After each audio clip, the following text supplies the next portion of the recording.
Floyd and he was me, he would never have to fight again because that exhibition shit, as me being his little brother, hey, little bro, we finna do 10 rounds and we both gonna get 100+ million for it, right? And we ain't never got to box again. Well, I already been getting these bets, but now it's time for you to get your just due, right?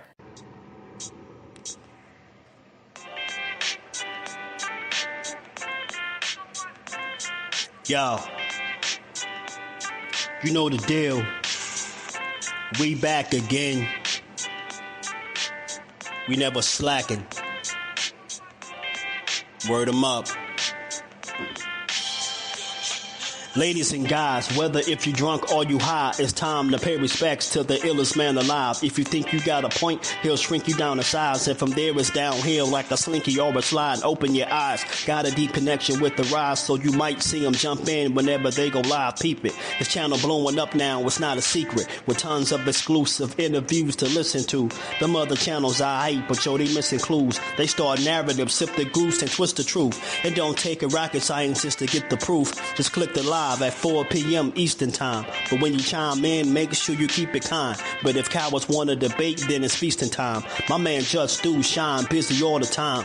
Grind 24/7, 365. Videos he might have 365. My rhyme sick, they make you do a 365. You get a rich if you think you fit to survive. It's Jusdueboxing, time to click the live. Ain't no beginners, if you soft, you ain't down to ride. I crush you, respect too, it's Jusdu. He got the illest boxing show on the internet. The boy been a threat and he ain't even had dinner yet. Word 'em up. Yeah. You know what time it is.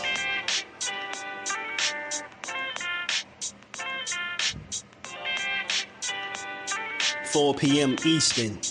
Click the link.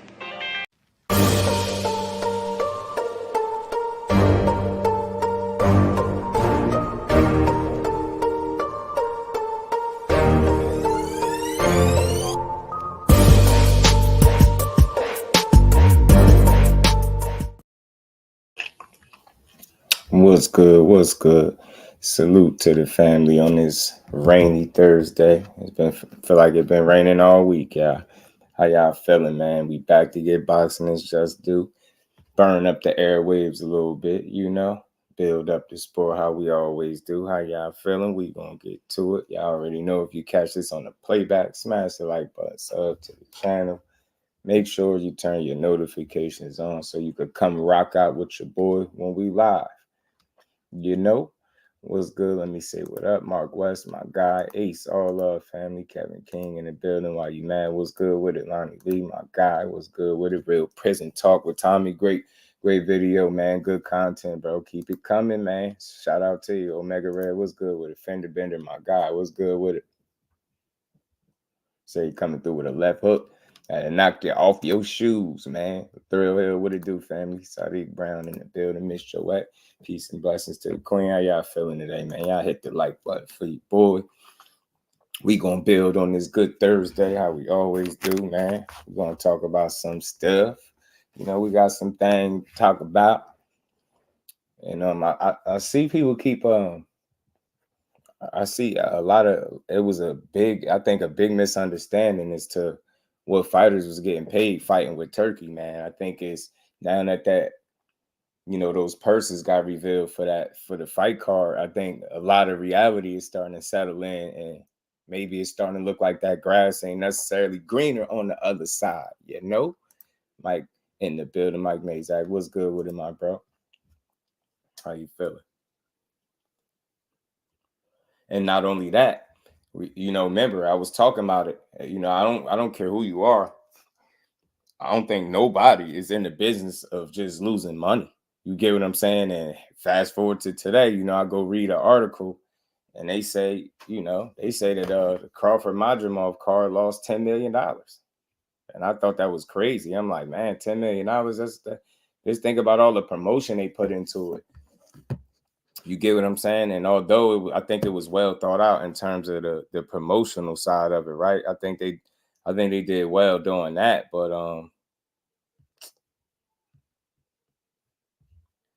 But I just don't think even though the card was put together good, the undercard and all that, if you think about it, it just wasn't enough high-profile names mixed up in it. And then if you just look at the main event, they put it in L.A. You get what I'm saying? Terence Crawford ain't from L.A. Neither is Madrimov. He ain't from L.A. Why put it there? And I'm just being real. All right, I'm not the guy that say Terence Crawford don't sell no tickets. Is he some big box office star? The numbers would probably dictate that that's not the case. But there is an interest. He does have a fan base. People come to see him fight. With that being said, if you're in business with him and you figure you would crunch the numbers, right?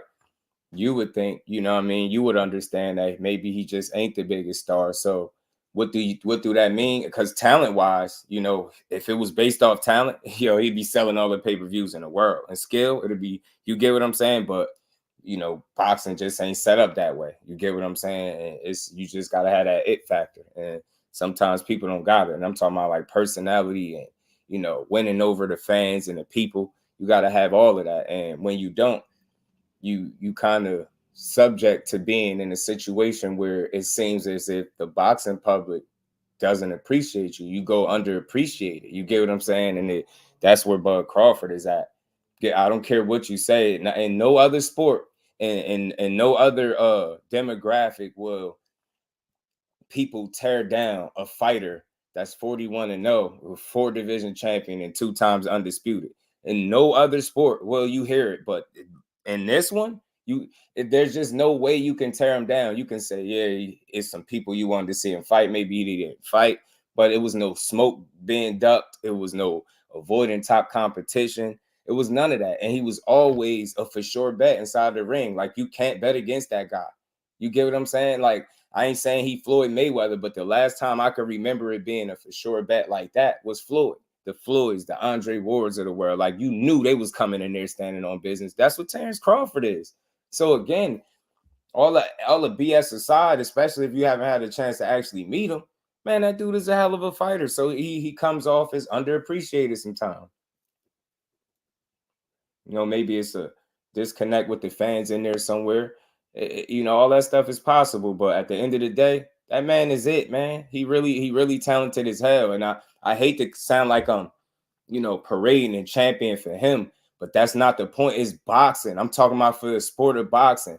Name me somebody else that's in his position that's putting on more than what he putting on. We crying about weird shit he putting on. This is what you want to see people do when they reach the highest pinnacle of success. They continue to do it, and he keep doing it.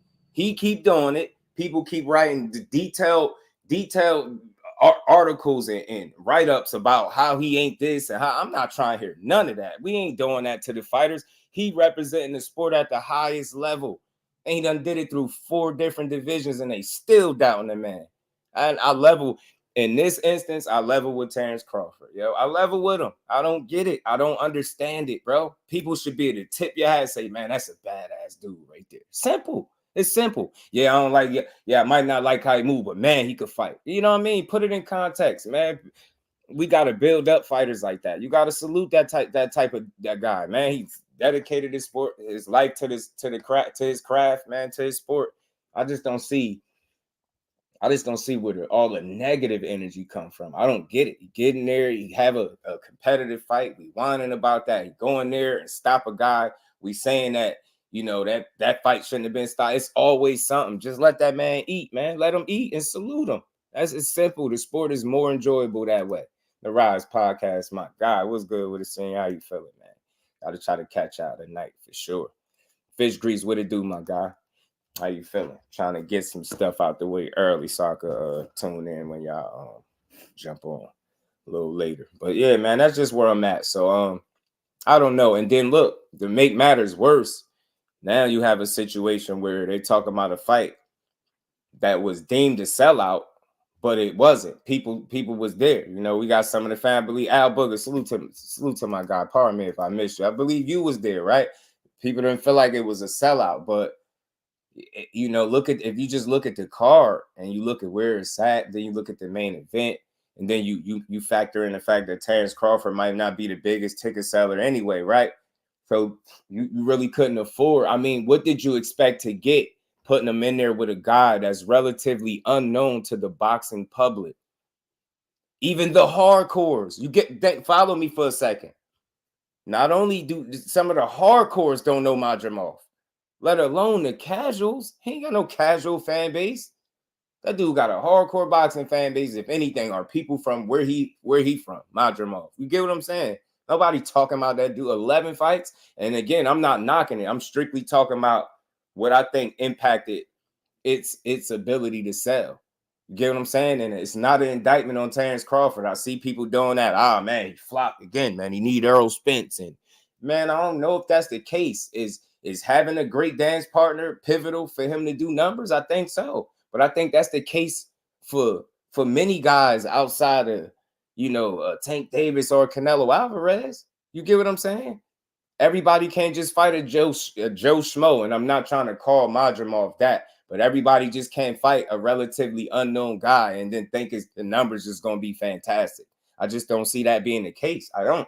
Nobody's checking for this dude. We literally don't have enough to even go off. And then it's such a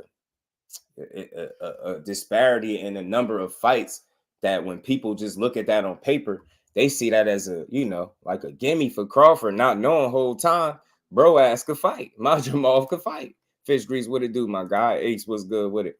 TC, but I can't 100% support him. I listen, I feel you. Big Dre, what it do? I just feel like a lot of that stuff that people, focus on, I can't really kill him for that. You know what I mean? Can't really demonize him for it. I still bought his pay-per-view. Right. You support the sport. So, you get it, man. How many bodies was a sellout? And that's what I'm saying. I don't think it was. I think Turk was pushing it as a sellout situation, but I don't think that was the case at all. Milan was good with it. Well, I guess you need the urban community side. You gotta have the people, Milan. You gotta have the people, bro. You know what I'm saying? You gotta have the people. You gotta be able to connect with your core fan base as well as people outside of your immediate fans. You get what I'm saying? You gotta be able to have them people, man. Everybody, Earl Spence, for example, he got the people, right? He got his fan base and he got people. He got the respect. Now, I mean, Crawford got the respect, but he don't got the people to come with it, right? You know what I mean? Because you gotta respect the talent like that. So, like I said, man, I just think it's a lot of determining factors that played into why this car may or may not have sold or lost $10 million or being reported more than $10 million loss. So, like I said, it's just not. And last time I checked, he ain't fighting itself. I get it that he's supposed to be the name, but when has he ever been this quote unquote big ass ticket seller? So I'm trying to understand, where did they start thinking that was going to be any different? You get what I'm saying? And then minus a known dance partner. You get what I'm saying? A known dance partner. There you go. You know what I'm saying? There you go. So I look, I can't fault Terence Crawford completely. At least he has some type of pay-per-view history to go off to say he does some type of numbers, whether good, bad, or indifferent. But, you got a guy in Madrimov, that's his first time fighting on pay-per-view at all. So you get what I'm saying? I think it would have been a tough sell for the people. Like I said, the card in itself was good. The undercard was good, but I just think not enough notable names. And then the location, you get what I'm saying? Location is crazy. And I heard they gave away like thousands of tickets. Heard they gave away a lot of tickets for this fight, and they still didn't pack it out. So again, man, it's a lot to consider, bro. When you got a guy that ain't the biggest draw by himself, I think it's only reasonable to put him in there with somebody that at least the public knows pretty well. But I do understand this, though, y'all, because let's not lose sight of the fact that the initial fight was supposed to be Sebastian Fundora. So this was like the plan B once the Fundora joints fell out. So, I mean, you just had to make the most of it, right? So it is what it is. And again, I just want to put this in context and in perspective. I don't really care, in terms of, I'm not the guy that's trying to paint these narratives or these talking points that say these guys don't sell. I don't like that for the sport. I would like all these events to do well, because the better they do, the better it is for the sport. I think the better fights we can see moving forward, right? But I hate situations like this, but it's something that I could have seen happening. You get what I'm saying? And it just, you know, some guys ain't the biggest draws, and then when you put that guy in there with a relatively unknown guy to the overall public, you know, it's a tough sell. You know what I mean? Yeah, definitely a great card, man. The best day of the night was Pitbull losing. G-Man said they set him up to lose, but fell. Yeah, and that's what I'm saying. He keep rising to the top, man. Dre Smith, what it do? Damon, what's good with it, fam?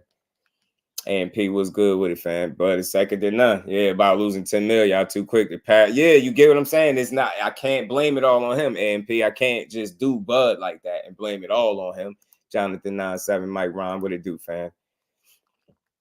What's that, Damon? About the 10 million? About the 10 million? I'm about to pull it up for you and read it. You know what I mean? Talk about it a little bit. And it's being reported by a number of different outlets at this point, and they saying the numbers could be a little bit more than 10 million. So that's unfortunate, man. Like I said, you just don't want to hear that for the fight. You know what I'm saying? You want these dudes to go out here and do well, do numbers, because it's just one less thing to talk about. You know what I mean? One less reason not to get his man, his Crawford, his just due, should I say? All right, man. I'm about to get this. I'm about to read this to y'all, man. Y'all smash that like button, man. Let's get to it, man. Rock out with your boy. Hit that like button. Make sure y'all subbed up. Make sure y'all notifications on. Let's keep building, man. Jonathan 97, what it do, my guy? What's good with it? Who's that calling? Yeah. So this is right now. I'm reading Boxing News 24. Tommy Mitchell in the building. Don't believe it, but they've been hating since he beat Spence. Yeah, I mean, look, I could believe that they lost money, but what I'm not gonna believe, Tommy, is that it's all Bud's fault. I'm not letting them do that. You get what I'm saying? I'm not letting him do that. Yeah, he had to carry his weight, but what about Madrimov and the rest of the card, right? People got to carry their weight too. So I think it was a well put together card. I just think location probably would have been in question. I think the fact that Bud had to go to kind of like a plan B pretty much with Madrimov instead of the Fundora, at least people would know Fundora. You get what I'm saying? More than they would a Madrimov. So that's all I'm saying. And I think it's a tough sell like that. You get what I'm saying? So I'm about to read this for y'all. He's saying, ain't my 10 mil, so I really don't care. And I just hate it because I hear all the, you know, they like, Bud Crawford, he flopped. You know, it's Bud. He did this, he did that.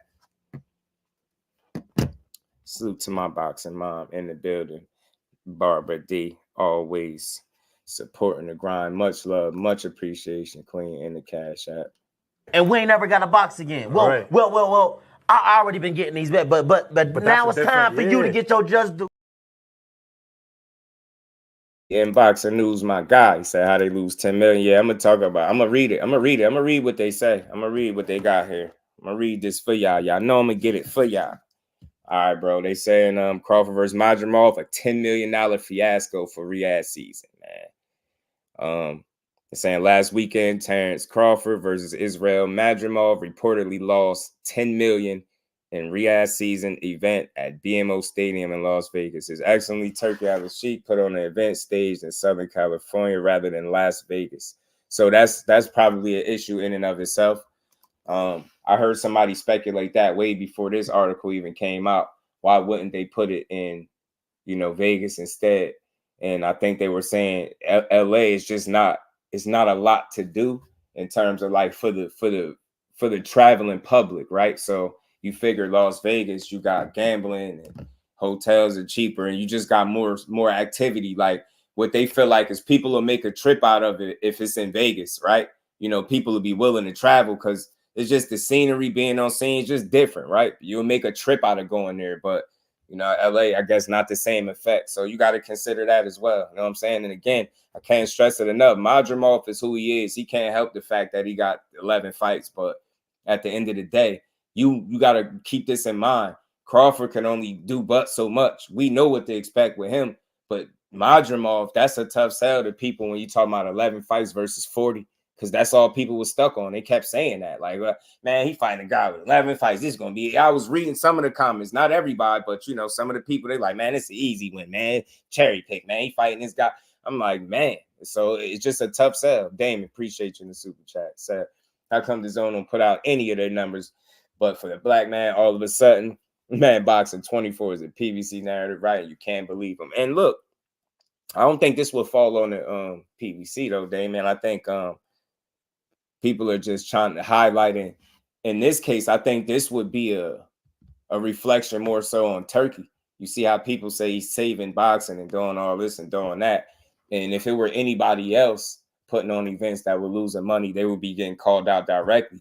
But now in this case, they going to bypass the guys that's actually putting on the show, and they're going to all put all the blame on Crawford. So that's where I'm at today. Like, I can't rock with that. I don't think that's the case. You get what I'm saying?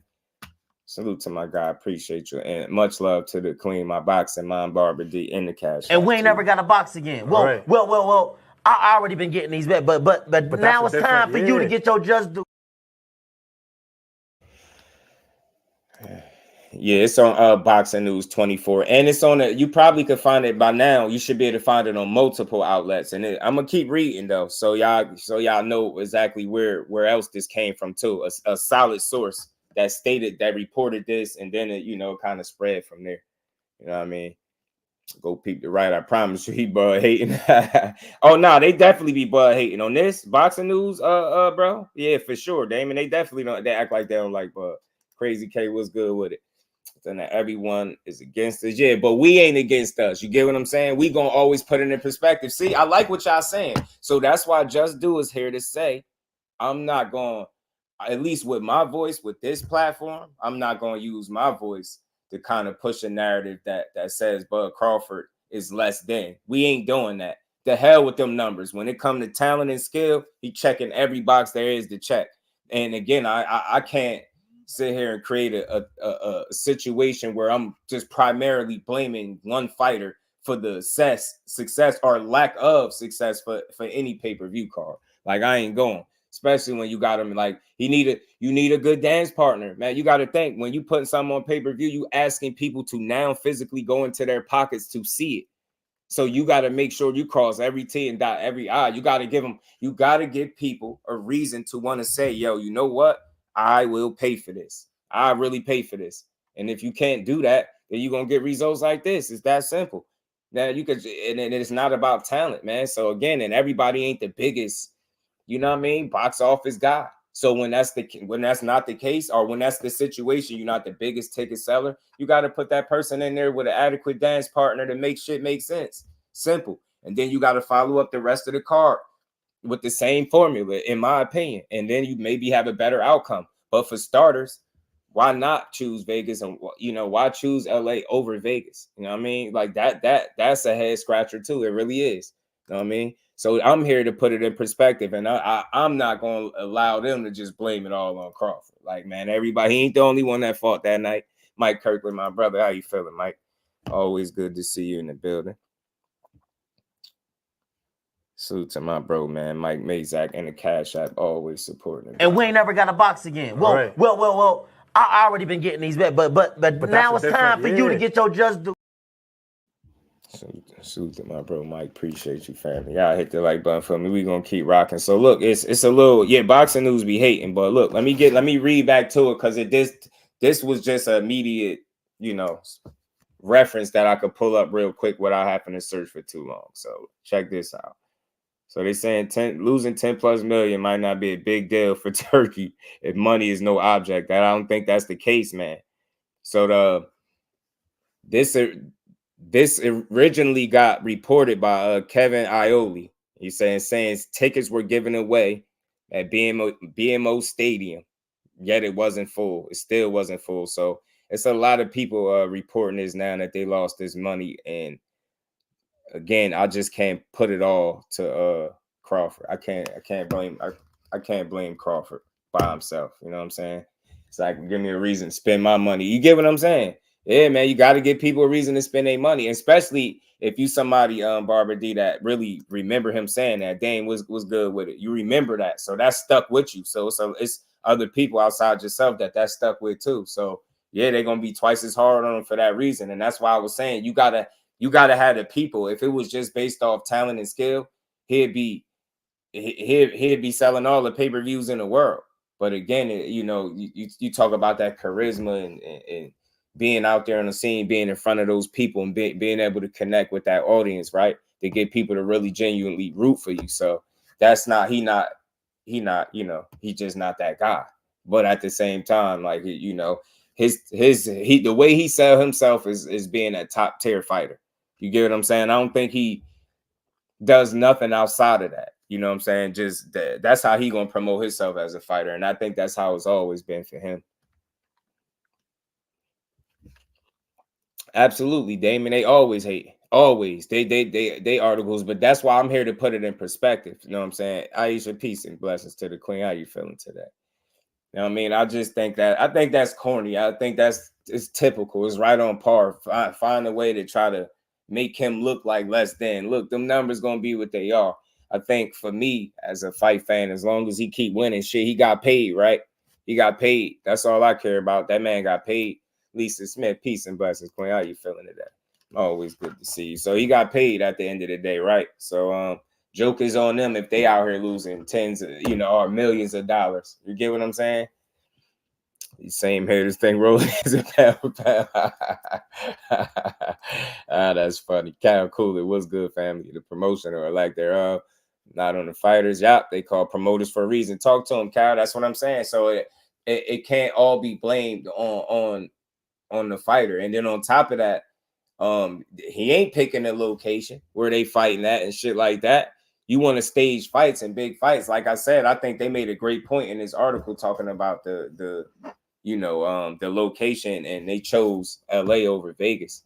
And then like I said, it just would be more of a thing to do out in Vegas, I'm guessing, as opposed to LA. So there you go, man. A guy with 40 fights, and we all know about that, you know. People already don't feel like he's the biggest ticket seller anyway, right? And then you put him in there with somebody that nobody knows, respectfully, and he just starting his career for the most part. He's a champion, but that shit only gonna go but so far. His name don't resonate with nobody. I ain't never heard nobody. It's so real, like we probably can't even name another one of his opponents, barely. You get what I'm trying to say? So he's just relatively unknown. So I think that's a tough sell for people. Like somebody, that's the type of fight, respectfully. It's not saying you won't support it, but that's the type of fight you're not going to go in your pocket if you don't have to. You'll go to somebody's house and watch it. You'll go sit at a bar, something like that. That's one of those where you really ain't going to stress about buying it, but you're going to find a way to watch it. You get what I'm saying? Too much fanfare. To a degree. I think so, to a degree. So they lost 10 million. Other words, they want bread back. They get that back. Cash Sports was good with it. But I think so, Barbara, to a degree. You know what I mean? It was a lot of that going on. What's good, Cash Marquis? What's good, bro? Teach, what up with it, man? Confirmed Shakur, both Shakur Tanger cat to me. Nah, I mean, but think about it, man. You got one. I don't know. I'm just not too fond of trainers confirming fights. Get what I'm saying? Because while he confirming the fight, you got the fighter on the other end saying he ain't made a decision yet. You get what I'm saying? So it's still premature, man. At least that's what I know to be the case for right now. So I don't know, but again, man, that situation is, man, that's something to unpack. I could unpack that differently than what other people do. Frequent Flyer, what's good, bro? How you feeling? Like our Buzz said, it's a bigger fight because it's just not the urban community. Come to find out, flop, and they were giving away tickets, and they said thousands of them, though, too. Aisha, thousands of tickets, not just some, not just a few of them. They said it's giving away thousands of tickets, man. Thousands, man. So it's just unfortunate, man.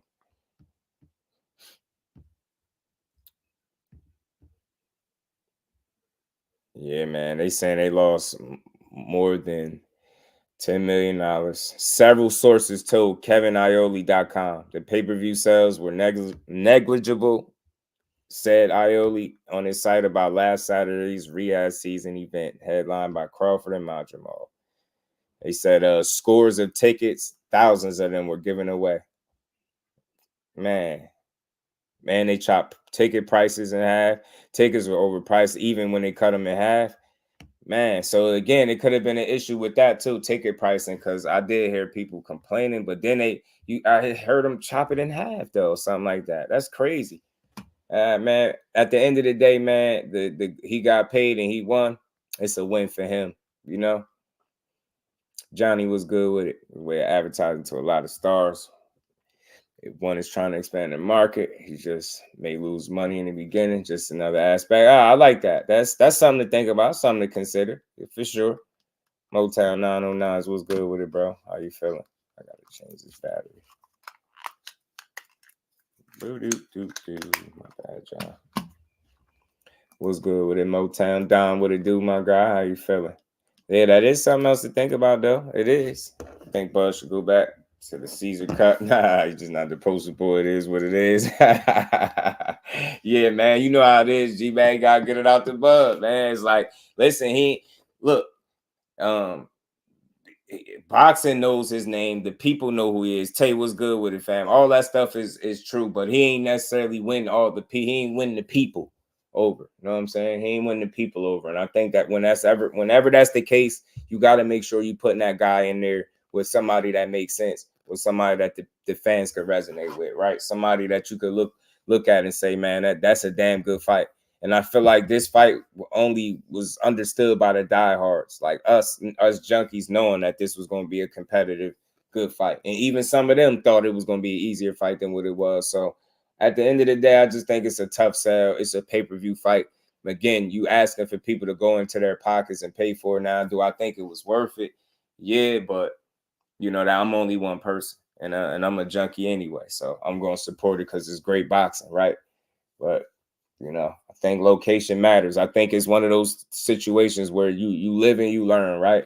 You put the fight somewhere maybe where it wasn't beneficial to you or nobody on the card, right? In terms of furthering their profile in any way, shape, or form. That didn't take shape, you know what I mean? And y'all didn't even make any money. And in fact, you lost millions of dollars after pouring millions into it. Like, again, that's a double negative. All things, my guy, was good with it, bro. So I don't know, man. That's unfortunate. But like I said, they listed a number of different reasons. And check this out. Remember, y'all, I was talking about this before, and I asked the question, did he kind of miss that window in terms of capitalizing off of the Errol Spence win? And again, it's never intentional, I don't think, for him to spend a year outside of the ring, right? Because if you look now, Crawford already right back in the gym. That dude is a workhorse, man. I'm telling you, he really is, man. He a damn gym rat in every sense of the word, man. But again, it was a point in time where his name was buzzing more than it ever was in boxing. Remember, he did the parade. You get what I'm saying? Like, his name was really, really, you just out there. And it's like a lot of time past that year. It gave it time to kind of cool off. You get what I'm saying? He had like a different kind of buzz because people was so, shocked by the way he beat Errol Spence, right? So that's all that was the talk for a while. How'd he beat him? What was wrong with Errol Spence? Was Terence Crawford really that good? That just was the constant talk for a while. And I think that there's a window there where you could kind of capitalize, and maybe they kind of missed that window because you got to think this is a whole year later now. Now you're going in another division. Now you about to fight somebody that people didn't even think you were going to fight. You get what I'm saying? And always keep this in mind. Madrimov was a plan B. He wasn't the initial target. Remember, it was Fundora. So I think maybe that stuff could have played a factor. You get what I'm saying? Inactivity. You know what I mean? Not just finding a way to get right back in the ring. You get what I'm saying? And just having to sit out for another 12, 13 months or whatever the case was. And then you figure some people question his star appeal and different things like that. So it's tough. I mean, needed some support by his comment about the U.S. fans. Absolutely. Absolutely thrilled, man. That's that's why you got to choose your words carefully. I don't think it's intentional thrill. I really don't. I just don't think some of these guys are the best at putting their words together. That's the best way I could put it. You know what I mean? It's no excuse for it. You got to choose your words carefully, but I would find it hard to believe that a guy would, have no respect or you know what I mean, no love for the people that supporting and putting on, you know what I mean, supporting your fights and rocking with you. But I think, again, I said this, I spoke on this on another occasion, man. I was saying to the people, I'm not trying to give them an out, but I'm just giving y'all something else to think about. If you look at the guy, if you look at Terence Crawford, or not even look at him, if you listen to him speak over the years, what is one thing that we all know in this room that kind of drives Terence Crawford? What motivates him? And then the answer to that is hate. I think he's fueled and motivated by hate. You get what I'm saying? And a lot of times when he's speaking about the fans, it's not about the ones that's supporting and rocking with him. He's speaking about the ones that's always criticizing and hating. And I'm telling y'all, I'm an honest person. I would never give him out. If I think he was shitting on all of us as fans, I would call it out. I seriously think that's where the disconnect comes from. You got to focus on what he says as a fighter and the things he said in the past, what he always focuses on, the people that don't give him his credit, somebody always hating. That's what drives him. So a lot of times when he's speaking about the fans, it's not the ones that's rocking with him and supporting boxing. It's the ones that are write a 2-page article shitting on him like he less than. You get what I'm saying? It'll be like Boxing News 24 writing this whole article trying to make him look like a less than fighter. That's what he speaks to. I think that's what his focus is. It's a lot on those people that doubt him, don't give him his just due, so to speak, right? I think that's what he focuses on when he speaks about this and that those are the people that he's talking to. I really don't think he's talking to the general boxing fan that's going out there supporting good boxing. I promise you, in my heart of hearts, I don't get that when I hear what he said. I hear it, and I can understand how people cannot have my same train of thought, right? I can understand how somebody like, nah, I heard what you said, man. You just got to use your words more carefully. But I think at the core of everything, you see what motivates Terence Crawford is people that doubt him, bro. You tell that man he can't. What's one of the first things you hear about him when somebody tell you something about Terence Crawford? It's his competitive nature, right? So if you tell him he can't do something, he gonna show you he can do it, right? That's just the type of dude he is. At least that's what I hear. So when I hear him going off, or I'm not so much going off, the few comments that he's made, maybe he wasn't very clear with the choice of words, but from just hearing him speak in years in the past, man, a lot of the things he speak to be the people that don't give him credit. And again, part of that, you know, can blind you from the support that you really got and cause the disconnect with the fans, which is something that I do think happened, but I think it was unintentional. Because nobody, who the hell wants to be putting their life on the line and not get the support of the people? You get what I'm saying? Like, who the hell? Like, Samuel, what it do, my guy? Damien in the super chat, much love, much appreciation, bro. You can't go to an article where the numbers are. That shouldn't be reported, with all due respect, bro. If it's, I know it's content for you, but it spreads rumors and lies about the card. Me reporting what several outlets is reporting is not rumors and lies. We put it in context. So, I mean, I get you. It's not about it just being content. You kind of missing the point of that I'm even making to begin with, because it's not about the numbers. It's about them blaming a guy for the failure of a card when they didn't even put him in there with a guy that resonates with the people. It's a lot of other determining factors before you get to Terence Crawford and try to blame him for why the card alone failed. So for me, I don't spread lies, rumors, and none of that stuff. So that really doesn't apply to me. You get what I'm saying? The criticism, right? You can see that with him fighting. Look how he turns it up after being hurt. For sure. Behind the hands TV, my God, what's good with it, bro? Bud Crawford has the same complex as MJ and Kobe, a competitive junkie. He's Thank you. This is my point that I'm making. So that's what I think he be speaking to a lot of the times. The doubters, the naysayers, the haters, the people that can't do what he do, but to criticize him like he ain't the top of, he ain't on the top of his game. You get what I'm saying? Shout out to my guy. Always good to see you in the building. Crucial content. What's good with it, bro? They should learn to focus more on who supports them. That's what the cash cows do at the end of the day. You're one of the best. You'll have haters for sure. But I think, again, if you're driven by it, like if you're like from a competitive standpoint, that's what drives him. So I think him ignoring it, it would be asking him almost not to be him, right? That's just what makes Terence Crawford. I think Terence Crawford, like that's the thing that makes him tick. You get what I'm saying? The doubters, that people think saying that he can't do it. You get what I'm saying? I truly think he gets up and he truly gets motivated for stuff like that. You get what I'm saying? Big Dog Willie, my guy, in the super chat. He said, Bill, I've been, where you been at, Big Dog? How you been, bro? Bill Haney said Devin next fight will be at May versus Ryan. Devin is the A side and expecting a sellout. Fight will be on a secret island in the Pacific. You stupid, yo. Oh, imagine that. Devin, I said Dev back in the and we gym. ain't never got a box again. Well. I already been getting these bets, but now it's time for you to get your just do. Shout out to my bro, Big Dog Willie. Much love, bro. Much love to you. Says they fall back to beat Bud. Yeah, man. Look, man.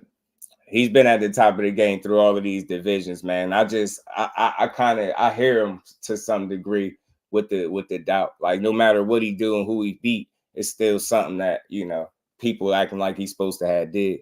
Now I'm just strictly talking about boxing and putting on. Like I ain't talking about the other stuff that people be arguing about. Boxing, Dad, what's good with it, bro? How you feeling? If he didn't diss the urban community so much, maybe he gets more support. I can't argue with that because I've heard multiple people make that point.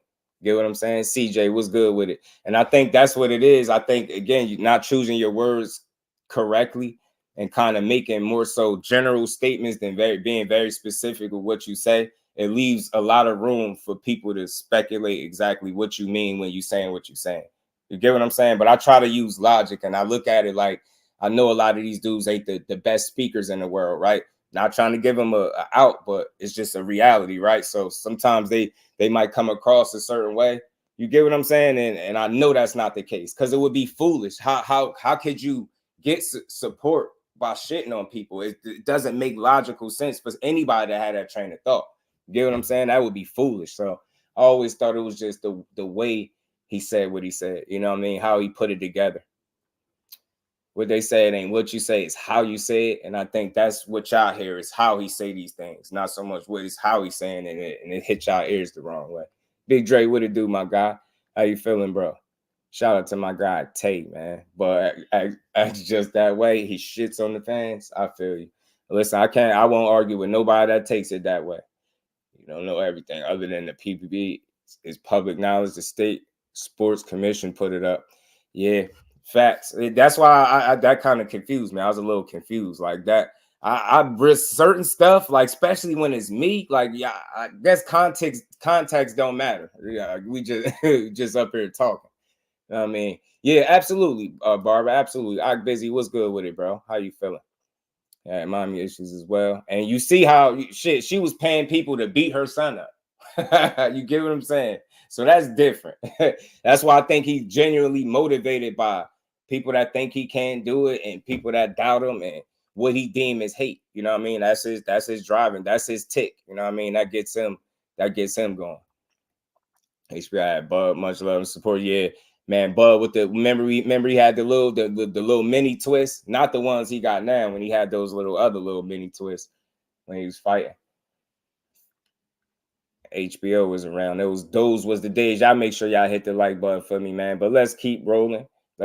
So like I said, man, I just think you could blame location. You could blame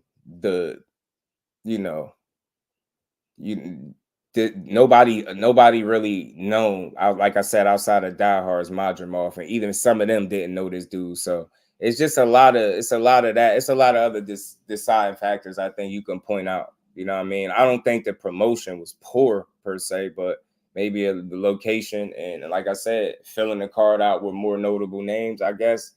I mean, you know what I mean? I think the matchups were all on point, but you know what I mean? Sometimes you get what you get, man. Maybe it's a learning lesson for Big Turk, you know? Shout out to my guy, Big Dog Willie. Said, why are the Tankamaniacs mad because Shakur has options and not waiting for Tank to offer him a deal? They mad at Turkey because he's forcing A side. Yeah, man. That situation right there, boy. It's so. And we ain't never got a box again. Well. I already been getting these bets, but now it's time for you to get your just do. Shout out to my bro, Big Dog Willie. Appreciate you, family. They turning it into like almost like a, I don't know, dare I say a Bud and Earl situation almost with that. I hate that situation. Like I said, man, the narrative get changed depending on the fighter. Certain rules don't apply to certain fighters, like or the rules change when it comes to certain fighters. That's what I'll say. But I just don't know. Like I said before, I don't know what them conversations are behind the scenes. I don't know what kind of what they're doing outside of the very little bit of information we getting. But man, I just hate that situation because I knew this was gonna happen. I called it.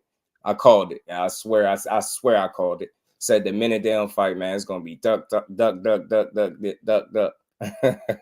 Shout out to my guy, Big Dog Willie, man. Yeah, man. And look, I'll look at it this way, man. All fighters have options. I don't anticipate nobody sitting around just constantly waiting on standby for anything. You got a career to continue to maintain, and that's on either side. That's not picking a side. Nobody is supposed to sit around for some unknown amount of time when you're trying to get your ass back in the ring.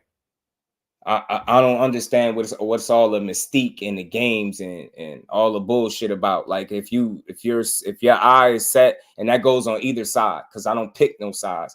If you're set to fight a guy, then that should be it. That should be the news that's coming out. It shouldn't be mixed match news and we getting half-ass information and then we forced to make bullshit assessments or bullshit information. And that's what's been going on with this whole entire situation, bro. So says Shakur fights Zepeda next. I mean, I only person I heard really say that is his trainer, is Zepeda's trainer. You know what I mean? I ain't hear nobody else confirm it, but I mean, maybe it's possible. But I have a thing. I hate when I hear a trainer confirm a fight, unless it's both of them. I just hate it when I only hear it on one side. So we'll see. Maybe that is the fight.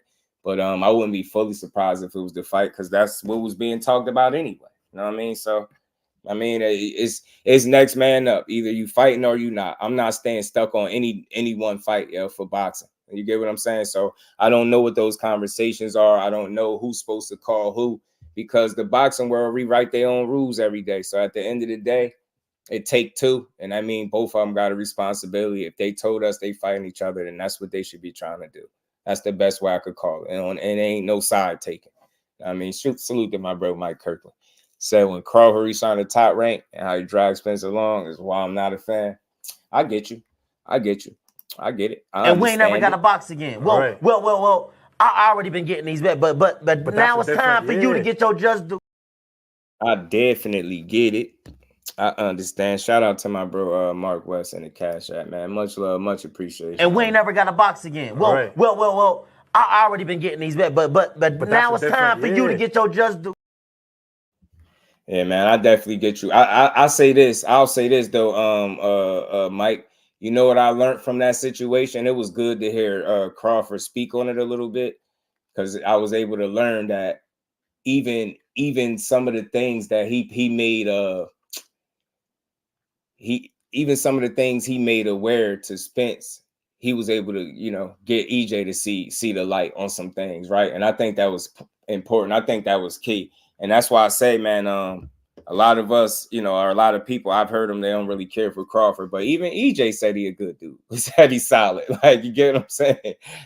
So I thought that was telling. I did. I thought that was telling. You know what I mean?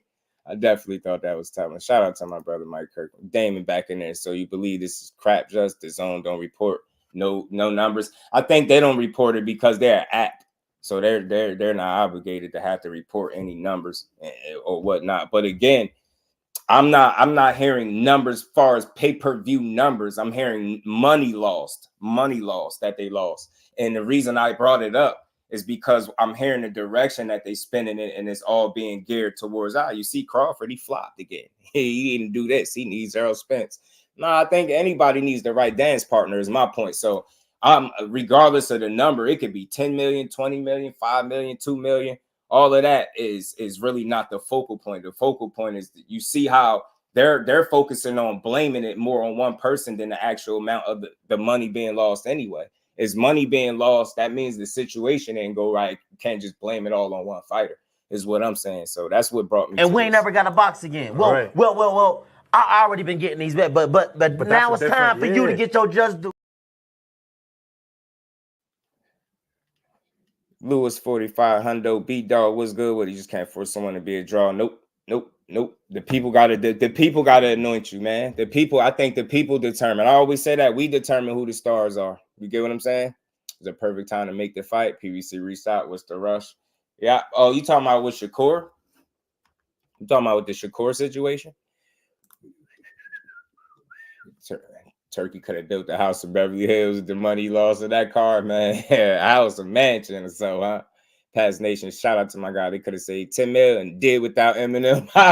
Hey, man, that's where that 10 million. That's where that 10 million went. You know what I'm saying? Now that we think about it, that's where that 10 million, they wasn't filling them. They had to pay them. And we ain't never got to box again. Well. I already been getting these bets, but now it's time for you to get your just due. Yeah, they could have did without him, man. That's all. Like, but the Tank announced the fight first. Same convo will be happening. People talking about the Tank and Maniacs for core fans at the end of the day. I mean, I'll say this, yo. I'll say this.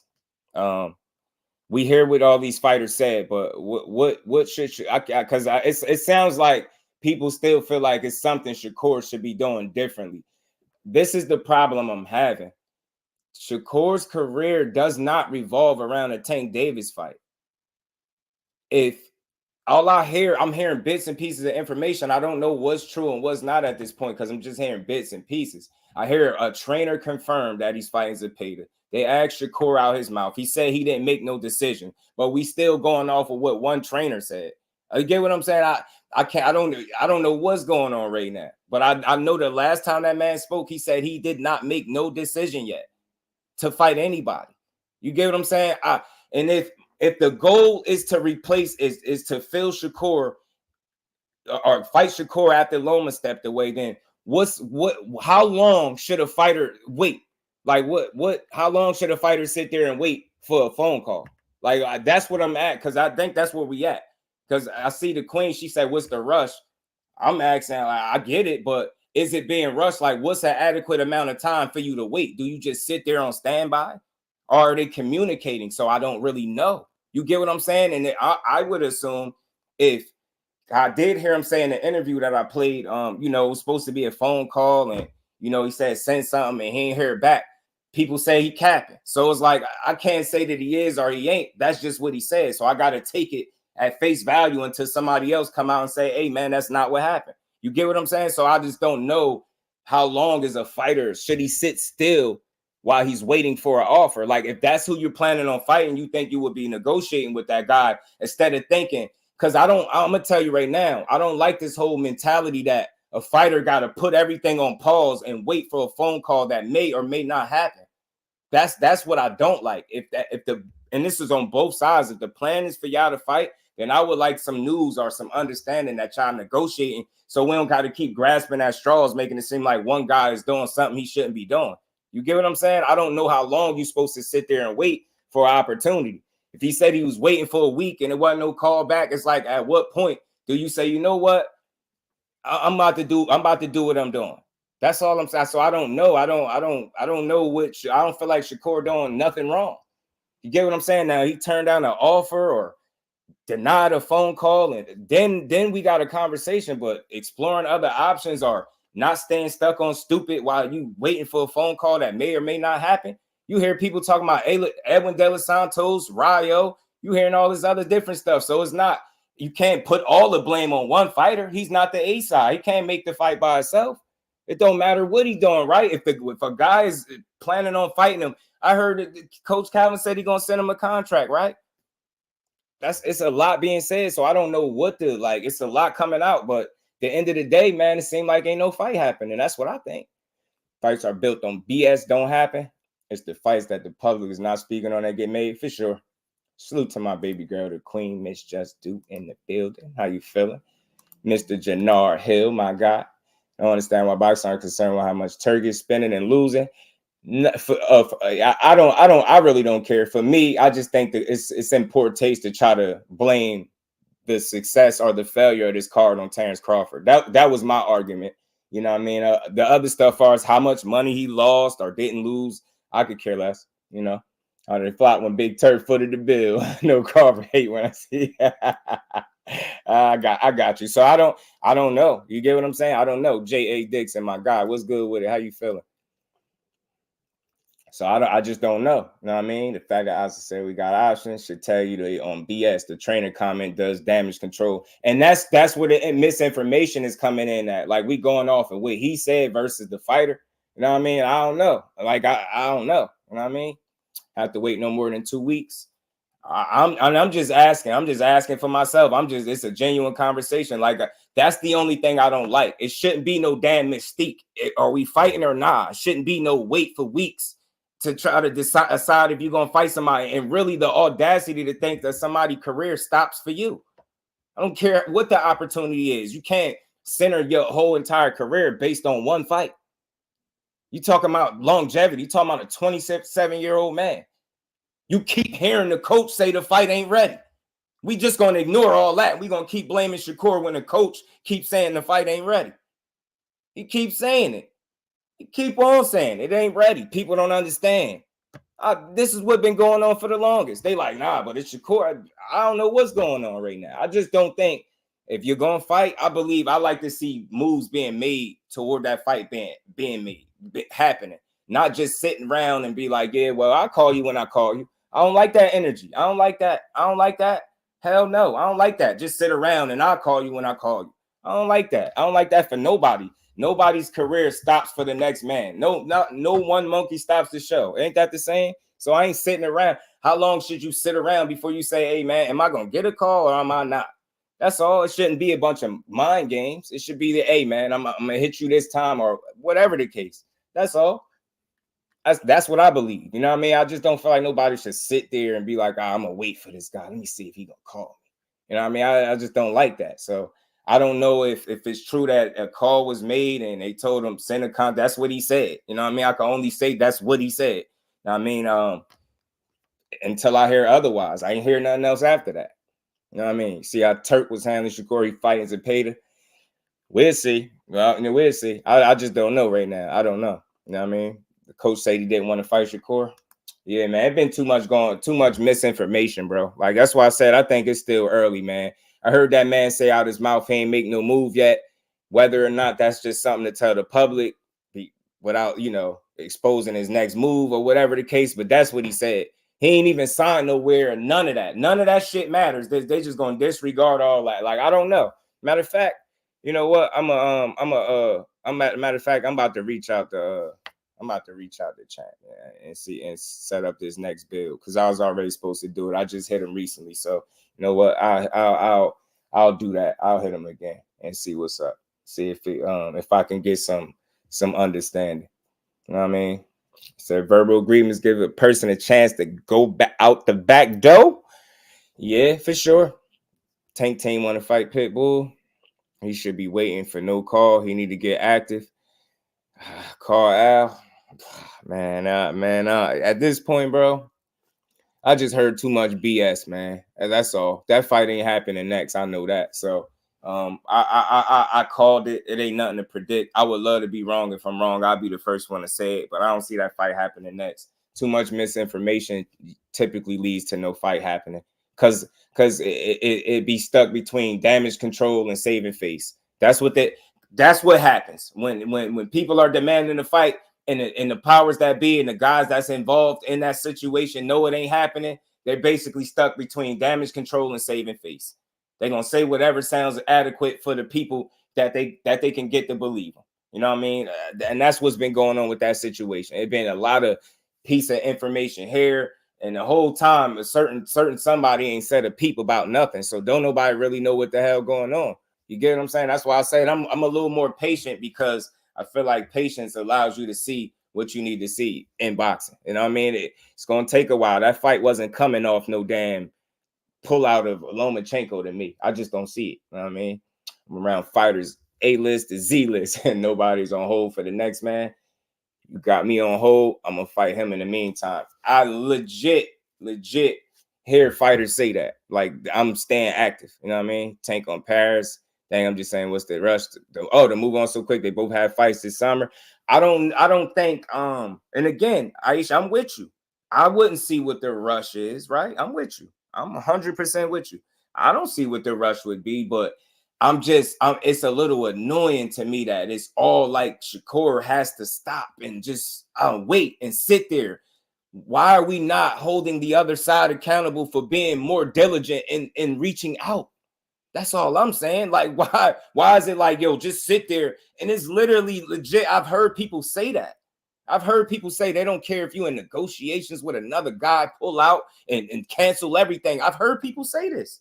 So I'm just like, I don't know what's going on, but I know the last time I heard Champ speak about it, he said he ain't made a decision yet. I don't know if that's a lie. I don't know, but he said he did. He ain't made no move yet. Said he won't fight nobody. They asked him about Zepeda. They said something about Tank. He said he ain't made no move yet. Ain't nothing signed, no offer. You get what I'm saying? He ain't going nowhere.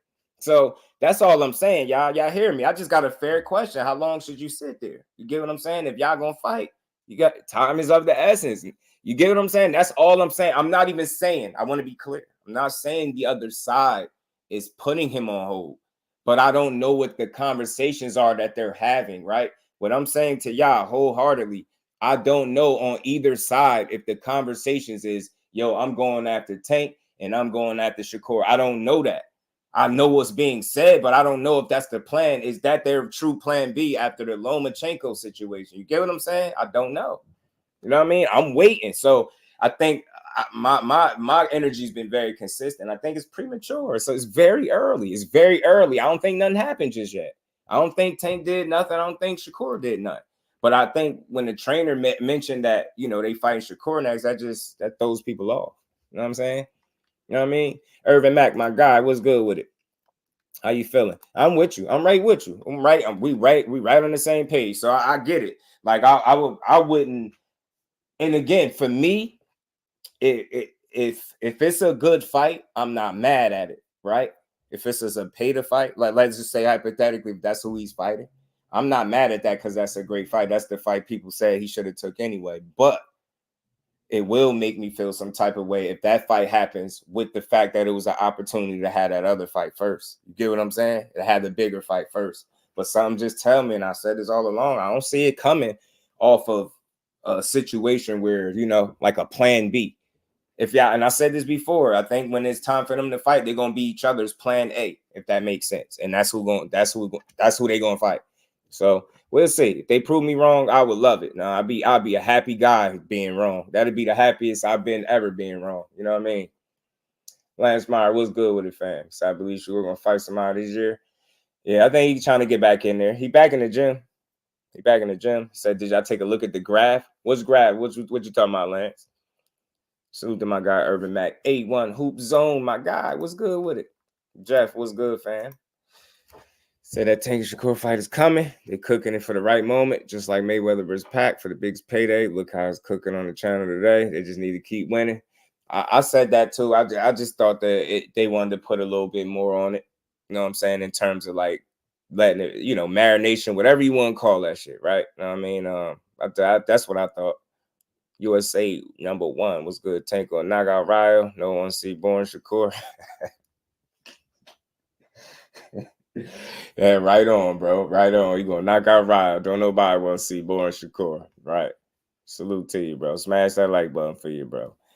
But that's where I'm at, man. So that conversation for me, man, it's draining because we you know, you get half-ass information, bits and pieces, and then people end up deviating from the initial information that came out. So all I could say is I just feel like it's very early, man. I think Youngin might still be considering his damn options, man. You know, y'all get on my nerves. Keller was good, my guy. he came right in. Came right in for the jugular, didn't he? Came in swinging. Yo, you gotta love boxing, yo. People be fired up, man. Shout out to my guy. What's good, Kelly? How you feeling? Shout out to everybody in the building. Y'all keep hitting the like button, but man, I like to have a conversation with y'all because I think we all fair here and realistic. So just to put a bow on that conversation, like I said, I wish I had more information as to what was taking place, right? Because we heard who wants to fight, but we don't know if the teams are on that same page. And I know from past experiences and situations that teams will intervene, and I don't want to say save a fighter from himself, but all systems don't be go, man. The fighters be wanting smoke, but the teams be having plans, and that's not something fans be wanting to hear, but it's the reality, bro. It's really true. It's really true. It really is. That's why I got Tank going to run. Two is Ryo. Smoke as usual. If I ain't happen, is his fault. Rilo Green, what's good with it, man? I don't know, man. It's tough, yo. Cause look, I said this before. It's easy to blame him, right? But I know he probably got the final say, of course, right? But when you've been in a situation for so long and you've been with the same people since you started, right? And they've been putting you in a situation to be successful time and time again, right? Who's to say go against, like, if they say they got plans for you and it's not who we all think it should be, do we just get mad at the fighter? Do you blame the fighter for doing what's been working for him, knowing that not only is it's going to continue to work, but you also still going to fight that same guy? You get what I'm saying? It's just a matter of like when, not the if no more. I think it's the when for people. So when we don't get something when we want it, we tend to try to kill the fighter. I just don't I don't look at it as that man got a very different situation. And I'm not saying that in terms of like, so he can avoid smoke, but shit different for him, man. Shit different for him. Shit a little bit different, man. You got a system and a situation at work, man. They get you the opponent, you get him up out of there, you make your money, and they keep moving you along. I just think it's just a matter of time, man. I just don't see Buddy as a duck, at all. You give him no more energy. The public gonna find out. Yeah, right. That's why I say it's just premature. It's a lot we don't know, but I guess we'll know in the coming months, man. Because shit, November would be here sooner or later with some fights since the BS is going on 35. Yeah. I mean, but it shouldn't be no BS at 35. They ain't gonna tell us what's going on, so we're gonna be forced to like kind of speculate. So that's why I held off on really speculations. I haven't accused either guy of doing anything wrong, but I just wish we knew more of what was going on. Like, has the focus? What I would like to know wholeheartedly, right? The minute Loma said no, was the whole focus then after that Shakur Stevenson, or is that just something that people got everybody thinking? That's something I'm genuinely asking for myself and to the people, right? That's a fair question. That's the only thing. Then I can have a better understanding and maybe what's going on, right? I think a lot of us feel like wholeheartedly that's what's going on, right? The minute it was not Loma, okay, now it's you. The focus is you. I would love to know if that's the case, if people can even say that that's the case. But everybody, tight-lipped, man, they ain't gonna want to say nothing. So we'll see. But shout out to the fan, man. It was Devin, and Shakur, the Tanks, Duran, Hagler, Hearns. Yeah, but I think he in position to fight those guys. And think about it, bro. Loma took himself out the sweepstakes. That was going to be one off the list. And then they already said Shakur is part of the joint too, right? So I mean, he in there too. You know what I mean? I just think it's a matter of time. Like it's win for me. Oh man.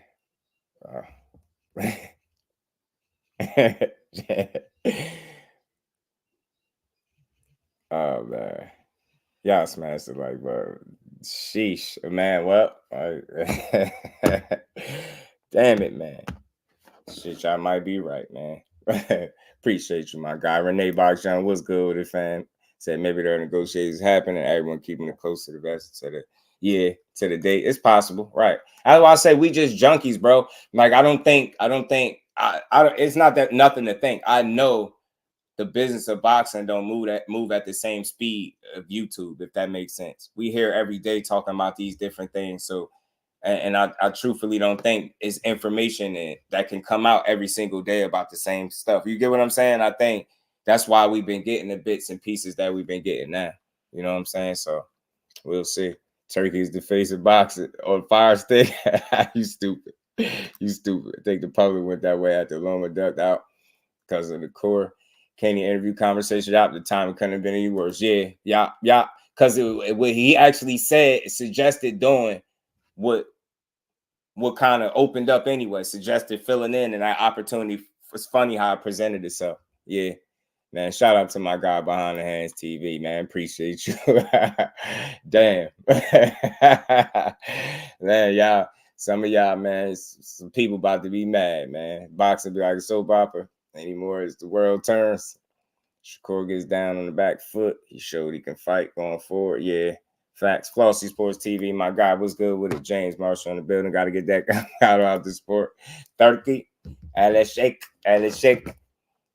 And you said you was gonna call the champ. I call coach. Yeah, I ain't know if nobody wanted me to. I ain't know if you want me to say nothing. That's why I just said appreciate you, because you know I was going. You know I hit him. I hit him and just ask. Like I just try not to be that guy that's constantly in your, text or hitting you, calling DMs, anything. I ain't trying to be that guy, but.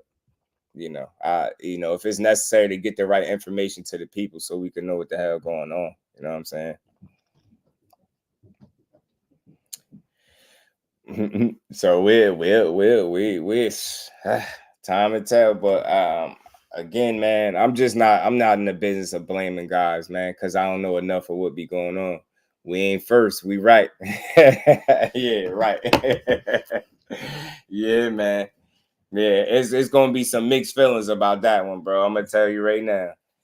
Cause again, I think some people are stuck on the specific fight they want. I'm just more so like, give me a good fight.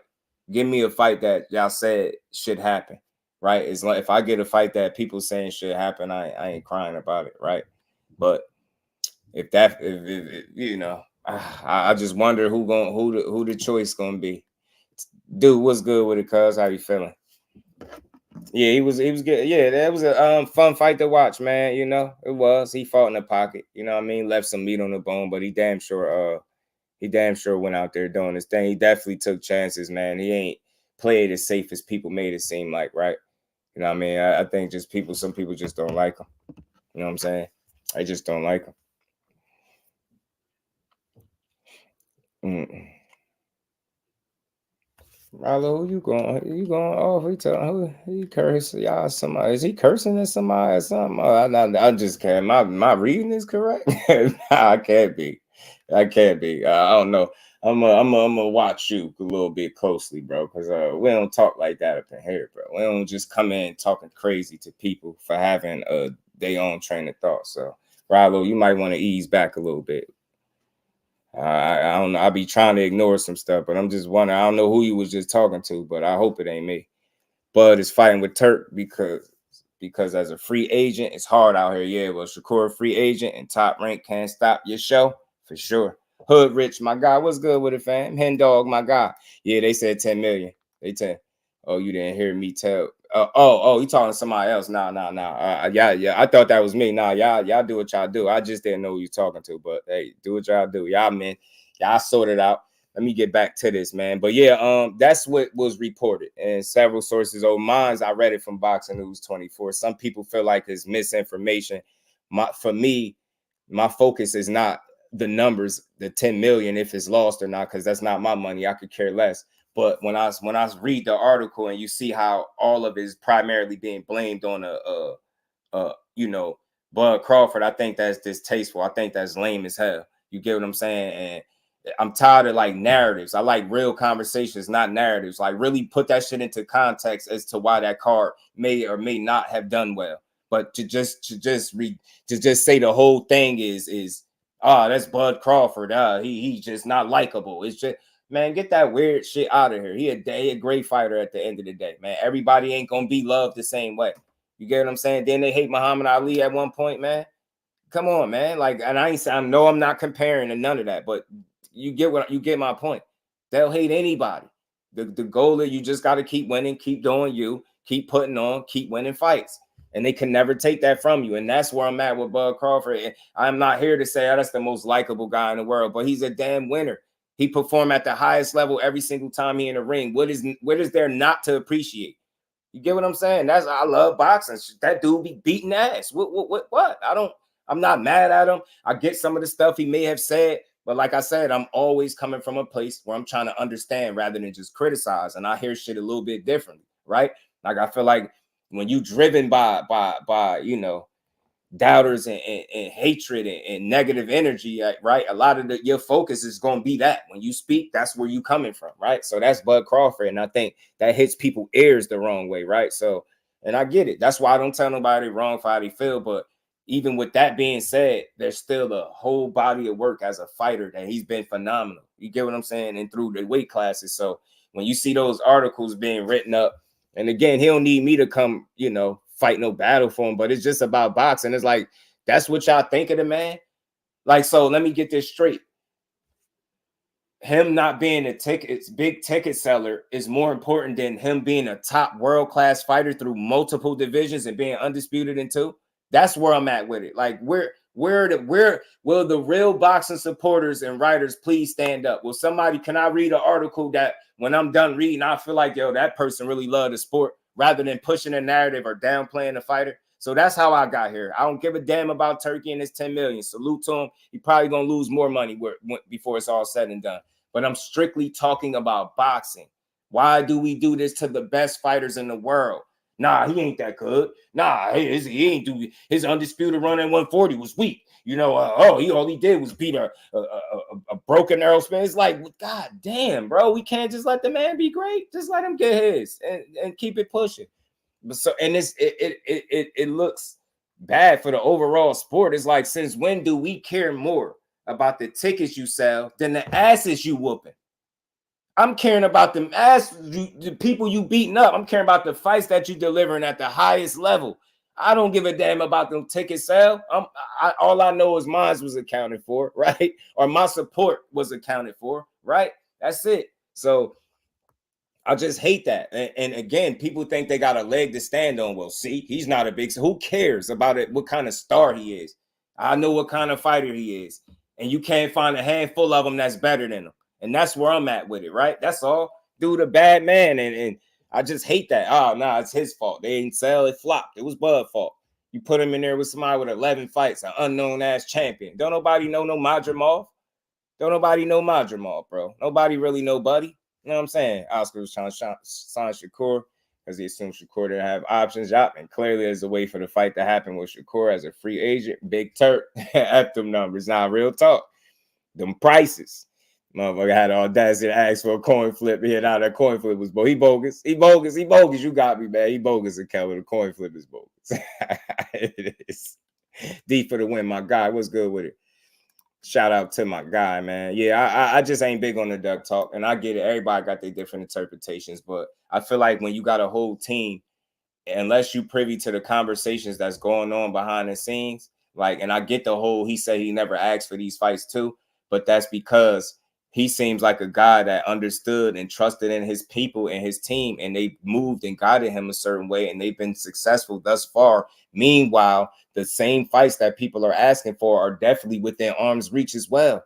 You get what I'm saying? So there's no reason to deviate from whatever plan that they do got for him. And if we're going to take him at his word, like most of us do, he said that guy's part of it. So just let that shit happen. I ain't gonna keep crying, man. If he gives me a good fight in between that fight, I'm fine. Shakur Stevenson gives me a great fight in between the Tank Davis fight, I'm fine. I get it. People hung up on, man, well, he said he'll replace Loma. But how do everybody know that both teams, not the fighters, because I think the fighters will fight, but how do everybody know that both teams is saying, hey, you know what? We're fighting each other next. That might not even be the conversation. Then what? We gonna still call the fighters ducks? You get what I'm saying? It's deeper than that. I don't have enough information to do that. I get it. He could sign off. He could say, hey, man, I want that guy. I get all of that shit. But don't Don't he got somebody that advises him? Is they advising that same thing? Right? I said that before. Like, is all systems go on that guy, or is it another plan in place? And again, if that plan B is a great fight, why am I as a boxing fan gonna complain? Unless I see one of those dudes move out the division, I'm not gonna panic. There's no need to panic. Them dudes ain't going nowhere. I just don't see it. I know everybody wants everything right now. I get it, but that shit happened when it happened. As long as nobody move out of the division and turn down no smoke, I'm cool, man. Stays 10 minutes from me. I ought to go put a picture.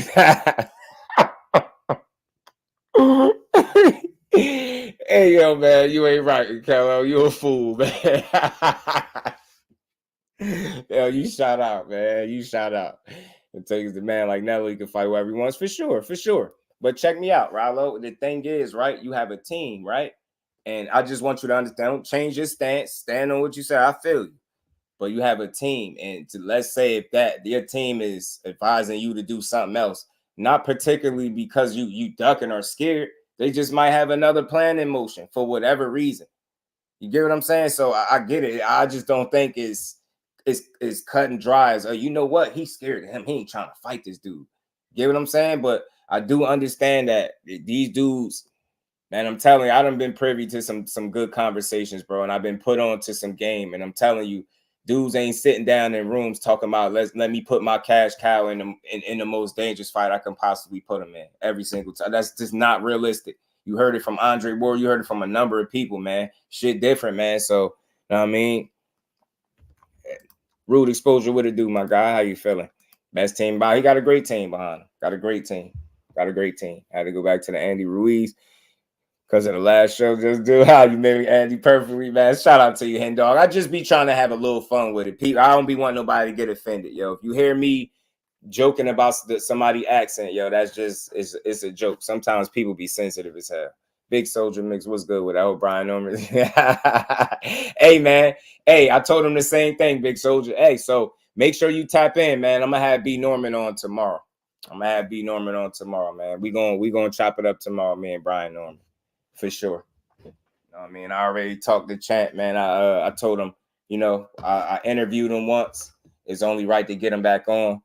And you know, it's a good conversation to have with Brian Norman right now, and you know, see what's up with Champ, man. And I'm hearing that he's supposed to be getting upgraded to the full WBO champion too, so that's good. And then I did say to him in the DM. I told him, hey man, if you get that Teofimo fight, whoop his ass. Nothing against Teo. I shout out to Teo, but he, you know, I had to say that to him. So I don't know if he really getting a fight, but I know I'm about to play this clip for y'all from Teofimo where it sound he said he's willing to fight him. Like he sound like he targeting Brian Norman, like he want to go up to 47 or something like that. At least that's what he said. And this interview is just from yesterday. It's a day old, so it's just from yesterday. Something I happened to see with Teofimo. Nah, I didn't see it confirmed, but I read it again today that's somebody that he targeting. So it's kind of aligning because you see the articles coming out, you see them talking about it, you hear him talking about it. You know what I mean? It's a real option. I'll say that at Kello. If it don't happen, I'll say this at Kello, and I ain't big on the duck talk, but if it don't happen, it won't be on Brian Norman because it's Teo. Like, you know what I'm saying? Teo, that's a real option for him. So I said to him, LaMarcus. That's what I said to him, bro. I told him whoop Teo ass. And no funny business. I like Teo, y'all. I like Teo. Zach B, shout out to my guy, man. Truth be told, I don't think it was a duck. Me neither. Takes a lot of work to make a fight. It's not a duck just because we want the fights. Yo, I'm telling you, bro. I'm telling you, I know how to take certain stuff, Zach B, as entertainment and information and understand it for what it is, bro. But I understand business is going to be done at the end of the day, and things are going to continue to move forward. And as long as they do that and fighters are delivering on top-notch fights, I'm not gonna complain. You won't get me to complain not one bit, bro. Be good action. My dog's sitting here eating K-Mats in the wood. I think you might be defective. Salute the lads. Y'all stupid. Upcoming fight with Ortiz and Bullchuck. Yeah, that's gonna be a great one, bro. That's gonna be a great one. But yeah, man, shout out to everybody, man. Y'all make sure y'all tap in tomorrow, man. Me and B Norman gonna chop it up again, man. We're gonna do another sit down, man. Teo would never fight Jerron Bruce Ennis. Talking trash about Bud, and Teal just been he riding some type of wave, imaginary wave. I don't know what wave it is, but he won't stop calling out. You know what? Like we could get to it. He won't stop calling people out. He gonna get what he looking for. I'm gonna just play it without trying to stop it. Then we gonna react to it. Teal's eyes gonna be bloody and swole if he fights Norman Jr. I think so too, Kello. I think the pressure will get to him. I don't think he'll just dance and bluff his way around the ring with B Norman. I think he'll mess around and clip it. I think he'll mess around and clip, buddy. I really do. Shout out to Fight Hub, man. Always capturing the great work. But this interview was just from yesterday. Cash Crypto number I had Teal looking like Slug on Goonies, yo, bro. How you even remember his name, yo? Cash, man. Yeah. Me and you about the same age, man. And I mean, Goonies a classic. Not everybody know about the Goonies, man. I see Norman beating Teal. Yeah, this should be interesting. Yeah, it could. Look, it's like that 50-50-ish affair. I'm telling you, the things Norman do, bringing that pressure and stuff, could create some real issues for Teofimo. And he gets hit. You see how much he got hit in his last fight. I mean, he got hit a lot. Jerome more athletic than Lopez and uses the jab. Facts. He got more of a bag. He got more of a bag, and he's more naturally athletic. Boots is freakishly athletic, in my opinion. But yeah, man, shout out to B Norman, man. Real good dude, solid, humble, down to earth, man, and easy to chop it up with for sure, man. But let's play this from TL again. Shout out to Fight Hub. But let's hear what TL was saying.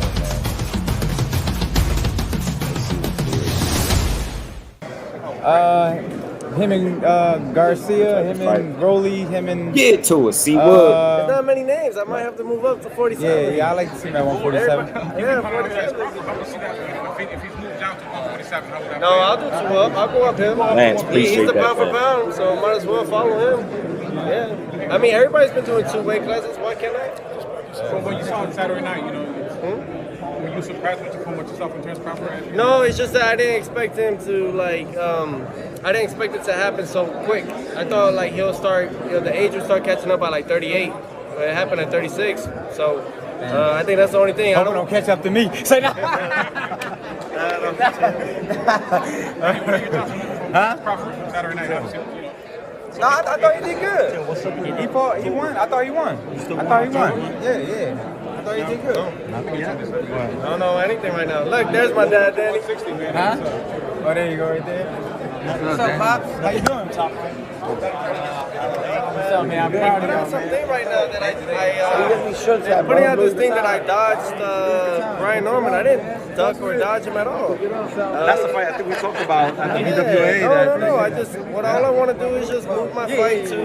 Look, I love New York. I love Madison Square Garden. It's a great home for me. I just want to try a different avenue, with all due respect, and go to LA. That's it. You wanted a different location? Yeah, I'll still fight Brian Norman. I mean, Crawford just fought. I'm sure he's gonna want to take some time with his family. So I'll still stay active.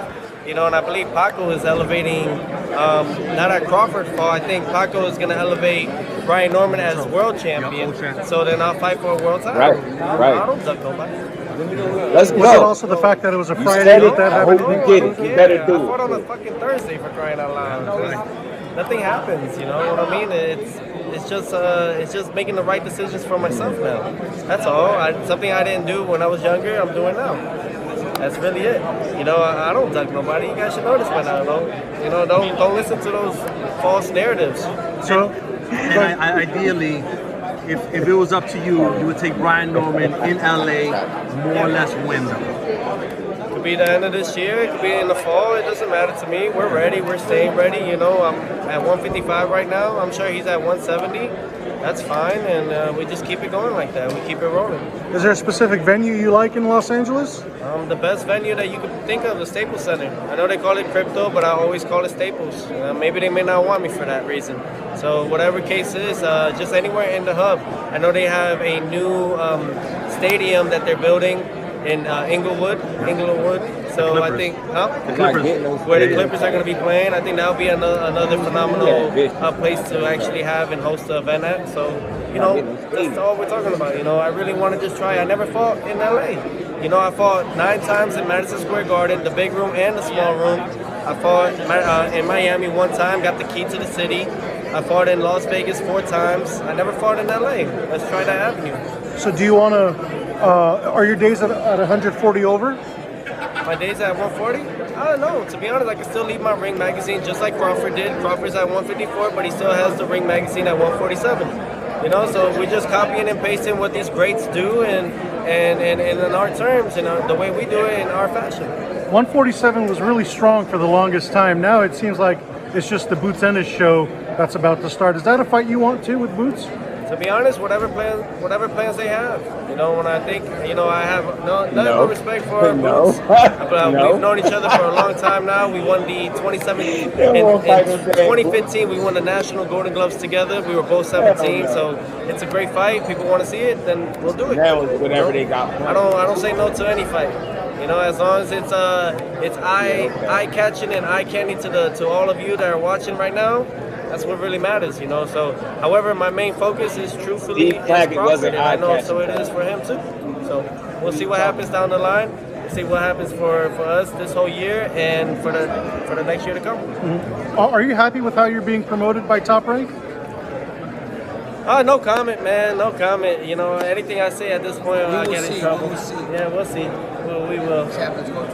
We'll see what happens next. You know, with Top Rank, ESPN, we understand their contract is about to be up in April. So we'll see maybe if they do a renewal. But other than that, you know, we wish the best for all networks. You know, we just got Turkey Alashi into the mix with Top Rank. You know, and we'll see what we find out now. You know, all I'm doing is just dictating and taking care of my career. You know, we put our lives in there, and I'm at that point now where I've earned it. You know what I'm saying? And just making the best fights. There's nobody at 140. Everybody lost. Champion. Nobody wanted to fight us. They went the wrong route, and everybody's out. Matias is out. Gibbo's out. Devin Haney got knocked out. The only king remaining is Teofimo Lopez Sr. Teofimo Lopez. I am like a senior because they're all my sons. Teofimo Lopez. En español, una pelea con Rayo no te interesa. Con Rayo. Rayo no. No, para quitarle el cinturón. No sirve. Es que para mí, que yo puedo mira la pelea con él y Pipo fue cerca. Si él quiere hacer una pelea, hace otra rematch con... Todo el mundo sabe que quisimos pelear con Matías en febrero. Dijo que no porque la mano estaba mala. Le dijimos, espéranos en junio, ¿qué hizo? You guys know Dean the Great? ¿Y qué pasó? Se le fue mal. Nah, that's why I stopped it. All right, we got what we got out of that. So y'all heard him. He's saying people said he was going to duck Brian Norman Jr. He ain't ducking him. He just wanted his fight he wanted the fight to be in LA. Sound like he got plans on fighting him. At the same time, he's saying his career at 140 ain't done, but he sound like he eyeing fights at 147. I truly hope he go up there and get in the ring with Brian Norman. I think that'd be a hell of an opportunity for Norman right now too, man. I love to see the fight for him. I'm telling you, man. I hope he get it. Hope T.O. ain't selling us wolf tickets, man. Shout out to Kelly on the super chat. Said, nah, we want to see Big Change Shakur call. Thank God. Big Change Shakur is missing. Rap a lot, Mafia Life. I got that one for you, too. I think I still got that joint in my I think I still. And we ain't never got a box again. Well, right. well. I already been getting these, but now it's time for you to get your just do.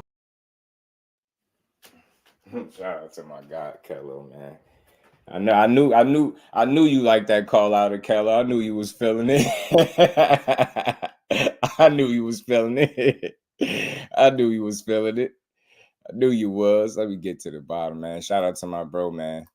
Being a member for 13 months too. Teal, friendly in public, gangster in private. That he is 100%. Bud equals I want Bud. Boots equals whatever they plan, huh? You get what I'm saying? Come on, man. Now when they ask him about Boots is whatever they got planned, but Bud is I want Bud. Like you don't want to fight Bud. He had a higher weight class than Boots. So if it's what they got planned when it's Boots, you damn sure don't want to fight Bud. You don't want to fight them dudes. I'm telling you, bro. See, well, you know it. You know it, bro. You know it. You gotta go 12 rounds with Claggett. Yeah, that wasn't the fight we was asking for. That wasn't the fight at all. Y'all smash the like button for your boy, man. We're going to keep rolling. Tio's a supersized clout chaser. He truly is. He truly is. You know it. Clout chaser. Say he still dug at Devin Haney. He trying to avoid fighting him. That's why his dad keep bringing him up, talking about he got knocked down. But you didn't do it. You should want to fight Devin Haney after all the trash that y'all talk to each other. You should want to fight that man. You should really want to fight him. I mean, he should really want to fight him.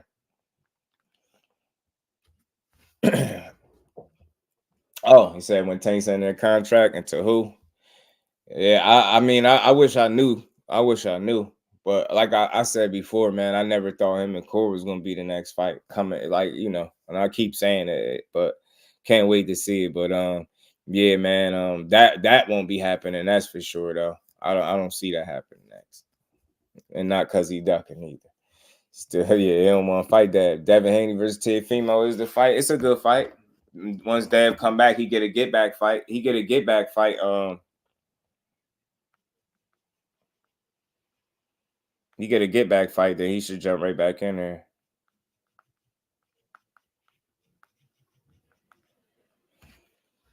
I mean, salute to my boxing mom. Peace and blessings, Queen, man. Always good to see you. Make sure you have a good night.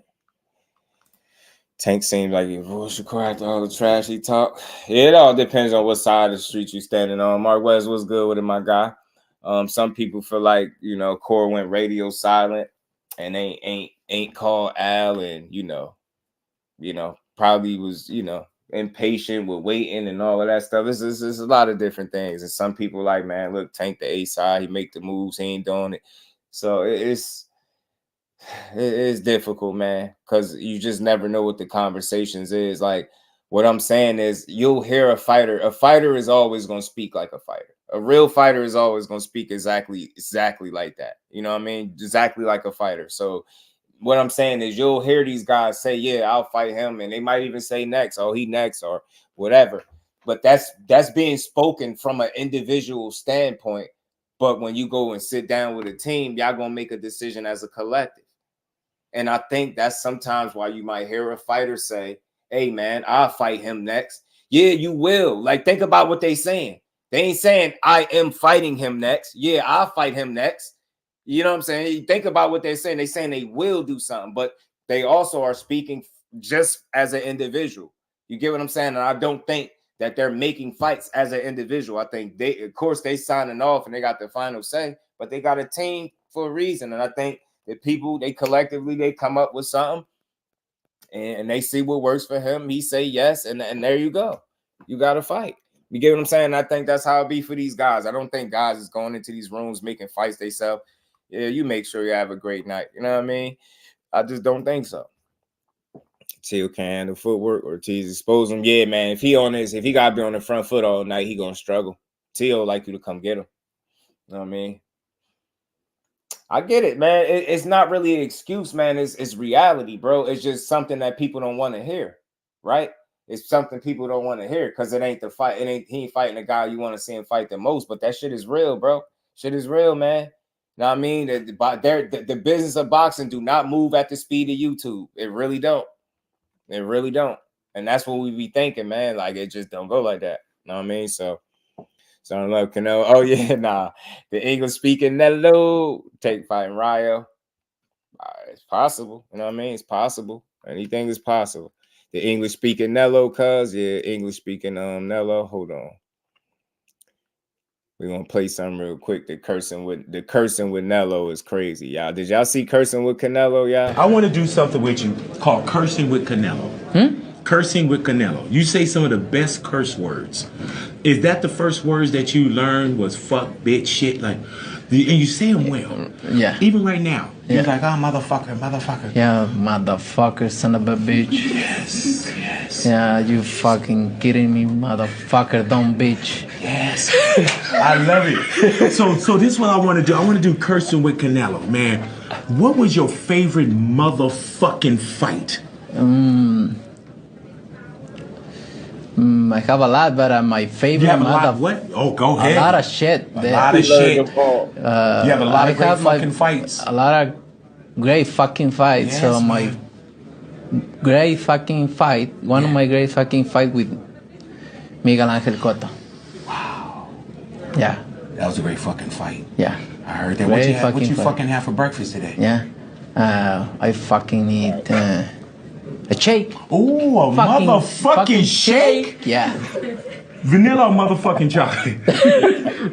Strawberry? Banana. Oh, I love motherfucking banana too. Banana. I love it, man. Yeah. I love it. What's your favorite curse word? He just got What is your favorite curse word?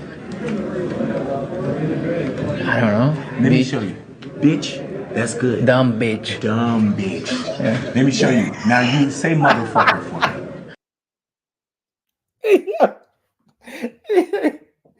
Hey yo, nah, that's funny, bro. Because if y'all thought we thought it was funny, that man invited him on the show to curse in English. You think they loving the English speaking Canelo right now? That big boy invited that man on his show to curse English. You can't be mad at that, man. You can't be mad at that, man. Oh man, that is funny. Yo, the way he said it though, I'm telling you, Nello is funny, man. But I hear y'all, man. I just think, and again, I said this before, people gonna make their money, man. People got investments in the sport of boxing. They want money. They gonna get paid. They gonna make sure they doubling their dollars, man. You know, they gonna get their money. I'm telling you, okay, he invited that man to the show just to curse, yo. It made it do, Mike. It make it better, bro. Now, Canelo said the reason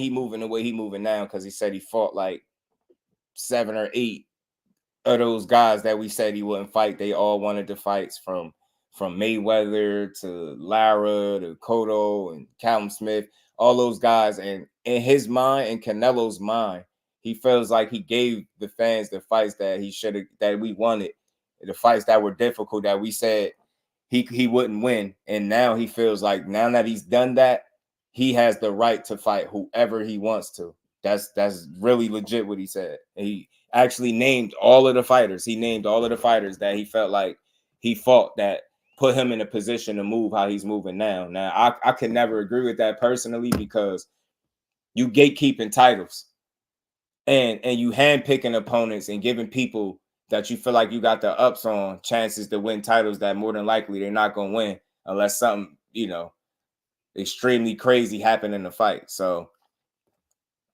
you gatekeeping titles, you stopping deserving guys from getting opportunities. It's tough to support that.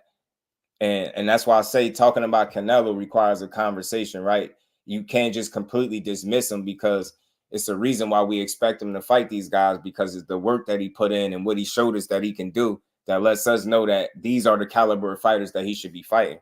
So that's kudos to him for still being a world-class fighter, top-level fighter with 60-plus fights. But like I said, when you're a pay-per-view star, at no point in time do you get to just coast and just say, you know what? Well, I gave y'all all of these fights all of these years ago, so now I get to pick who I want to fight, but y'all got to pay for it. That's the only problem. If Canelo was the one paying for and watching his own fights, then yeah, you can do exactly what he's doing with no resistance. But the fact that in order for us to watch him, we got to dig into our pockets or go into our bank accounts to watch him, I don't think that mentality goes well with a lot of people that I know. I don't know nobody that off the top of my head that's cool with what he's doing, the way he's doing it. You know what I mean? And that's why people feel like it's hard to support him. Going forward, in every Canelo interview, I'm going to need 3 MFs and 1 dumbbell. They invited that man to curse. Is crazy, bro. That is crazy, man. I think we all agree that the guys at the top level pick them though. Yeah. That's what they do. A lot. I mean, he's done it extremely, like, K Causey would do. He's done it to a, like, where there's no denying it. It's like, damn, like set up fights, all types of shit, fight smaller guys. It's just a lot. So it's terrible, man. He said, sure, he could scrap. But the best of him, yeah, let's see if he's still that dude, for sure. Stop caring what Canelo does. He proved to me who he fights, who he wants, right? It's like it doesn't, it still, it egg you like a little bit. It kind of irritates you a little bit when you see that it's still going on. But I still understand it to a degree, but I'm never going to fully be at peace with something like that. Because you basically telling people, like, nah, I don't want to fight who y'all want to see me fight. I did that already. Now it's time for me to fight who I want to fight. And that's going to always be a problem. You know what I'm saying? But it is what it is. Let him do him. But, man, Teofimo Lopez and Brian Norman Jr. is the fight that I hope we see. Teo talking like he want that fight, talking about he ain't ducking no smoke. He'll go up there. And he mentioned the word stay active. Like that's a stay busy fight. Yeah, you gonna run into something with B. Norman. I really believe that. Well, Yildirim is world-class sparring partner. Yeah.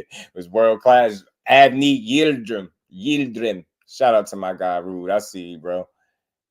Applying the pressure. But on the other side of the coin, he took big risks moving up in weight also. But you're right.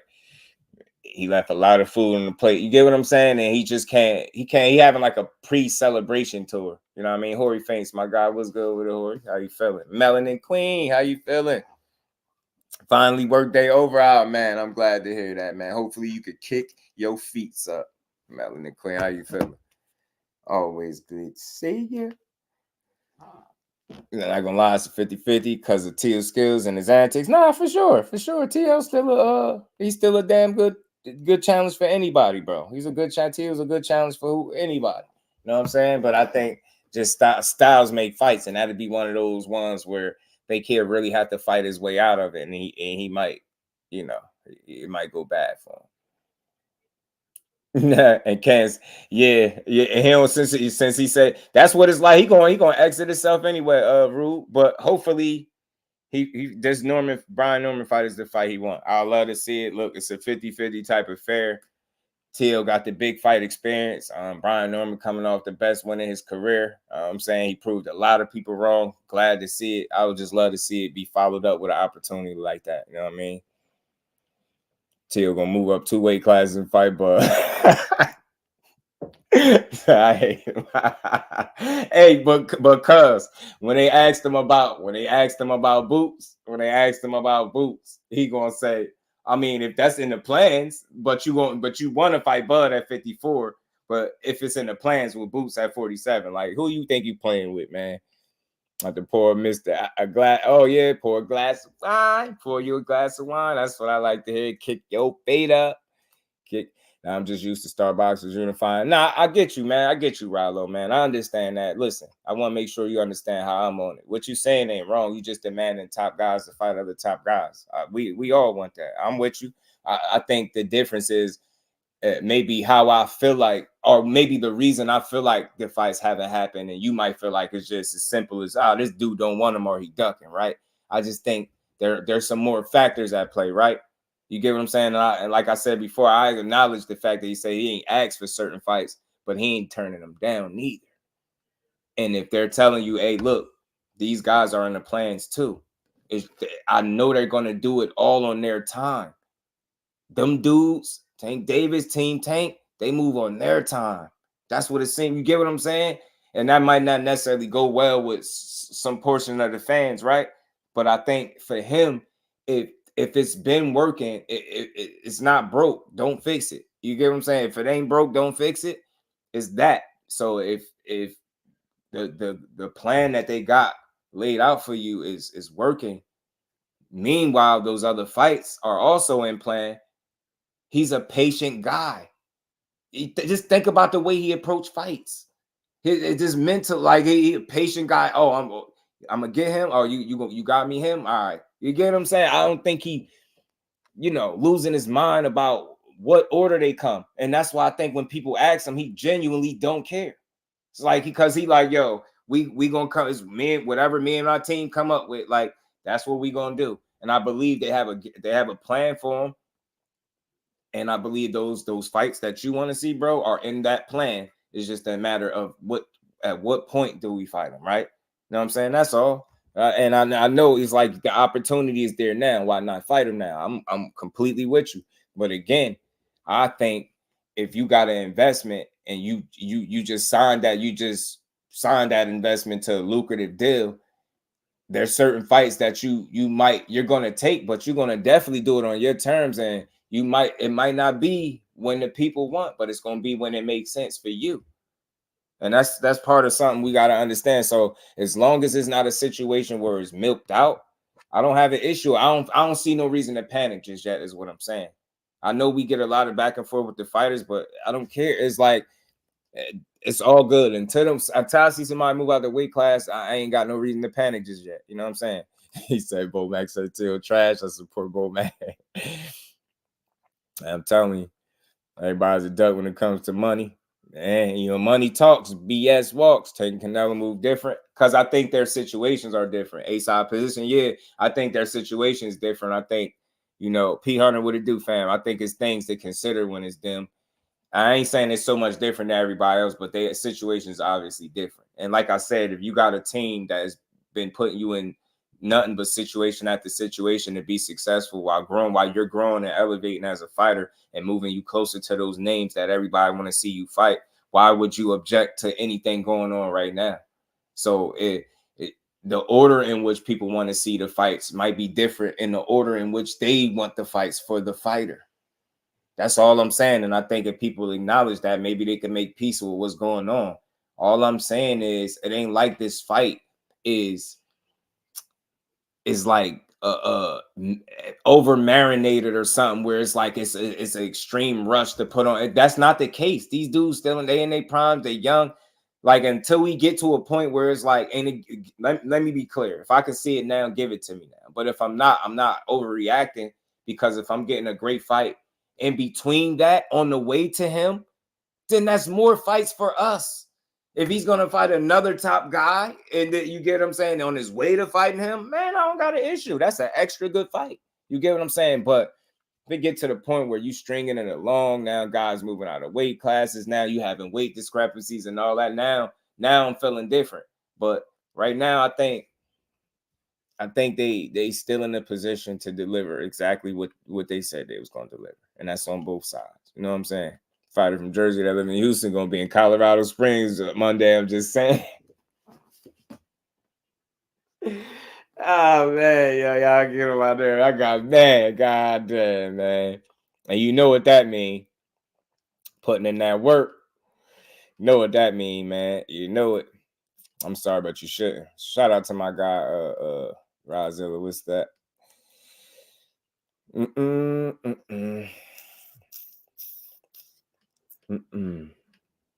Wrong. Oh yeah, that's the wrong mindset for sure. You get what I'm saying? So we just like great fights are great fights. Like I'm just not whining. I'm thinking that's the discrepancy. People know we go a lot of time. We listen to what these fighters be saying, but I'm telling you, I hope y'all understand what I'm saying. They speak as individuals oftentimes, but they're gonna make that decision as a team.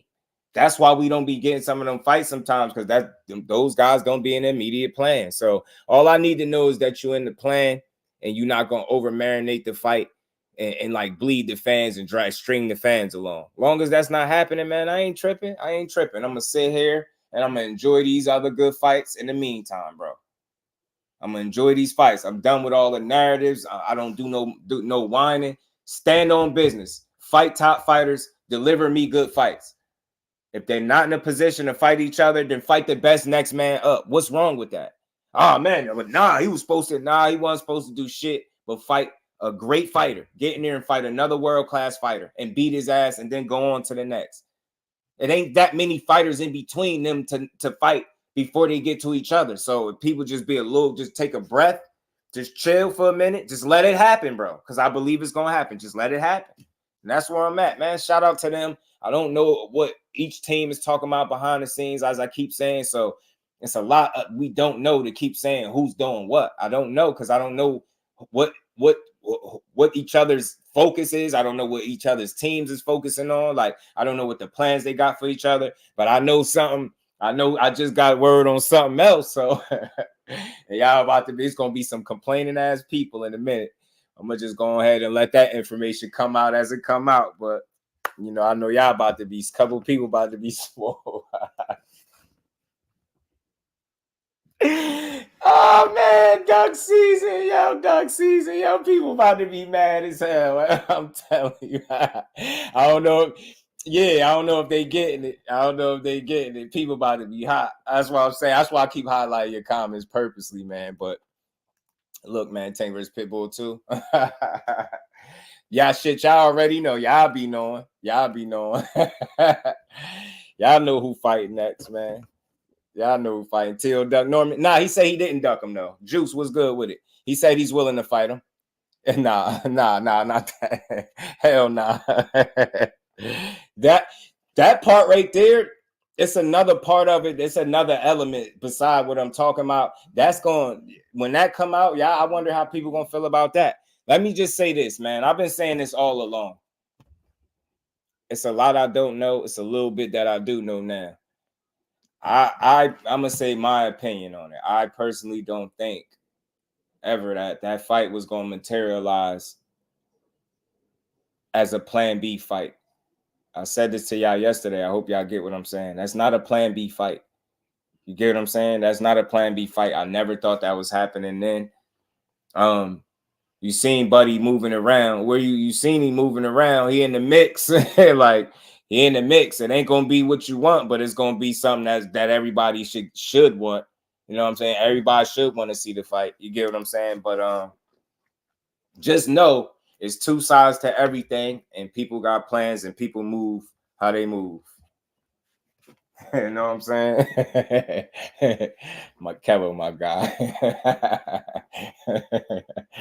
Y'all know what time it is. Shout out to the chat, man. Y'all make sure y'all smash the like button, sub to the channel, man. Let's keep building. We ain't done yet. We ain't done just yet. We got a couple more things to talk about before we slide out.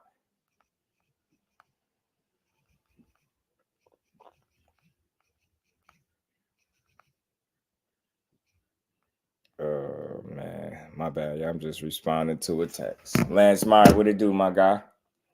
Y'all ain't hear from me though. You know what I mean? What was not plan B? No, I don't think Shakur would be a plan B like fight. And again, I could be all wrong on this, y'all. But what I'm saying is, and this is just something I think. When you take on a challenge, that's a risky guy to fight. That's a real challenge. That's a risky fight.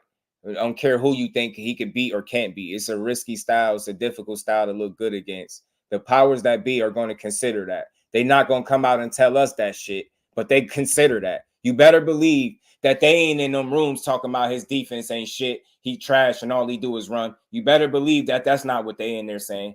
You get what I'm saying? They a lot more realistic because they gotta worry about if they gonna make money off a fight, right? If their guy's gonna lose. So they definitely ain't in there discrediting them the way the fans would.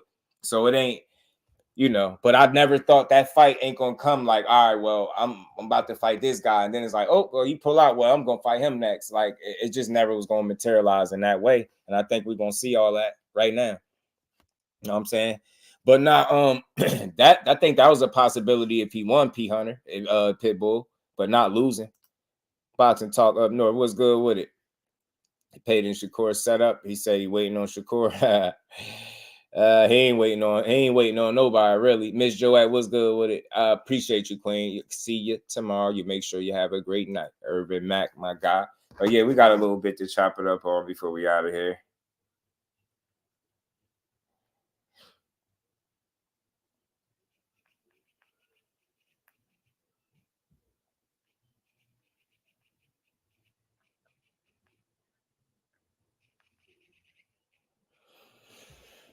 Not bad. Matchmakers talk skills, promoters and managers talk money. Man, appreciate you, bro. And that's real. You know what I'm saying? Dudes, like, we be wanting to think like, it's 100% the fighter. Nah, people gotta get paid. They ain't just throwing their investments away like that. I heard Frank Martin fighting Edmund De Los Santos. That'd be a great fight. That'd be a fun fight to watch. That'd be a fun fight to watch. You know what I'm saying? But nah, I ain't done just yet, Lance. We ain't done just yet. We got a little bit more to chop it up on. I wanted to play some of this, just the Crawford's portion of the interview on the Porterway podcast. It's not long at all, just Crawford's portion. Some of the things that he was touching on in there. It was a good listen too, man. Good listen. It is money talks, bullshit walks right. And I'm telling you, man, dudes try to maximize their dollar, man, before putting themselves in a position to risk it all. And that's what people don't be wanting to understand and accept that. But you have a talk with some people that be in them rooms, and I guarantee you, they're going to tell you a lot of what bro be saying, behind the hands be saying and everything. I'm telling you, shit ain't what people think, though. It ain't. Yeah, they'll take chances and risks too, but for the most part, people ain't stupid. They're not putting their fighters in fights that they feel like they can lose like that. It's just not happening. People don't want to understand it and accept it for what it is, but it's really that. Shakur not being a plan B. He said he wanted to be the plan B, but can he make the fight by himself, P Hunter? I'm right there with you, 100%. But could he make an offer, P Hunter? You get what I'm saying, bro? Could he? All he could do is be available, right? That's what people were saying before. Then they changed it to call Al.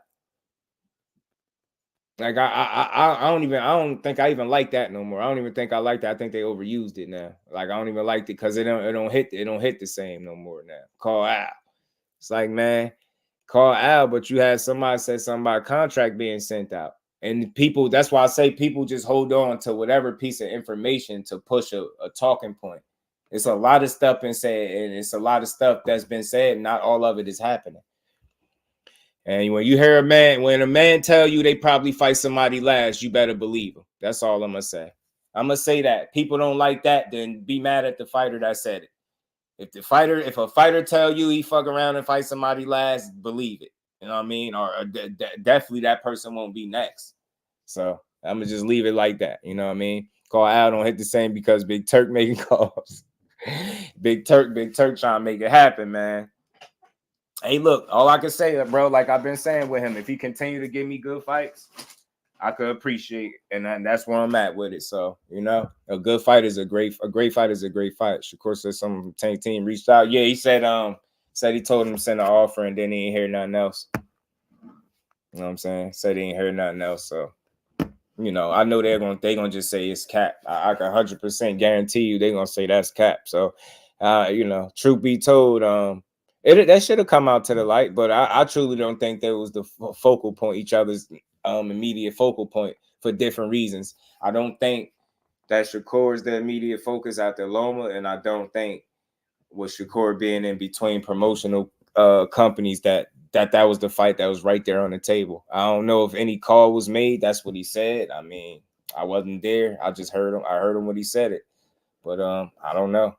You know what I mean? It's two sides to every story. That was just his side. He said it was a call made. I don't know what the other side is saying, you know? Time we're going last fight. Hey, Irvin, all I'm saying is it's not 100% sure that's it, but I'm leaning to that more than what people are thinking. I'm telling you, I heard what I heard. And ever since I've heard that statement be made, the things that I've heard after that don't make me feel confident that it's a right now thing. It's assumed like right now. But I also don't think it's going to be dragged out longer than it's supposed to be either. I don't think that's going to be the case. That's why I'm cool with it, because I know part of me understand how boxing been delivering. They don't never give us everything when we want it, right? But as long as they don't milk it and we get it at a great time, why am I tripping? Because this is not, you're going to be stressing for nothing. You can't change the way boxing move, bro. They're going to move the way they move. You know what I mean? You just got to be there when these fights be made, man. Turk Al Capone is he ain't making fights that casuals want to see. That's why he losing money. Could be, yo. Could be, man. Could be. That's a good point, P. Hunter. Could be. But you know what? Part of me, like that's his problem, right? He got to figure that out. But you know what he is doing, P? And I know you could appreciate it. He putting on fights where either guy could win or lose. That's what he is doing. You get what I'm saying? Putting on some pretty favorable matchups. You get what I'm saying? Some good, like, you know, some quality fights, some competitive fights, some even on paper, some even fights. You get what I'm saying? So that's what he is doing. So like Terence Crawford and Madrimov, that's a diehard fight. That's not a casual man's fight. Like you saying, it's not. So you're right. That probably will have a big impact. Our best product is Tank and Earl. Yeah, man. They bring them people, man. Number 9, he's so official. Just do much love. Shout out to Trenton, man. Shout out to Trenton, Jersey. Thomas Hill, my guy. That bread ain't nothing to him. We're winning. You know who that Thomas? Who he said who's that? Who's who? Talk to me, man. But yeah, man, that's what it is, man. So we'll see. I did hear some whispers about Tank supposed to be speaking on who he gonna be fighting soon too. So we'll just wait and see. And again, a quality fight is a quality fight. I'm gonna let people have them senseless arguments about why he didn't fight Shakur and why Shakur didn't fight him and how they ducked each other when that shit never took place. For me, somebody has to make an offer. Somebody has to at least turn down an offer, a contract, a phone call, some type of form of communication for it to be a duck.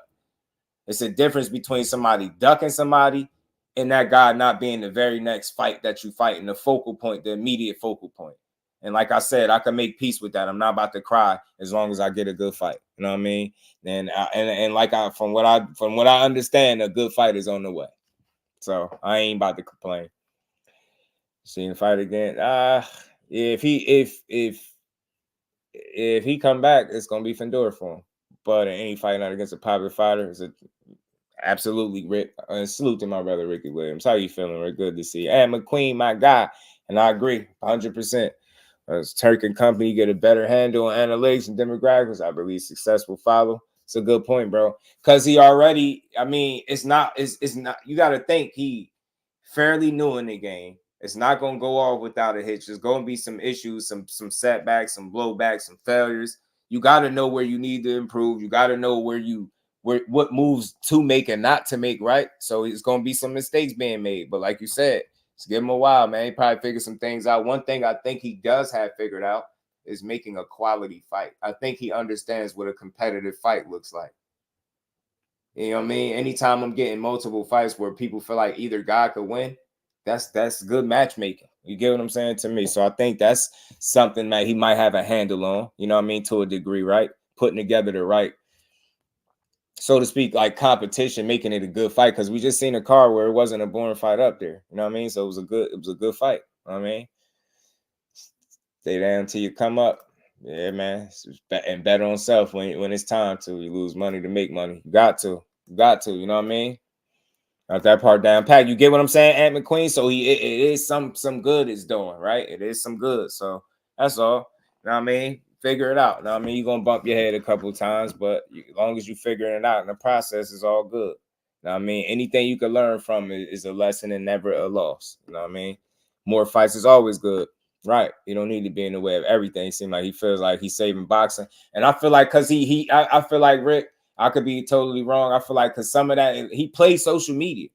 You get what I'm saying? Like, look at the paragraph he wrote out to Canelo. He plays social media. I mean, he's active on there. So he's reading people saying that. I guarantee you it's coming across him and he's seeing somebody say that he's saving boxing. And you start to kind of be smelling. Well, I am saving. Like, you get what I'm saying? You start to read too many Twitter posts of yourself and people bigging you up. Oh, man, you're saving boxing. And you start to feel it. But I don't think that's the case. It's you too new. You haven't been here long enough to save anything. And then, I don't know about y'all, boxing was doing fine before he put his hand in, you know, before he jumped in the game. Think we was doing just fine, to be perfectly honest with you. So he ain't got to save shit. Now, what he could, and that's people dissing the sport. That's like saying the sport was dying until he got here. That's bullshit. What he is doing is he adding a different dynamic and element to the sport that could be good if he moved the right way. If his heart is in it, right? If his intentions are pure, then I believe he can add something better to the sport. But the it's like people kind of split. They don't like the energy and they don't like his approach. You hear Canelo saying it. People don't like how he's talking to the fighters or at the fighters. So I don't know. Just gotta give it time to see what's gonna happen. You know what I mean? You get what I'm saying? Salute to my guy. It would make sense. You get what I'm saying? Right. Crawford, Canelo, and saving boxing. Nah, because I mean it'll generate money, though, I think. You know what I mean? I think it'll generate money, but as far as saving, I don't think boxing needs saving. Respectfully, I don't. I don't think no one fight could save boxing. I think any of these good fights can, you know, add to the sport, make it just that much better. You get what I'm saying? Like, I just don't think no one fight in boxing that you can make on save it, because I don't think it needs to be saved, right? But these fights need to happen because boxing always could use improvement. Boxing could always get better. You get what I'm saying? It could always get better, but it don't need no saving. We got a lot of talent. You look at all the women champions, look at all the belts changing hands, all the history these women accomplishing, man. They holding their own, and then the men doing what they're doing. Women don't duck no smoke. Men, Turkey came along, man. He putting people in them 50-50 affairs. I like it, bro. I like the 50-50 affairs, man. I just want to see more of them. So when we see them, people don't overreact with close decision fights. You know what I mean? He said, I'm blocking fights. But you know what, though?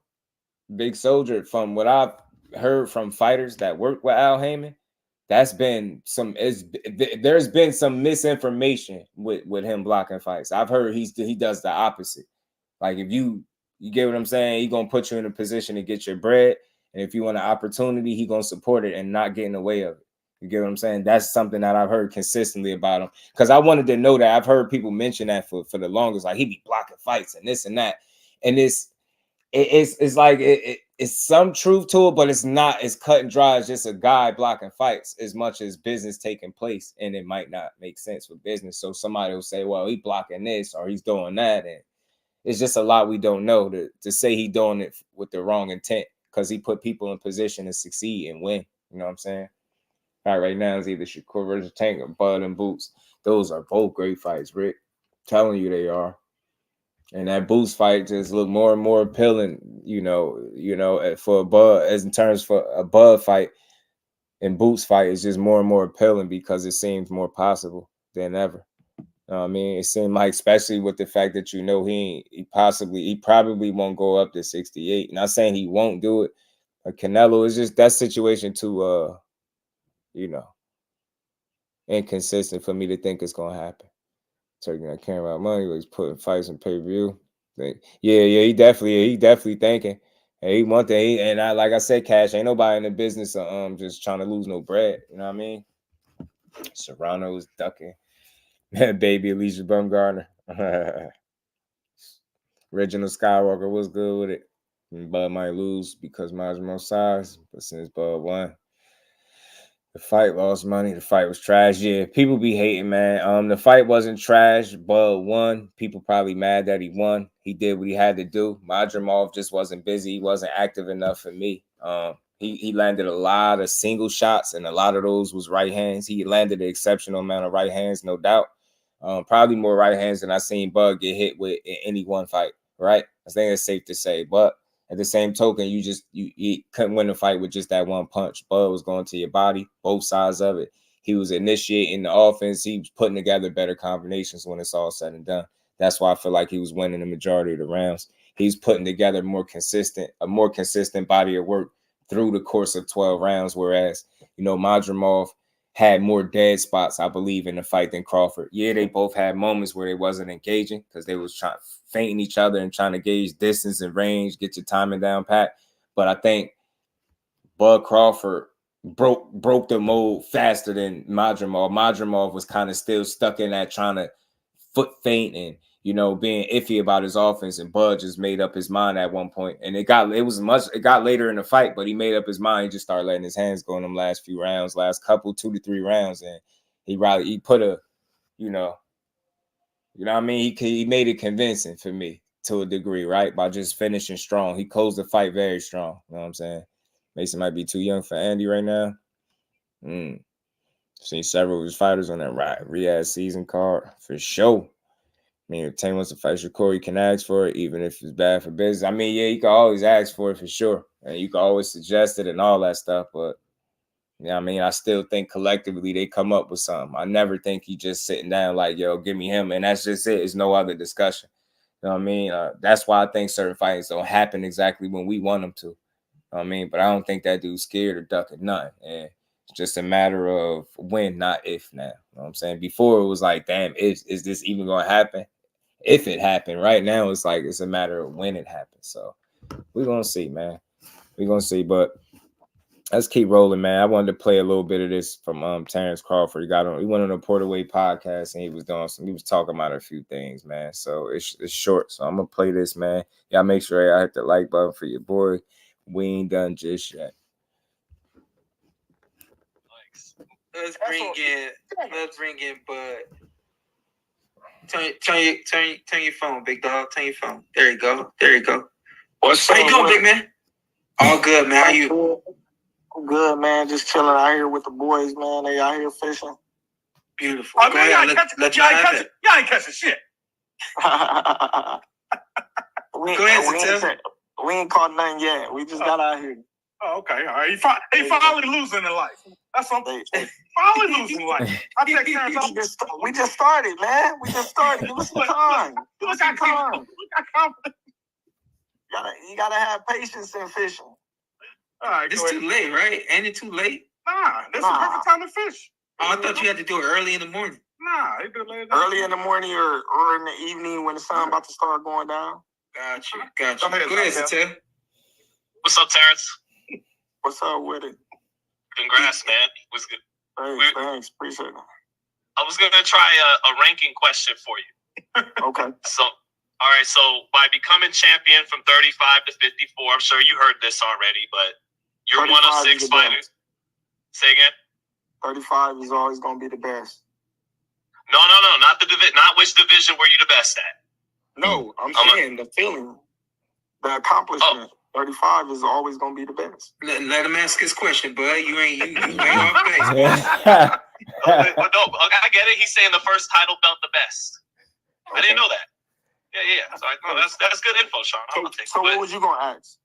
So all right, by doing that, 35 to 54, you joined 5 other Hall of Famers: Shane Mosley, Oscar De La Hoya, Floyd Mayweather, Pernell Whitaker, Manny Pacquiao, and now yourself. Can you give me the 1 through 6 on that one? And putting someone at number 6 isn't an insult. It's someone's got to be number 6. Someone's got to be number 1. How would you rank it? Man, I can't even rank that. That's tough. I gotta sit down and really analyze that. Yeah. You put me on the spot on that one. That's a tough one. Oh yeah, it's tough. Hey, Terence, 10 years of the world champ, bro. Well, like, what drives you to get up every day, bro, and give it everything you've got? You really want to know? Mm-hmm. Yeah. Them guys over there. Got you. You know what I mean? Like, I can't tell them to wake up in the morning and push hard and give it their all if I'm half-stepping, if I'm not competing at the highest level that I possibly can. You know, I always said I want to win in everything. And that means that fire is still in my belly to compete in anything. So that's just what wakes me up with the hunger to still do what I do. Look, I've said this quite a few times that you keep a lot of young guys around you in camp. Pretty much. Shout out to the great debater.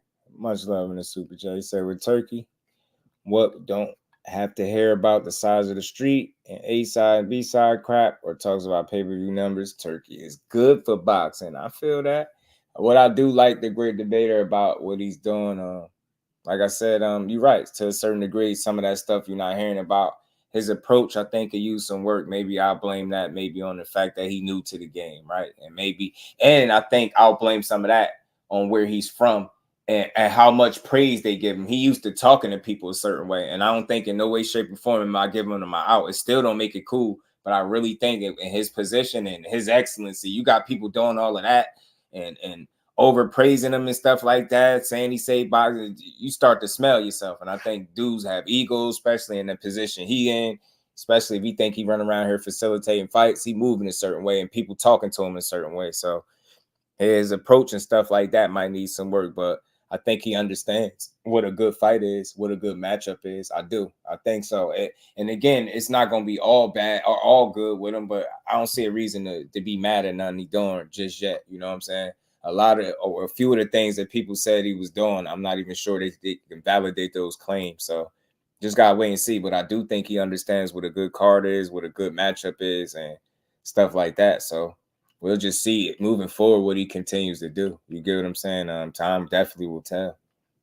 Time will tell. But so far, I mean, I'm seeing some good, so I don't see a need to trip. And we ain't never got to box again. Well, right. well. I already been getting these bets, but now it's time for you to get your just do. Shout out to the great debater. Appreciate you, fam. Shout out to bro, take care of their family. Gotta respect, bro, for that, man. Shout out to Ricky Williams. Man, he make too many fighters a bag and making too many 50-50 fights to care. And that's what I'm saying, bro.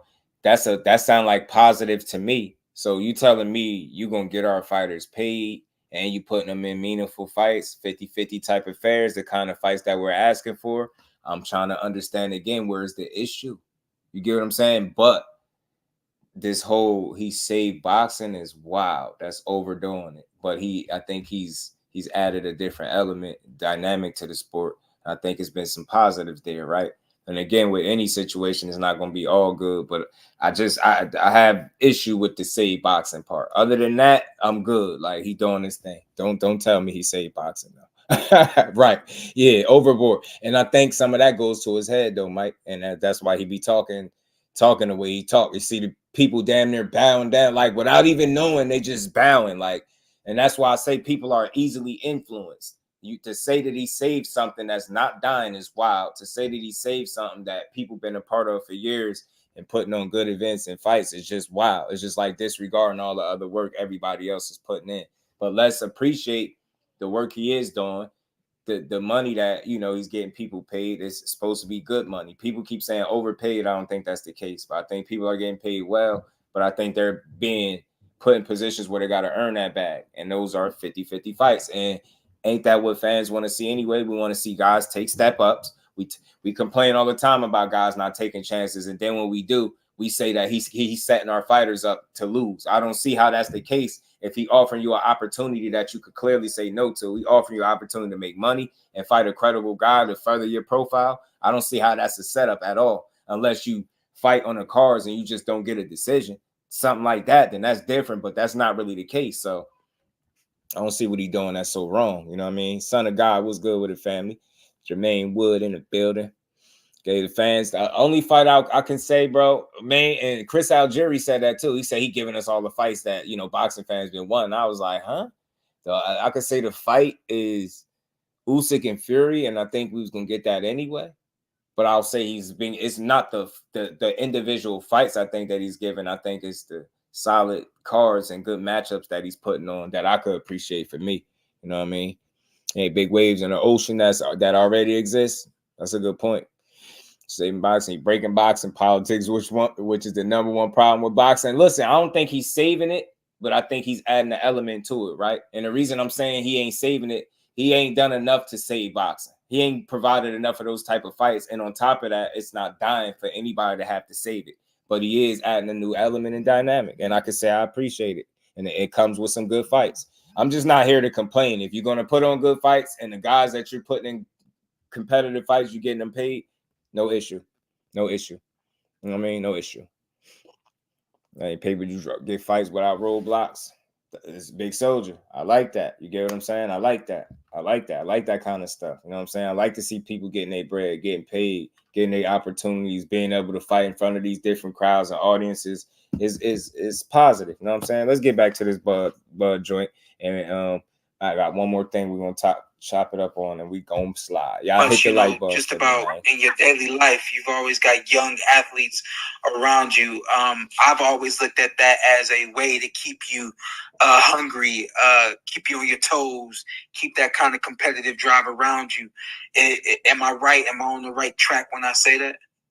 Yeah, definitely. You know what I mean? When you got them young Thundercats, man, them dudes, man, they get up, they push you, they running fast, they running hard, they trying to outwork you, so it becomes competitiveness. You know, they want to show you that, you know what I mean, they ready for the job at hand, and you want to show them that you the leader of the pack. So with doing so, you know, it comes a time where you might be sore, but was wanting getting more money. Yeah, Rick. Their bodies heal so fast. They do a hard workout one day, and they ready to go the next day like they ain't did nothing. And I'm like, dang, but I can't, you know, let them see me sweat. Sometimes I'll be like, man, I'm sore, but in my mind, I'll be like, man, I'm gonna push through it because I might gotta push through it in the fight. Right. Listen, tell us what you really. I knew that was a reason for him. Like paying it forward is what I call it when he surrounds himself around those young, talented fighters that he's able to help get sharp, but they keep him sharp as well and help push him. So I think that's dope, man. I think that's an element that's helped him kind of be the fighter he is, man. Always been in that mix around that high levels of competition, even with people your size, and then with the up and coming youngins that want to be great. You know what I mean? Dragon Assassin Official, what's good, family? Yeah, keeping Bud young. I said the same thing, Rick. You know what I'm saying? I think so too. And I think it's a smart move to do that. Yeah, right. Ryan. Looking at when you were across from Madrimov, you know, majority of that fight, I felt like it was a lot of restarting. It was a lot of you trying to bait him in. He wasn't taking it. A lot of feints coming from him. Kind of take us through your eyes, what you saw in the fight. Well, I saw that, he was trying to counter me. He was doing a lot of movement, a lot of feinting, but he wasn't throwing a lot. Exactly. That's why he lost. He was trying to get me to bite on the feints, to drop my hands so he can throw an overhand right. I took away his left hand completely. Yeah. If you watch that fight, he really wasn't throwing too much of the left, really. He'd dart in with the right here and there, but too much, not really nothing, and I was trying to open him up, but he stayed disciplined, and he just stayed disciplined. Yeah. In retrospect, I felt that's a great point. That's why I felt like Bud, it's easy to see who won. Bud reduced him to a one-handed fighter. Yeah, he was landing a lot of them right hands, but it was single shots where Bud was taking the initiative more than he was, and it was more of a Bud Crawford pace fight. You know what I'm saying? He was controlling the action. I felt like more so. He'd take more of the chances. You get what I'm saying? He was attacking with both hands. He was willing to mix it up and go to the body as well as combinations to the head. Madrimov was not going to the body, and like you say, he was primarily landing the right hand and really no lefts. He reduced the man to a one-handed fighter and didn't allow him to really land body shots. You can't tell me a guy is winning a fight because he keep landing the right hand. I know it was a lot of them, but it ain't win. He just didn't win. And he caused him with some nasty body shots on both sides too. Rick, he was ripping them joints. I thought the fight was just a technically sound, highly competitive fight. At some point, you should have went back to the orthodox position. I kind of felt like fighting southpaw was just simply to take away that jab hand. But then you were getting caught with some straight rights coming right down the guard. I felt like the switch back to orthodox would have been a good move for you. Did that come was that in the corner at all? Was that in your mind at all that you might need to switch back? Oh, not really, because to be honest, he never hurt me or buzzed me or anything with nothing he threw. Yeah. And even looking back at the fight, I didn't watch the fight like 3 times. Like, I didn't see what a lot of people seen, like him hitting me these crazy amount of times with right hands. Now, don't get me wrong, he landed a few right hands, but it wasn't as much as I thought it was hearing from the outsiders. The thing was, it was some of them was so flush, and he would knock his head back every now and again, and it was, I think it just was more than what people anticipated coming from Madrimov. He had more success with the right hand than people anticipated. So there's that. While you watching this, there's that tendency to overreact with what you're seeing because you haven't seen anybody have that level of success on that man in quite some time. So I think when people seen it, they like, man, damn, he catching Bud, but he also getting caught. He also getting his body snatched on both sides. He also getting hit with combinations. You get what I'm saying? Bud was taking some of the play away from this guy too, and like I said, reduced him to a one-handed fighter.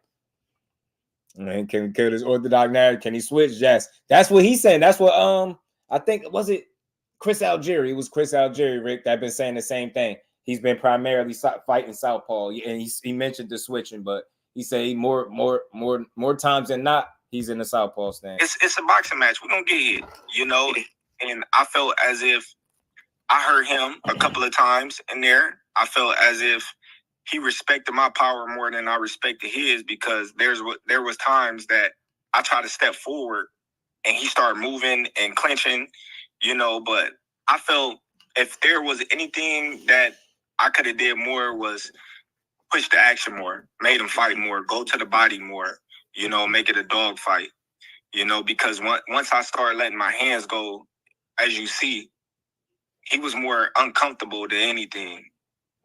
And I think it's one of those things, fans, but they see you just, smoke people for the most part. You got a tough guy like that in there. And Madrimov is a good fighter. I think you'll get more credit for this fight in the next 2 or 3 years than outsiders are giving you right now, which I give you credit. I had you smoking and winning the fight with ease, but you got the BS of the zone. I ain't gonna. Some of the, because Shawn was on your side. Some of the yes. But you got a combo off on this motherfucker. Then he hit you once. Oh, Bud got hit with a bitch. Yes. Right. So, expectations, right, Rick? That's real.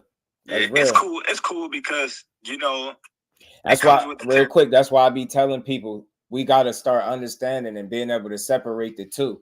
sometimes people expectations are not reality. And what you got in your head and what you expecting is not what we get in reality. I'm telling you. And I do think it's a such thing as that of setting the bar too high and just expecting too much. Yeah, because he knocked out the last 10, 11 people. Yeah, he been getting guys out of there. Yeah. I mean, you've seen him be hit with shots before over and over in fights, but just not on this level, not in recent memory, right? It was just a lot of him getting guys up out of there, knocking guys out, having fun in there, looking good doing it, right? So first time you see him get tested in a long time, I think people just kind of, classic overreaction just a bit, you know what I mean? Dog in the later rounds, y'all, he ain't lying for sure. He bit down where, you get what I'm saying? Mike Kirkland, he was willing to take that initiative, and Madrimov still was stuck in that trying to bait him type of energy, and it just wasn't it. He said, "Nah, but Duck and Usyk." Right. Right. That's how they be, though. That's how they be, bro. People think Bud be Earl. Now you gotta walk on water. I was saying that too. Behind the hands, I think the visual of how he beat EJ had people feeling like, yeah, he should just run through this dude and got 11 fights. He better beat him with ease. But you got to consider this different style, bigger guy in the ring, newer weight class, another layoff, getting a little bit older. It's just a lot of little things that factor in, and you just can't expect a guy to, you know what I mean? It's funny how Teofimo said he thought it caught up to him so fast. He thought it would have caught up to him by like 38. The dude gonna be 37 soon. Like, catch up to him. He's still performing at the highest level, and he'll still beat Teo's ass at any point in the ring. So Crawford ain't gonna be no easy guy for nobody to beat. And if they think he, shit's sweet because Madrimov was landing some right hands, just getting there with him, then he should have no problem getting fights from here on out, quality ones too. You know what I mean? Pugilist was good with it. About the Bud pay-per-view, have a clear conscience. Shout out to you, bro. We appreciate you. You know what I mean? Supporting the boxing community, man. Madrimov doing a Harlem Shake while throwing 2 punches per round. Now, you get what I'm saying? Dragon? Hey, he can't win like that. Yeah, Bud destroyed Tio. And a different approach from Madrimov. Madrimov wasn't willing to cross the line. Absolutely. And he wasn't willing to expose himself to Bud, overexert himself, open up too much. Like you said, like how you put, he wouldn't cross that line. He wouldn't do too much because I don't think he didn't want the fight. He didn't want the fight to get away from him. He didn't want, to allow that fight to just really start getting away from him, where it's like there's no question as to who was winning the fight. And I think he did a hell of a job managing rounds and not just getting blown out of there, just ran out of the ring, right out of the arena. So he did a very good job, but respect to him. But that kind of effort, although a very, very good effort, but that effort would never beat Bud Crawford, because I think, in my opinion, he's too good of a counter puncher for you to fight at his pace. He's going to beat you 10 times out of 10, right? So I think your best bet was to kind of try to accelerate the pace in spots and take more chances. But I understand with more chances come more mistakes. So I think Madrimov just played it very balanced, and he made it a competitive fight, and he was willing to go every round, but he didn't do enough. That kind of performance doesn't beat a Bud Crawford, in my opinion. Hell yeah, he went for it. He walked into some landmines. And he went through the fire and then quit. Yeah. Always, man. Always. And then it just shows me how far I am, in the game, where they praying, they hoping, they wishing that I lose. That was just a real eye opener. Like, everybody, they just like, man, this guy, before he retired, man, we just want him to lose one. We just want him to lose one, and you can see it on their face. And I felt as if, they like, this is our chance. This is our chance. And Madrimov kind of let him down because he wasn't throwing enough. But at the same time, even when I was walking backwards, I always felt like I was in control. Yeah, I think he was too. Salute to my brother Mike Kirkland back in the super chat. He said, I'm a bootsaholic, and I think Boots stops Crawford. I mean, look, I'll tell you what, seeing Madrimov and just the style, I understood why that fight played out that way for the most part, but I definitely think that's hands down one of the toughest fights for him to absolutely take in all of boxing. I I think if there's anybody that has a chance, I would say Boots Ennis has the best chance because he can mimic, I think, from an athletic standpoint, a lot of what Crawford does, right? He can't make up for what Crawford has in mental, right?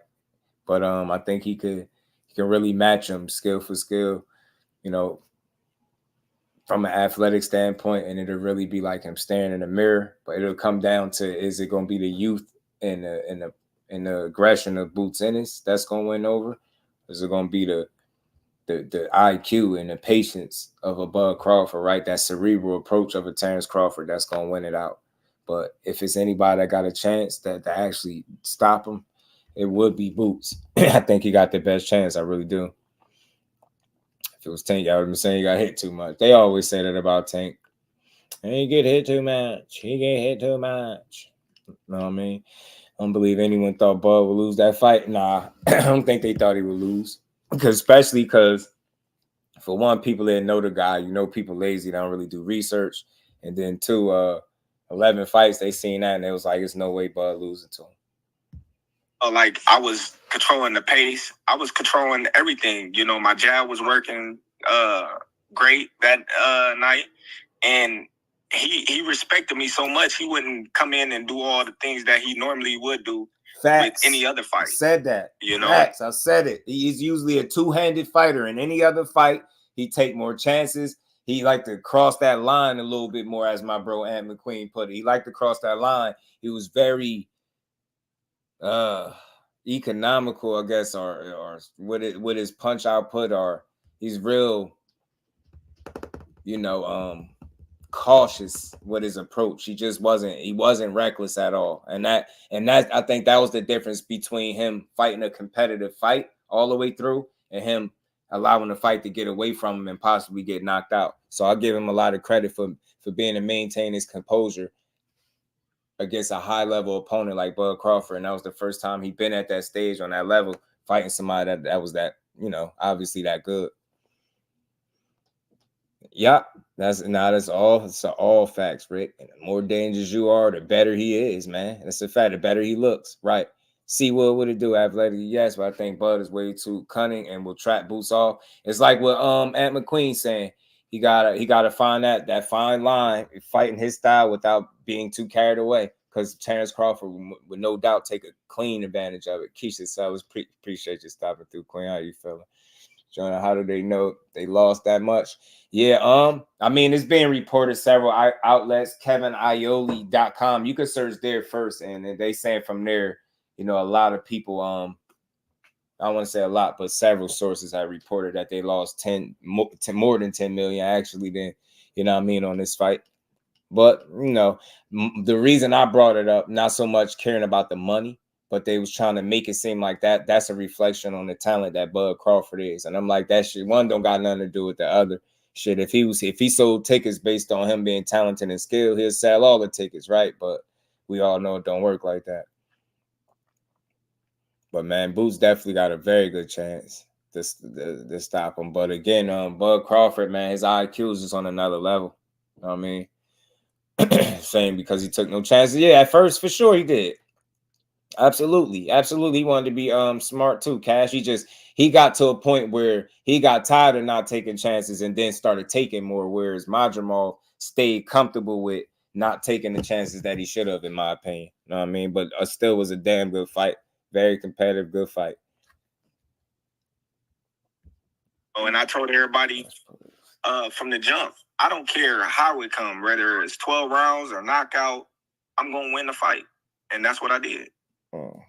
And I mean, go ahead, Shawn. Whatever. Hey, Zatel, right before you go, Zatel, I'm sorry, right before you go, from Matt Bergeson, he said at around the 10th to the 12th round, I noticed you really picked up the pace.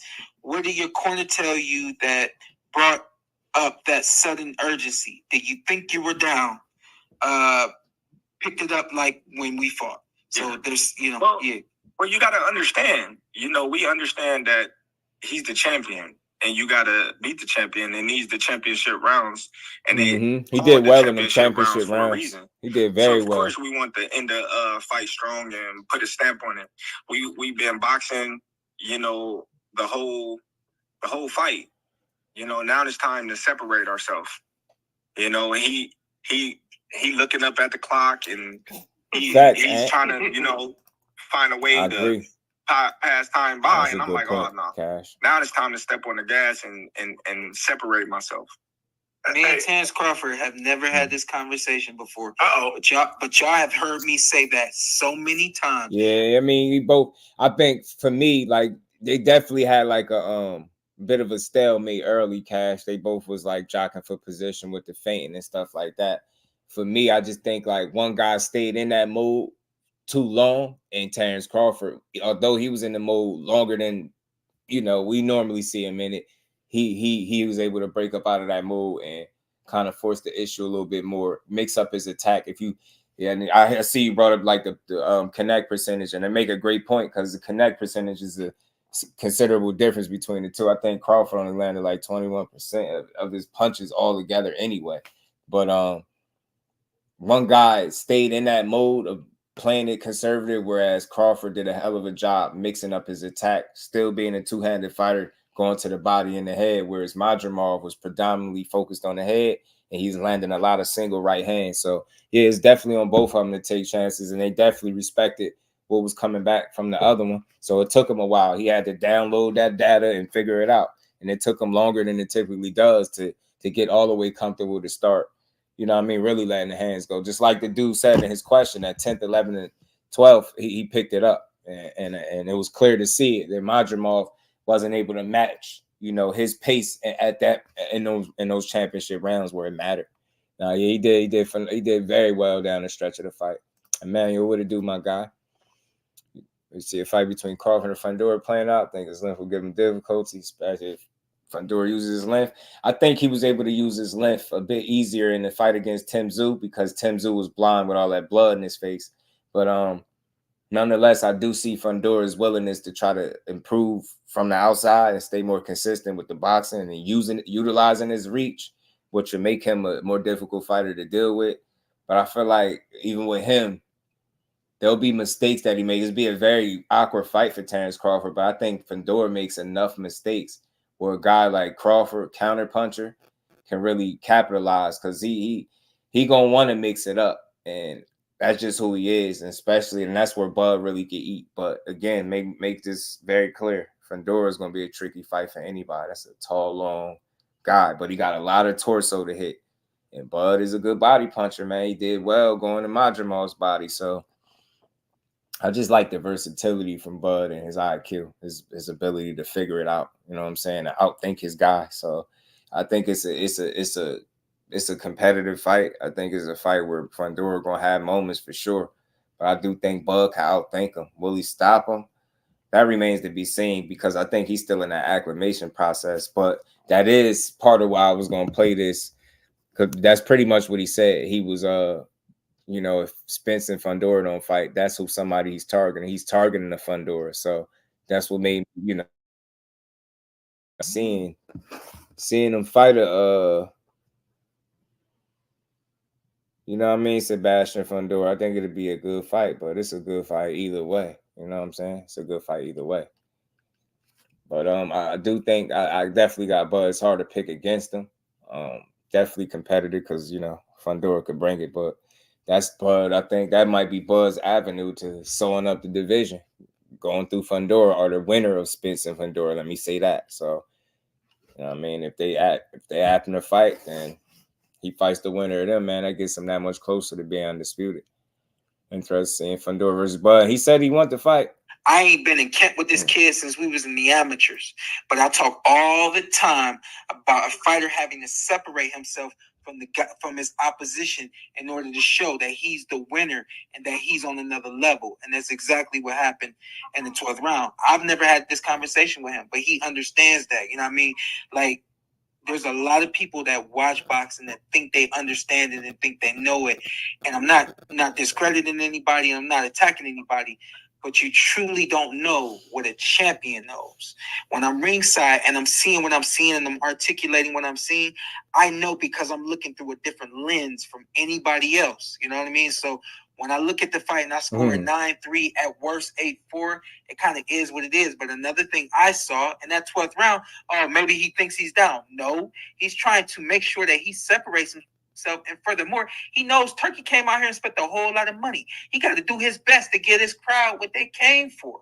And now's the time. Why would he step on the gas pedal in the 12th round? Why not leave it all in the ring? And everybody else analyzed that. Well, he thought he was down, and that's why he fought. Like, no, the kid was trying to separate himself. Go ahead, Zatel. No, I mean, to your point, Emmanuel Stewart. Shout out to my guy, the boxing hours. Peace to all is needed. But at rain now boxing. Yeah, it's raining. Yeah, you be dealing with a lot of rain. Been raining for like the last all week, I think, pretty much. And we ain't never got a box again. Well. I already been getting these back, but now it's time for you to get your just do. Shout out to my guy. I get Bud to beat him too. Yeah, I think Bud to beat him. Competitive fight, definitely not easy. Fundora is a tricky guy, but I think the experience, the IQ of Bud, his ability to set traps, be versatile, right, and just figure it out, and being able to be a dog when he need to be. I appreciate the guy. Say that. He'd always say the great fighters, they close the show like a champion. And that's what Terence was able to do in the 12th round. But Terence, man, speaking of Turkey, him and Canelo going back and forth a little bit. It kind of looks like that fight, at least for the time being, is seeming like off the table. Need some rain. The rain just make me sore. I've been hit by a car. Been in about 8 car accidents, 7-8 car accidents after that, and then being shot in the leg. So. That rain, sometimes that rain come, it be doing me dirty. Think of that, Canelo's going back and forth with Turkey. And if that fight is off the table, are you really motivated still by becoming undisputed at 54? Great question, Shawn. Yeah, like what's the biggest motivating goal or fight out there if the Canelo fight just can't happen? To be honest, that was my motivation fight. It's crazy and it makes me laugh with all the antics that Canelo still a good fight, doing and still a great fight. Let Charlo get a warm-up fight and then get back. Yeah, Aisha, your boy's still hanging in there. Though. He won't get no credit and all this type of things, but Canelo been fighting smaller guys his whole career. Canelo been making his own catch weight for years. Right. Canelo fought a smaller Mayweather. Canelo fought a smaller Right, man. I definitely am blessed, lucky, a little bit of all of that. Really don't know if Charlo was really coming back. He said he was, CJ. He said he was. I got reason to believe that he'll try to give it another go for sure. Mel Charlo, Maul, he said he was coming back too, but I know it's a little bit different with him. But maybe the fact that he's back speaking to his brother makes it easier for him to return. I think there's one less thing for him to worry about. Not Amir Khan, but Amir Khan. Yeah, he did at 155. Amir Khan, he fought Jamel Charlo, and I'm pretty sure he didn't make as much money with all those guys except Mayweather, even Berlanga right now, that he will with me. But yet and still, he have all these excuses why he don't want to take a fight with me. If it's all about business, then you doing good business. If I'm easy work, I heard him say I'm easy work. If I was easy work, you would take all that money that he's offering you. But yet and still, he want $200 million for Benavidez, and he want $150 million to fight me. So that just lets me know right there that I'm a threat to him. Facts. Talk that talk to Canelo. I mean Crawford. Because it would be crazy for a guy that started at 135 to come all the way up to 168. Your weight, no catch weight, no none of that, and dethrone you. Yeah. So, he got that in the back of his head. This guy. That's true. I believe him. For one, I agree. He's tough. Crawford. For two, he's a boxer. He knows it. He can punch. He can do it all. I can't slip up and lose to this little guy. Then what will my fans think of me? What will my Mexican people think of me? So, it's a big risk for him. Like he said, he don't get nothing out of it, but he does get a lot of it out of it. None of those guys was pound for pound best fighter in the world that he fought when it was coming up in weight. None of those guys. He wasn't getting the amount of money threw at him guaranteed for those guys that he's getting with me. So it just goes to show, Nah, I think Canelo is kind of gonna get somewhat around the same money regardless, I believe, right? Regardless of who he in there with. Oh, damn, pound for pound, I ain't even see you back there, bro. He gonna get, regardless of who he in there with, he gonna get bread, right? But I don't know if I don't, maybe it's something different with him fighting Crawford. But what I will say, I think people will watch the fight. I think it'll make money for sure. My thing is, if you was able to pull up Mel Charlo and do that, I mean, Bud Crawford at least still undefeated at the top of his game, ain't lost yet.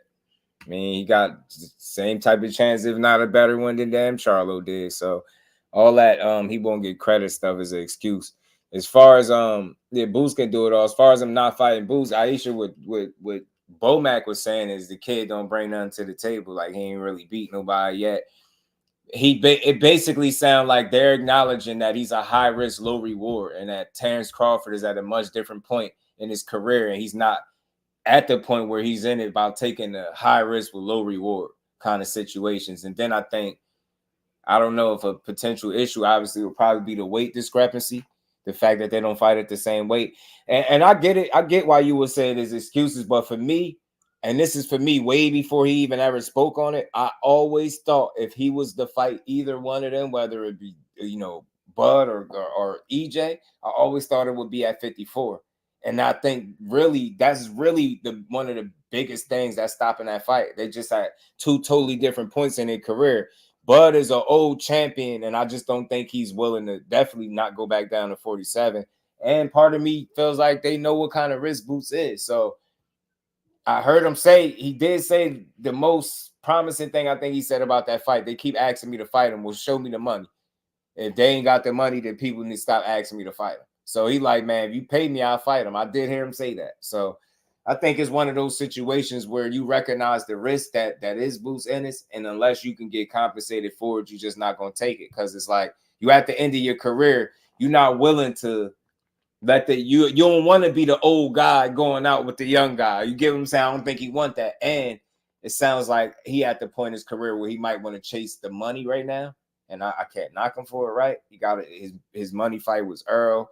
He trying to probably potentially cash in on another one of those before he retire. And he said as much in the ring when he started talking about Canelo, right? He said something about, the money financially. Like he mentioned that last and smiled. So he definitely would like the money. But I think, again, Turkey is in play, right? He did speak to Boots after his fight in the locker room. He did say something about that fight. I think Boots would go to 54. We gotta find a way to get Boots on the show, bro. We really gotta find a way to get Boots on, man. Because I would love to ask him. I would love to ask him, like, straight up, like, But I don't. And then again, when you listen to both of them, Boots sound like he got business at 47. Seem like he'll be willing if the opportunity presents itself, but I don't see the opportunity really presenting itself if Crawford's mind is somewhere else, right? Unless, you got Turkey Al-Sheikh involved and maybe he presents an opportunity for them or, put something together possibly. But it just seemed like they had two totally different points. It seemed like Crawford on his way out. He's not about to reach all the way back and fight nobody that dangerous. I don't want to say it that way. But again, I'm going to just go off what he said. It's not enough money in that fight for him. And it seemed like it's just high risk, low reward. And I think he feel like, respectfully, he's past that point in his career where he got to take those type of opportunities, right? Feel like if it's as good a fight as people saying it is, then I should be able to get compensated for it, and I can understand exactly where he's going. So, I get it. I'm just all about understanding. I get it. You at the tail end of your career, you're not really looking to be the older champion going out against the younger guy coming up. That's what it seemed like too. You know what I mean? And again, he want that money. You know what I mean? He just want that money. He want that money. Man, y'all some really like I could imagine. I know for a fact, if some of y'all got girlfriends, I know all y'all do is argue. I know it. Everything should not be a debate or argument. Y'all don't know how to have conversations. The glazing stuff. I'm 38 years old. I don't use words like glazing. That's for kids, man. Like nobody's glazing anything or anybody. People are acknowledging that it's somebody else. It's another player in boxing that's providing opportunities for people to get paid. They are prize fighters, bro. You just heard Lucas Body say the first time he touched money was when he knocked out Ashton Sylvie. And what's that? His 17th fight? We gotta stop saying this about the bag. Everybody, if you're punching me in my head for a living, you better pay me. You get what I'm saying? Pay me. You better pay me. So we don't talk this weird shit over here. We don't talk like that, bro. We men. Because you was next to me, you definitely wouldn't speak like that. You wouldn't talk like that. You was in my face, you wouldn't say no weird shit like that to me. Man, we men, bro. Like over here, we have real conversations. Nothing I've said thus far has been anything about glazing. I'm putting it in perspective. I'm sitting here telling you, Turkey ain't saved boxing. He added a different element. He providing opportunities, but you never once heard me say he's saving it and he's the savior of boxing. You being weird right now, and I'm surprised because you usually be on some different shit in here, but I ain't with none of the weird stuff. You got to go find somebody else to kick it with if you're going to be talking like that. We men. We don't talk like that in the chats. We don't talk like that. You weird, bro. You being weird right now. Step your level of conversation up and understand everybody ain't going to think like you. And then when they don't and you result to insults, it just shows that you immature and you don't know how to have a conversation. You got to take that weird energy somewhere else, bro. We having a legit conversation. This shit ain't even about Turkey. You just a weird guy, man. You a weird dude. The problem is you boxing fans are scared of change. When there's somebody else that's a player that's going to provide an opportunity for these dudes to eat, you should applaud it. He getting people paid and providing them opportunities. You tell me how that's a bad thing for boxing. It ain't about no glazing. You gotta understand what you talking about. Don't be a guy just emotional typing shit, being weird. Don't be weird. I don't like that. Don't ever say nothing. Don't ever type nothing like that in my chat, man. You'll get a totally different energy from me. Don't ever type no weird shit like that in my chat, talking about sucking somebody off. We don't talk like that over here. What's wrong with you, dude? Take that somewhere else, man. We having a legit, real boxing conversation. If what I'm saying is pissing you off, you can exit stage left. But don't ever in your life type nothing about sucking somebody off in my chat. You weird, dude. Don't ever do that. I don't play them type of games. I'm one of the most respectful dudes up here. Don't ever in your life type nothing like that in my chat. Playing around, man. Learn to have a conversation, bro. That's what's wrong with y'all. Y'all boxing fans, y'all toxic, and all y'all want to do is argue. Everything is not an argument, bro. Learn to have a conversation, not a debate. Everything's not an argument or a debate, bro. Turkey is doing some solid things for the sport of boxing, bro. He's allowing people to eat. And you know what blows my mind? You ignorant individuals that's complaining about what he's doing for the sport. Do you know that these people can say no to the opportunities? He's not putting a gun to nobody's head and saying, yo, sign on the dotted line or else. He's saying, hey, look, you said you need a good fight. Hey, I got one for you. Here go an opportunity and here. And I'm going to get you paid. That's what you want. He's providing 50-50 type fights. He's giving you balanced cards. That's what you want to see. That's what you should want to see. All that glazing. Anybody saying that, man, getting blocked, man. That's kids talk. I'm 38 years old, bro. I ain't gonna be running around here talking about glazing. That's weird, man. And then somebody had to explain to me what that was. That's insulting, bro. We don't play like that. That's weird. And he usually cool, man. But you weird today, I see. Turkey Alice Sheik got y'all disrespecting people. Man, I love this. I love to see you say that to me next to me in my face. I love to see you say that. Say some weird stuff like that, man. Man, we men here. We men, we grown men and women here. We build on boxing, bro. If you don't like the build, don't come here. Don't come here, bro. You're not going to get a content. I'm not going to complain for the 3 hours I'm up here. I'm going to actually build. I'm going to let the people know we enjoy the shit we watching, bro. All that complaining about what somebody else is doing. These dudes, he providing opportunities. How dare you be mad at him, especially in the sport? When I just explained to your ignorant ass dude, 17 fights in and just now seeing his first opportunity to make some money. And you telling me these dudes shouldn't jump to make money when they got stagnant careers, dudes suffering with inactivity? You got top fight, you got world-class fighters quality fighters fighting in team combat league because they sitting on the shelf too long. And you telling people not to go get their money? Type of weird shit you on. These dudes taking punishment for a living, bro. Anytime they got an opportunity to go get money, I'm telling them to do it. Regis sat up there and told y'all asses how he went double-digit fights and they make no damn money. You telling people not to go get it when they're in position to? How dare you? They prize fighters. But you would tell them quick to go jump in the ring for your entertainment, whether they're getting paid right or not. Man, get that weird shit out of here, man. I'm for the fighter over here, man. I want to see dudes get paid. And yeah, I want to see them earn their keep. I want to see dudes go in there with quality opposition and get the bag. You damn right. So if that's what Turkey is providing, give me more of it. Why all we do is complain, man? Y'all really don't like boxing. Y'all like certain fighters and y'all like pushing narratives and arguing. I don't do that shit, man. Build the sport up. It need more people need to educate themselves on the sport and stop being emotional about it. Start talking real shit, man. Damn, y'all don't like boxing for real. You just want to see, well, let me go in the chat and just complain today. Let me just complain for no reason. Yeah, y'all got to stop sucking Turkey off. That shit really got up under my skin, man. Men don't never talk to me like that. Boy, all my life, nobody say no shit like that to me. Talking like that, man. That's weird. You got to come here to build, bro. Come here to build. And I'll genuinely let you come up and speak your piece. But that is out. I don't play them type of games.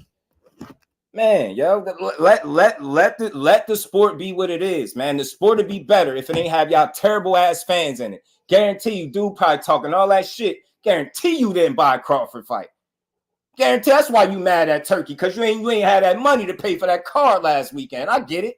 That's why you're mad at him. I get what's going on. Guarantee you don't got no Crawford Madrimov receipt. I guarantee you don't. Man, get out of here, man. I ain't even talking to people that I don't think support the sport for real. You can't even kick it with me. You can't kick it with me, skate with me, nothing, man. Come on, man. Let's be better, man. Let's be better, bro. All that weird energy, I don't like that. That shit almost made me go another way. I had to catch myself for a second, man. People that talk this boxing, you got to leave room for a conversation. The conversation is understanding people going to have a difference of opinion, and you're going to let people rock. What I see is y'all think I'm neutral, so you will slip. I've been seeing y'all lately. That's why I'm about to make some changes to the channel. I don't want nobody to take it personal. I've been seeing y'all think I don't be seeing some of this stuff. Y'all come over here, he laid back. I'm gonna just say something slick. He ain't gonna see it. Negative, bro. I ain't letting none of that weird energy slide no more. Y'all gotta take that somewhere else, man. I give hours of my life on this and I build. I really come here and build. I let everybody have their opinions. I really like the conversation. Unlike mostly anywhere else you go, people want to argue all day. That's not how you build, man. You don't have no conversation arguing with no men all day. Hell no, we real men. We have builds, bro. Builds, man. So again, shout out to Turkey. Keep putting on for boxing. Keep getting these fighters paid. Keep providing opportunities. He about to provide another opportunity for, and y'all gonna be mad. Watch they be complaining about that. This is how I know people don't like boxing. They like the fighters and they just like complaining. A good fight, a great fight is a great fight. I don't care who putting it on. I don't care if they came out here to Jersey and put it on. I don't care if they came in front in the street where I live at and put a fight there. I'm gonna watch. A good fight is a good fight. I don't care who putting it on and where it's at, bro. Complaining the Turkey got y'all all bent out of shape. Yeah, His Excellency got y'all crying and shit, man. Y'all ain't really want to see this sport grow. Y'all don't really like this shit for real. You don't really want to see favorable matchups. Anybody talking about he's setting fighters up. He ain't setting nobody else unless he putting a gun to these dudes' heads, man. He providing opportunities. You either want it or you don't. Simple and plain. Stop all that damn whining, man. Boxing Ivy, salute to my guy. Them fights, words, run. Oh, yeah, them fighting words around these parts. Yeah, he weird and he cool, yo. I like that. I'm a little disappointed in, bro.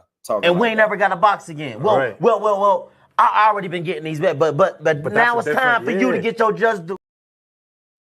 The last my side, what it do, cuz? What's good with it? What's good with it, my boy? My bad. Pardon me, pound for pound boxing talk. And my God, Thomas here. How y'all bros feeling? My bad, y'all. That shit just had me a little mad, man. I don't know what. Yeah, I'm gonna say this now, man. If y'all think that because I be smiling, laughing, I'm easy going, I'm that way because I'm a grown man. I put out the energy that I want back from the people in the chat. So I'm gonna always come with respect. I'm gonna always come with good energy because that's what I expect back. When I see somebody go off script like that, you weird. You just trying to slip one in. I ain't as nice as I might appear to be on here. I'm trying to tell you, man. It took a lot of years for me to get to where I'm at right now, but the right situation, you had me flashing back. I'm telling you, y'all gotta chill, man. Go to the people that like to argue and be disrespectful. Go argue at them, not the guy that's really trying to bring y'all good content and real conversations while engaging with the entire chat. And nobody else do this shit. Nobody. And I've been everywhere. They don't do it. They ignore your ass. They won't read. They'll make you super chatter. I'll read anybody comment in here because everybody's a part of the build over here. Everybody. But let me shut up. Let me let my boys get a word in, man. Jannar, what's good with it? Yeah, facts. That's all. Put out great energy because we adults. We like, yo, when I get here, I'm not gonna be the next content creator sitting up here complaining all day. That's for somebody else. I literally, yo, when I be at the fights, you ask the people that go with me, I be like a kid, bro. I'll be like a kid just enjoying it. So when I get here, it's fun to sit here and build. But when people do that shit is weird to me. You really don't like boxing anyway. Y'all just see, and I see people come in here, they like, what can I disagree with them about? Let me see. Let me find something to just argue about. I am the most non-biased content creator. I'm stamping it. I'm saying it. I am. I don't got a narrative. I don't have an agenda. My agenda is boxing, and that's it. And having the best conversation possible every single time. You ain't got nobody. Ain't another Just Do, and ain't never gonna be one. Never. Whether that's good, bad, or indifferent, that's how they gonna have to take it, bro. It's only one me. I'm gonna always be me. Go somewhere else where they like to argue and curse people loud, and nah, bro. Nah, go somewhere else and do that. Shout out to my guy Creo. Thomas Hill, what's good, bro? Well, Pound for Pound was here. I was gonna let him speak. My bad. I was on one for a second. Y'all go ahead. Let me get some water real quick. Salute to Just Do, man. Yeah, The Just Do family. Hit the like and share for the great content, the great boxing build. My brother Thomas Hill, the esteemed colleague, and McQueen, I see you in the chat, the professor. Salute to Turkey for paying these fighters, man. Salute to boxing. What's going on, TL? How you feeling, brother? Yeah, you know, man. I just heard what I heard, man. You had to let him get it out. Hey. Because like he said, one thing he said is because you know that this platform is an open-ended platform and ain't no narratives being pushed. People gonna come here to push a narrative. They're gonna come here to start dribble, and they're gonna come here to try to turn the energy. That's what they're gonna do. I noticed that it's been picking up a lot lately. But Just is so good at that. Like, he's so good at reading it and turning it into a build. Like, he'll read the comment and it'll be like something so crazy, but he'll switch it and turn it. He'll turn the energy into a build. And it's just great, you know. He do a good job, but you know, everybody got their point where they like, all right, motherfucker, now I'm about to start blocking y'all. So he's cooking though. He had to get it off. He good at exposing the hypocrisy within the state. Yeah, I'm back. Appreciate y'all boys holding me down. My son probably out there tripping right now because he's just appreciating the cook. Man, I appreciate y'all. I try to, man. They don't get it, man. I put a lot of hours. I looked at my work week one day, yo. They stamping you. 20-some hours of streaming. They stamping you though, bro. Like we were just talking about that. I was like, bro, how dare you even? If you even come here with the wrong energy from now on Snap, look how much work I put in. Like, man, hours on end. Man, salute to my brother Mike Kirkland back in the super chat. He said, for the real talk, I got to be real, man. People want to hear real conversations, not arguments. Like, again, I'm not with that. When you come here, have it in mind. You click my link. It's not an argument. I don't play them type of games. If you want to add something to the chat and build with me, we could do it. If you coming up here to debate, I ain't for it. I don't debate. My mind ain't set up like that, and I don't do it because I share information. I want to hear what you think. If it's different than me, I can rock with it. Get what I'm saying? Not one of those dudes where it got to be how I think or nothing. That's not how to have a conversation. And we ain't never got a box again. Well. I already been getting these bet, but now it's time for you to get your Just Do. Much love to my guy Mike Kirkland, man. Talib, what's good with it, family? Got my guy Just revert back to flip the script. Man, I'm telling you, man. For a second, Johnny, what's good with it? Yeah, man. That's why I say, man, let's build, man. Like all that toxic talk, not over here. I'm fighting a good fight, bro. I'm bringing enjoyment back to the sport, and I'm letting people speak their piece without disagreeing. Agreeing to disagree is played the fuck out. Don't nobody want to sit here to agree to disagree. I don't have to do that. if you come up on the panel to build with me, I obviously respect where you coming from enough to not sit up here and disagree with something that you believe in. You tell me you rock with something, I'm gonna hear you out and I'm gonna speak my piece. All that's agree to disagree. Then no, that shit is childish. You don't got to do that. You got to disagree just to state another opinion. Then you don't get nowhere. That's why people stay stuck on stupid, because they don't know how to let another person have their opinion and just rock. Everything ain't got to be an argument, bro. Why this? Why that? Why, bro? What? Let a person have their piece, man. Let him speak his piece, man. Let people build, man. That's what this channel is for, to build. You want to come here and speak? You got something different to add? Talk to the people. They might rock with it too. You know what I'm saying? Shout out to Big Dre. I appreciate you, man. The best, the truest channel on YouTube. And we gonna stay that way. And y'all, the good family, keep me honest. Anyway. And we ain't never got a box again. Well, right. well. I already been getting these back, but now it's time for you to get your just do. Shout out to my bro, Big Dre. Appreciate you, man. Shout out to the bros, man. Always a good bit. I blocked years ago on a big channel for saying Mike Tyson's overrated. You will never. Hey, Mike Kirkland. You know what's so crazy about that? Your name, Mike, and guess who guess who got me watching boxing? Take a guess. Mike Tyson, bro. Mike Tyson. I grew up on Tyson. That's the reason I watch this shit to this day. Now imagine me blocking you for that. It's not that deep. Yo, yeah, my favorite fighter to date is Shakur Stevenson. You can come in here wholeheartedly. You can be like, I don't like him. I don't think he that good. And I guarantee you won't. I don't care, bro. Like, my mind is not set up that way. I would try to give you something to think about. I don't want to change your mind, but I ain't blocking nobody because you don't like a fighter. That's some emotional shit. I don't care. I don't even block people over here. I ain't even block dudes. I don't block people. I really don't care about that. Because I give you a chance to be an adult. That's why I approach it a certain way to see if you're going to check yourself and be like, you know what? He right. You know what I mean? And just chill out there. My bad. Boxing hacker back there. Oh, but all opinions are welcome over here. They are, bro. You ain't getting blocked for saying that. I love Mike Tyson, bro. But guess what, Mike? I'd be lying if I said I ain't never heard nobody say that.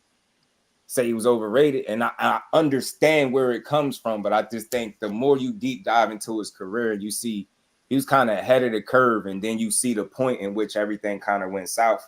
It wasn't a coincidence that shit went south as soon as it went south. Like, I think he accomplished a lot, but still didn't reach his full potential because, you know, we know the story. You know what I mean? I think once the love left his camp, then everything else was like, you know, what it was. They start sending that man medicated up, throwing him in fights. He have training. He just winning off sheer talent and shit like that. So, you know, it's a crazy story, but he still, you know, he accomplished some shit, man. He was special for the time that he was good. That prime, that window that he had, he was a hell of a fighter. You know what I'm saying? But when people say overrated and stuff like that, I think it's because it's a lot of meat left on that bone, right? It's a lot of other places I think he probably could have went with it had he really reached and lived up to his full potential. You know what I'm saying? And I think for that to happen, he needed the right people around him. And, you know, you only go boxing, they say you go as far as your team take you, right? So, you know what I mean? And even if you talented, you got the wrong kind of team, you know what I mean? That should have overshadowed the fact that you're talented. So you've seen it with Tyson, you know what I mean? Had all the talent in the world, young heavyweight, blazed the scene the way he did. It was special. You know what I mean? That shit was something rare to see. So he always gonna have a place in the sport. But I understand the people that's like, man, you know, some people are like, well, who did he beat? And I get it, but I just think he was special for that little prime, that window that he had. Hey, Just, I got 2 questions for you, brother.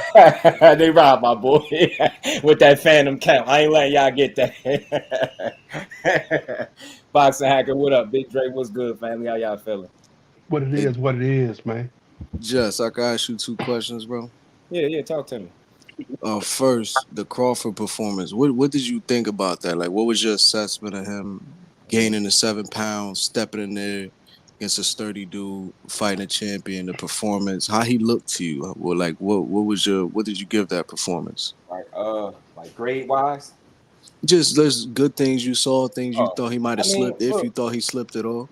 As far as slipped, it's tough to say, right? I mean, because what I think people are calling slipping, right? I think it's because I think I said this before, right? He's accustomed to this yearly layoff thing that be happening, right? That occurs. Like, it's not the first time it's happened, but I also think that the older you get, the more you do this, you find yourself another year out of the ring. You getting older. Now you stepping up in another weight class. That should start to take a different toll, start to hit a little different. So I think that's any potential slippage people might be talking about. But I don't really see it. I think it was a style thing. I seen him having, some issues trying to figure out the cadence, the movement, the style of Madrimov. And like I said, they did a lot of jockeying for position early. So it took Bud a little longer than what we anticipated. Probably seeing him to figure this guy out. But I think once he did it, he kind of stepped on it a little bit more, right? So I seen him control the pace. I feel like he reduced Madrimov to like a one-handed fighter. You look at any of his other film, he used both of them hands. He used both. He usually take more chances than he did. And he'll go to the body. You know what I mean? He didn't do none of that for this fight. So I seen Bud Crawford, I think he neutralized a lot of what he liked to do. And I think he picked his shots. You know what I'm saying? It was a technical fight. You know what I mean? It was one of those chess matches at the highest level where guys really got to figure it out. And early, neither guy was willing to, like, as Ant McQueen put it, cross that line, so to speak, right? And run into nothing. So it got to a point where Crawford, I think, got tired of waiting, and he was like, man, you know what? I'm about to go get mine. And you seen it in 10, 11, and 12, he did that. But yeah, to me, he looked stronger. Like a B minus, something like that. Like a B minus, yeah. To me, he looked stronger. He still looks sharp to me. Right. He got, to me, people was making a big deal about the right hands, but I was watching the fight, bro. It was like 3 every round. Like it wasn't. It was when he hit, it looked like it affected. So it was like a big thing. It was clean. It was flush, but it wasn't like for all of that. But my second question: who you think at 54 beats Crawford? Oh, man, that's a great question, man. Right. I'll say this: it's hard to bet against that guy. We've seen him 41 times. It's hard to bet against him, but just looking at the landscape, I don't know if I got anybody definitively just beating him, but ain't none of the fights easy to me. As I look, it's none of the fights easy. I don't think Madrimov was no anomaly or nothing like that. I think that's a preview of probably what would be to come because he moved up a weight class. It's an acclimation process that needs to take shape. You got tougher guys already there. 54 is kind of deep. So I don't know if I got anybody like straight up just beating them, like if I'm picking against them, but I don't think none of them fights easy. But none of the top, none of that top crop talent that's there, I think they all competitive, all of them. It looks like Madrimov might have been like, to me, almost like one of the best ones there. Okay. Now that Boxing Hacker brought that up into the conversation, how do you think Madrimov fares against the rest of 54? I feel like he does really good. Like he to me looks very skilled. I don't know. One thing I always say, and this is why I like Shakur, is distance plays a big factor in boxing. And when somebody knows how to control distance, it means a lot. It's literally why it's hard for us to get gold medals in the Olympics, because we always end up losing to fighters who control distance better than we do. Distance plays it plays even a bigger factor than punching power.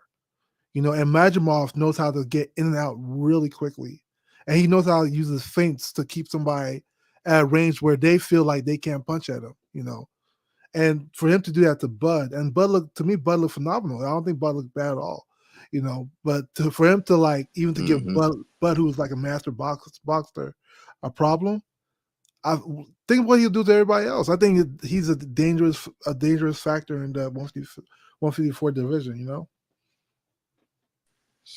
So I just need to know that you saying Madrimov is going to fare very well in 54, and you expect to see him as a champion once again. Oh yeah, 100%. This and look at where he's coming from. He had over 300 wins in the amateurs. Like this guy might be the 154 Lomachenko. We don't even know. He looked really good. One thing about they're gonna duck him. They're gonna duck him. Oh yeah, most likely. Salute just doing the family. By the way, there's a reason why Eddie Hearn was good, family. There's a reason why Eddie Hearn was so like. What up, Just? Has so much like arrogance when it came to Bud fighting Madrimov. He really felt like Madrimov was gonna beat him, and I can see why Madrimov looked like he was that guy for a minute. Okay. I look forward to see how that's gonna play out. But anyway, man, my bad. Hold on. Shout out to my main man, Just Do. Jusdueboxing, the voice of this here YouTube streets over here. Got people over here trying to question his energy, man, because he doing such a phenomenal job. The esteemed colleague, pound for pound boxing talk. My man, boxing hacker, Big Dre, the family. It's a dope panel. Where y'all just come from? We y'all was at in the bushes. Where y'all was at? TV. That's my guy, Flossy Where y'all was Sports. at the bushes? Let me find out y'all was what Jay call it, man? The mighty warriors. The mighty boy, they was grabbing plates. Just you was cooking. Well, I guess they something was said, utensils and shit. and they came up. They came up like the panel just got dope, man. Look at it, man. I give everybody get their just do, man. We got some good boxing minds up here. Dope Tough glove boxing, and also my man NHA too. Shout out to man, my man Flossy. I see you there, boxing hacker. Always welcome. Yeah, they was in the bushes. Good with y'all. Was good with y'all. In the bushes. They said that I heard Jersey. They said, "Let me come on up there and chop it up." Yeah, man. Is anybody in the queue? If anybody in the queue, let me know though. Just I'll fall back. Nah, you all good. You all straight. Yeah, we good. We got room for another person though, so you good. Hey, but he really spoke facts when it came to Turkey. I've been feeling the same way. Right. And I've been hearing people like argue against Turkey. I never understood why. At the end of the day, I don't get it. Yeah. Turkey pays fighters more, I think, and he gives us cross-promotional fights. Yeah, I think it's some misunderstanding like that. They think he's just giving the money away. No, now, but just like let's use some logic because we don't fully know. It could be anything, but who's really in the business to just give away money?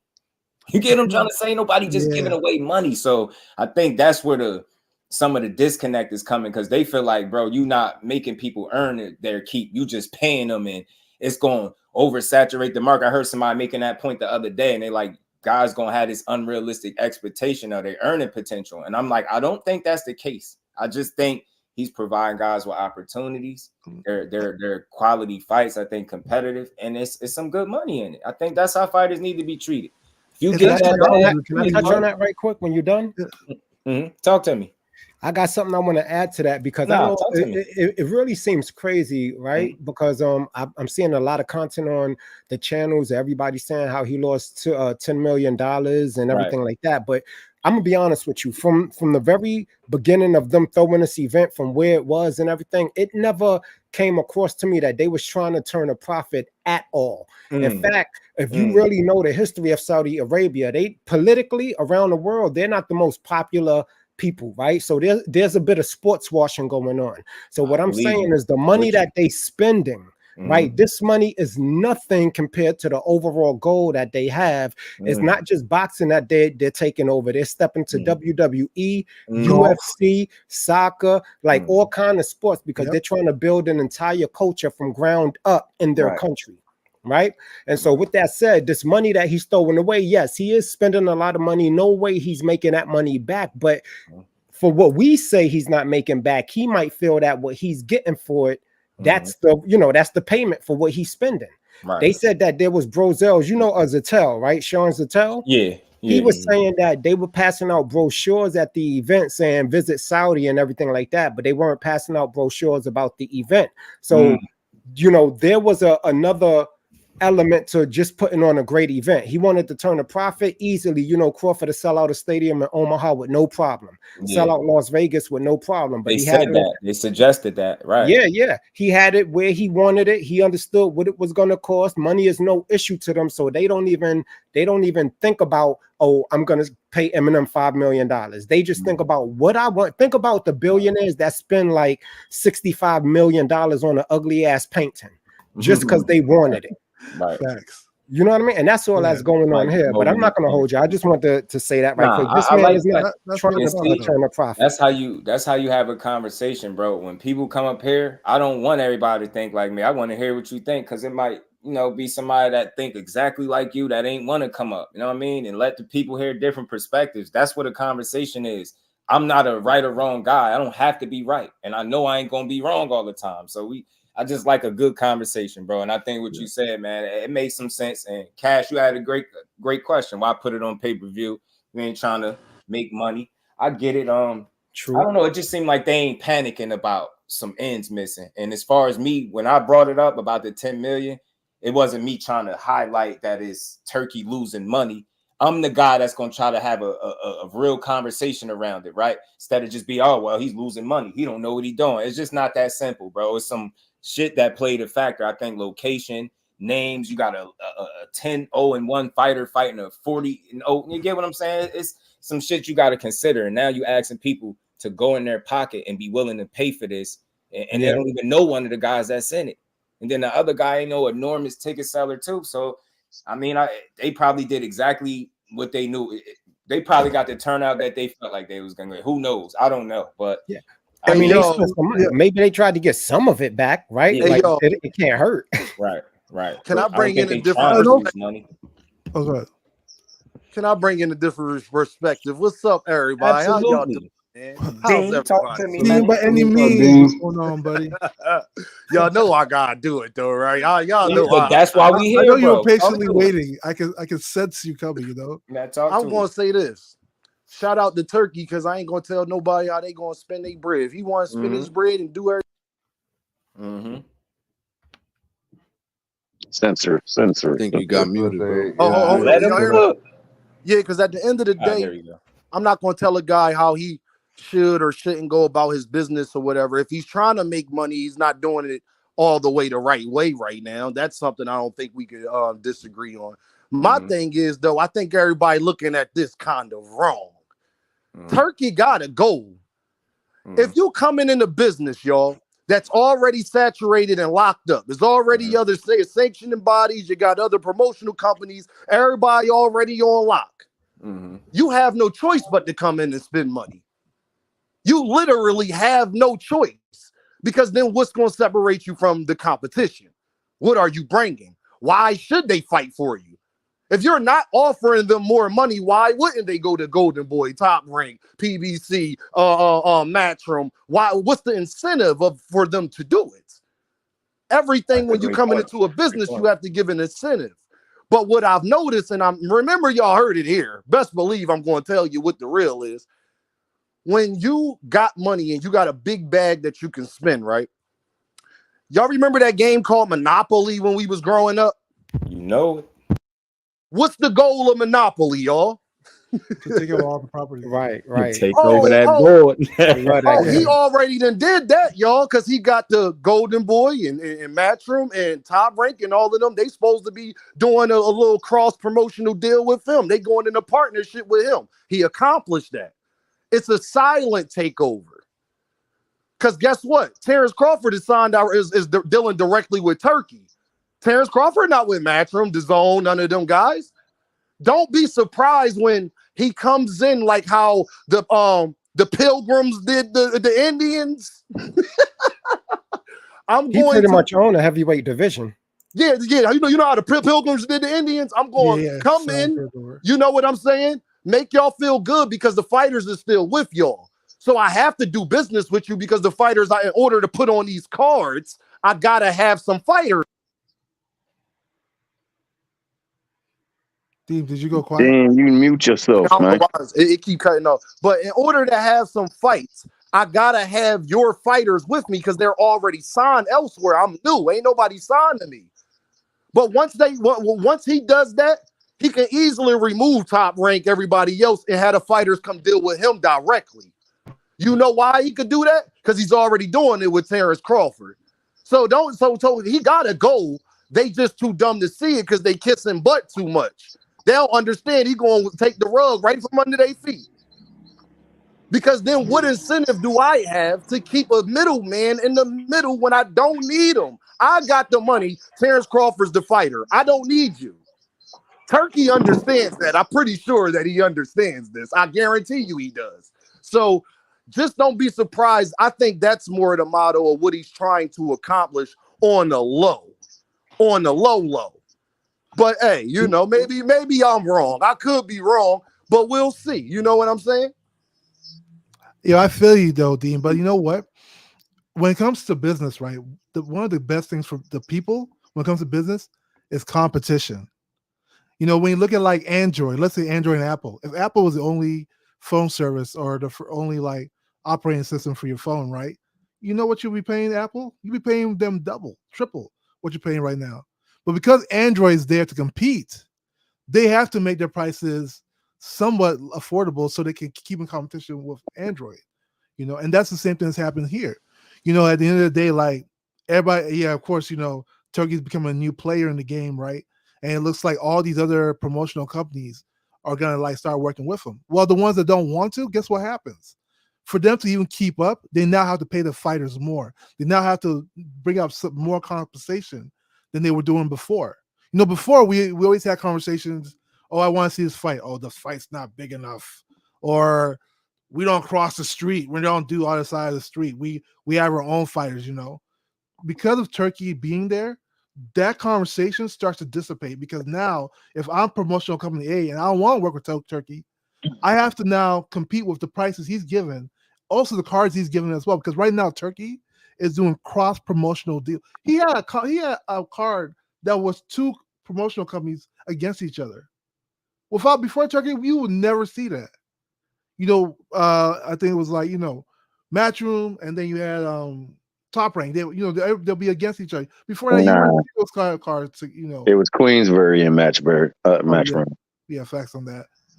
So like when it comes, because he's here, and I get people, you know, people are scared of change because the same thing is happening in golf. You know, like, you know, Saudi's starting to take over golf, and all the TJs against that as well. But at the end of the day, it's competition. You know what I'm saying? If McDonald's didn't have competition, you'd be paying $30, $20, $10 for a double cheeseburger. But because they have competition, they have to make things more affordable, you know? And no, that's Boxing Hacker, I agree with that point. That yeah. What I'm saying is he can have the competition directly with him. Yeah. He only need them now because he's entering it. Once you don't need people no more, we seeing in movies, y'all, like where a guy will be a rapper or something, and then he get big enough and he steps away. Jay-Z and Dame Dash, y'all know who that is, right? Mm-hmm. Once I get to a point where I don't need you, though, because he's already doing it with Terence Crawford, is what I'm saying. So he's only using the other guys and making them feel good because that is an incentive for them to do business with him. But then once all the fighters are used to the money he's getting out, and then they contracts go up and they become free agents. Well, Bob, I don't really like the money I've been getting. Turkey saying Turkey say he'll pay for me. You see where I'm going with that. No, I feel you. But then that's all. The onus is on Bob then. Then Bob has to be like, damn, I got. I'm just using Bob as an example. Yeah, no, I know. I'm just saying, like, the onus will be on the other promotional company, because at the end of the day, they are companies. It's not like they're like artists contracted to a record label, you know. They're Baby Do. What's up, Baby Do? Baby doing. Hey, Bob ain't stupid, man. Bob no contract, so if anybody want to try to pull that dumb stuff, he gonna be like, nah. Turkey don't have to pay me too. You don't have to pay me too. You about to go somewhere.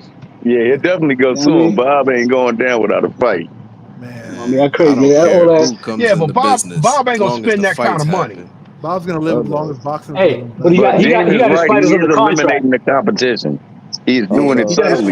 That's all he's doing. He's doing it smartly, though, y'all. If you want to take over something, you're not going to do it loudly. You're going to do it from within. The best way to take over something, it's not just knocking at the door and kicking in the door. It's to put an informant inside. It's to find out information. Y'all have a bonus. Let me put this in perspective. Just give me a second. We ain't gonna have the card. That's a problem for me. As long as the fights happen, I'm all for whatever they doing. As long as we get to see them fights, they can do whatever they need to do on that side. I'm loving lose money, win money. I'm loving it as a boxing fan. That's the part I might be tripping about when they get to saying he's saving boxing or whatnot. The fans are winning right now. No, we can't hear you, bro. Who talking? We can't hear you. You low. Yeah. That was Flossie, but y'all hear me? Yeah, we hear you. Y'all hear me? Yeah, we can hear you. But go ahead. Let me just put this in perspective, right? So y'all hear a lot of people making the same noise they was making about when Al Heyman got into the business. There was this whole big hurrah about Al Heyman trying to take over boxing, and from the outside looking in, that's what it was actually looking like. Because what did he do? He got most of the Golden Boys fighters signed directly to him, and on top of that, He got about $500 million invested money and bought a lot of time slots with regular TV networks to give us free fights. Why did he do that? To get the fans on his side. Much like what Turkey's doing right now. I'm gonna get you to say all these promotional companies bickering with each other, not giving y'all the fights. I'm gonna give y'all the fights. At the end of the day, we all fell in love with PBC when they first, came around because what? It was giving us free fights on TV, giving us some good matches. But you still had a lot of detractors saying, no, he's trying to take over. He even got sued. Y'all forgetting that Top Rank and Golden Boy sued him. Yep. So they was making the same noise. I see some of these detractors, they jumping to conclusions saying, "Oh, Turkey's trying to take over." If he is, I don't know. But I'll tell you one thing: you got to be a fool if you don't think that's not the goal of any promotional company. Period. Every promotional company that exists wants control of every single fighter they can. So me as a fan, I don't give a fuck. If you giving me the fight, hey, have all the fighters. You know what I mean? Yeah. Because at the end of the day, man, everybody's trying to all these promoters trying to do the same thing. And if they could, they had the means, they would do it 10 times over. The good thing, the major difference. My thing is the onus is on the fighters, y'all, because at that point, if Turkey gonna be around, he just throwing bread around like James Harden in a Houston strip club. My point is, then you got all that. The money ain't there. Y'all gotta stop that. Oh, I ain't fighting because of the reward. I don't want to hear none of that no more. Then, if he got the bread, I want to see the rumbles. Then let's see it.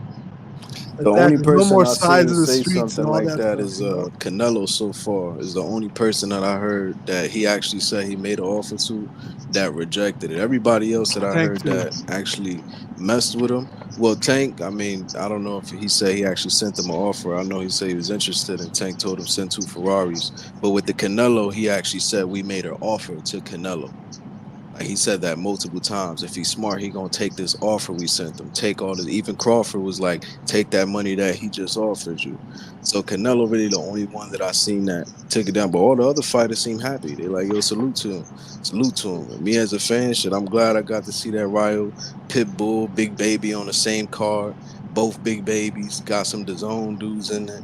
It's just cool, man. As a boxing fan, I don't care. All these dudes match up. That's perfect. That's basically like he's basically, to me, he's looking like the UFC of the boxing and not even signing fighters, just making these other people work with each other. I think it's dope. We got to see Big Baby, Pitbull, Ryo, Terence Crawford, all these people on the same card. It was official. Facts. When was the last time we seen shit like that? My bad. I'm telling you. Like 3 promotional companies working with each other in one card, man. Come on, that's unheard of. I mean, if that's taking over, I'm all for it. If you're getting all these promotional companies, because best believe all these promotional companies, they ain't stupid. Eddie Hearn ain't stupid. Bob Arum ain't stupid. I mean, we can think, yeah, he's gonna steal the fighters eventually, but all these fighters are locked under contract. So if Turkey want to quote unquote steal them or say, oh, he's offering me more money, this and that, then well, he's gonna have to pay them fighters and Bob, you know what I'm saying, to buy him out the contract. And then now it's in America. Now it's in America. It's not even like people can use that excuse, like, oh, well, it's over the seas. They just had one in LA, like event. So I think it's dope. He just got to be smart with the fights. The main events, he got to be smart as far as where he put them at. When it's not super crazy or it's 2 overseas guys, all right, put that over there in Saudi. When it's 2 American fighters or it's going to draw a lot of interest in America, all right, put that over here. That's the best I'm American. Put all them fights in America. No, I feel you, bro, but he's not going to. He already said he's not doing this article on the boxing scene. Nah, I feel what you said. I'm just saying. Yeah, he already said he's not doing all that. He said somebody fighting in Saudi. Yeah. I ain't doing this for nothing. Absolutely. You feel me? Like, but my thing is, I just don't want to hear fighters talk about if you is going to do business with him, then miss me with the, oh, it ain't a big enough reward and all that. Well, go holler at Turkey then and make it a reward. What Smokey Mom tell him when he go to the store, make it enough then. But you know Make it enough. But you know why people like Canelo and Tank won't like it though, right? Because then that argument of A side and B side starts to fall out the window, you know? Yeah, he already killed that. He already killed that. Problem for the top sellers. That's a problem, you know. Because did anybody read Paulie's article in the boxing scene about the fights the event being too long, and that they need to break it up in the future? He made a lot of good points. He was saying he could have broke that card up and made some of it free fights, and then made so in the future they saying it was like his first event, so he had learned from it, but it was a long ass card. I'm not gonna lie, and we didn't really need the Eminem. Yeah, I heard people saying it was that, Eminem's but to album. me, he's just trying to make the biggest splash possible. You know, I can't be mad at that. You know what I'm saying? Yeah, it's a learning curve. Nobody gonna bat 1,000 the first time up. Oh yeah, for sure. And watching that event looked beautiful. You know, I'm not gonna lie. I thought it was good. It looked like a football kind of Super Bowl. Yeah, like it looked like people always gonna some find shit. something to complain about. Oh, this could have been different. The lighting could have been. I've went to fight a lot, but I ain't never seen an event look like that before. As an event, I think killed the crowd. That shit was fireworks and shit. I see some rowdy ass people in the stands. You know, like. But he's just saying, as far as putting all of those fights on one card, on a pay-per-view, when you can just break some of that up and offer it free, to everybody, so to speak. And then, I don't know. That's what he said. I mean, he's not worried about his return on investment. So he's able to put up he's able to put up the bag and bring these promotional companies together, because at the end of the day, they still get paid. And it's a whole lot easier it's a whole lot easier for the different promotional companies to work with each other when somebody else is putting up the money. Because see, somebody at the at the beginning of everything, somebody got to put up the money. Somebody's got to say, okay, I'm going to cover the cost for this. I'm going to provide the money for the commercials. I'm going to provide the money for the posters. I'm going to pay for the venue. I'm going to make sure the fighters get paid.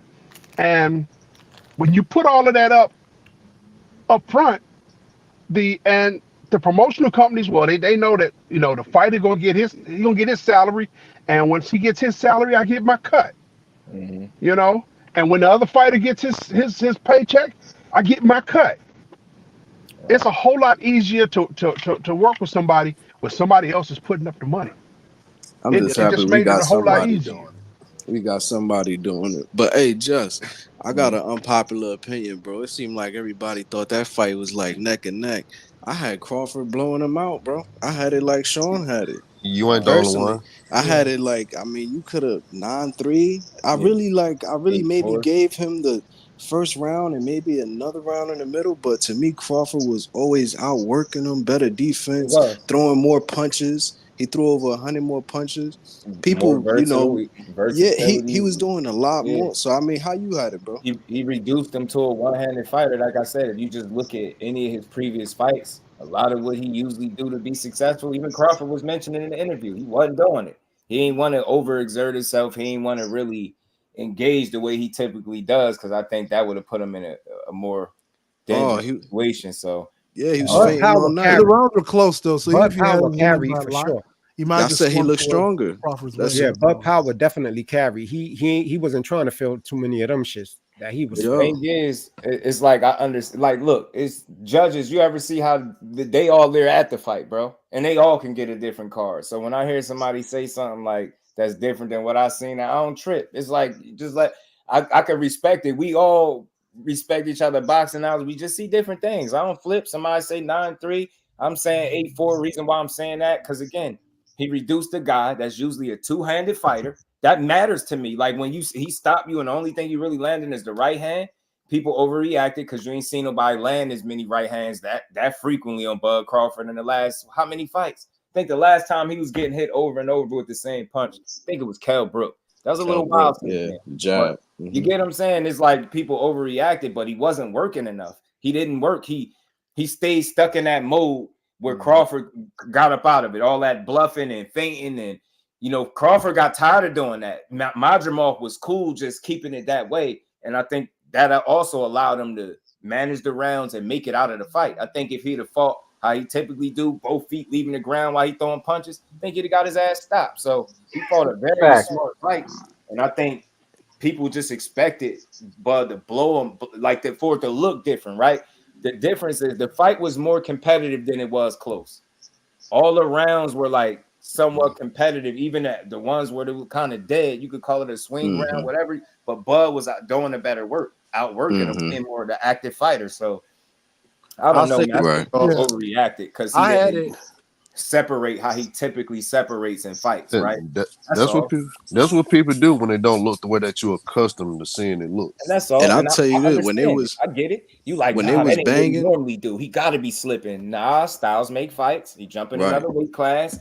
It's cool to have that year off when you're young. That might be some good for you. But as you keep getting up there, you want to stay more active on the tail, and you don't want to find yourself taking these big ass breaks in between. And you keep finding yourself on year layoffs. Now you're jumping up a weight class. You're in there with a guy that's physically bigger, probably stronger than you. You get what I'm saying? You're gonna have some shit you got to figure out. And that's all I seen with Bud. He figured that shit out. He figured and that's it out. Another thing.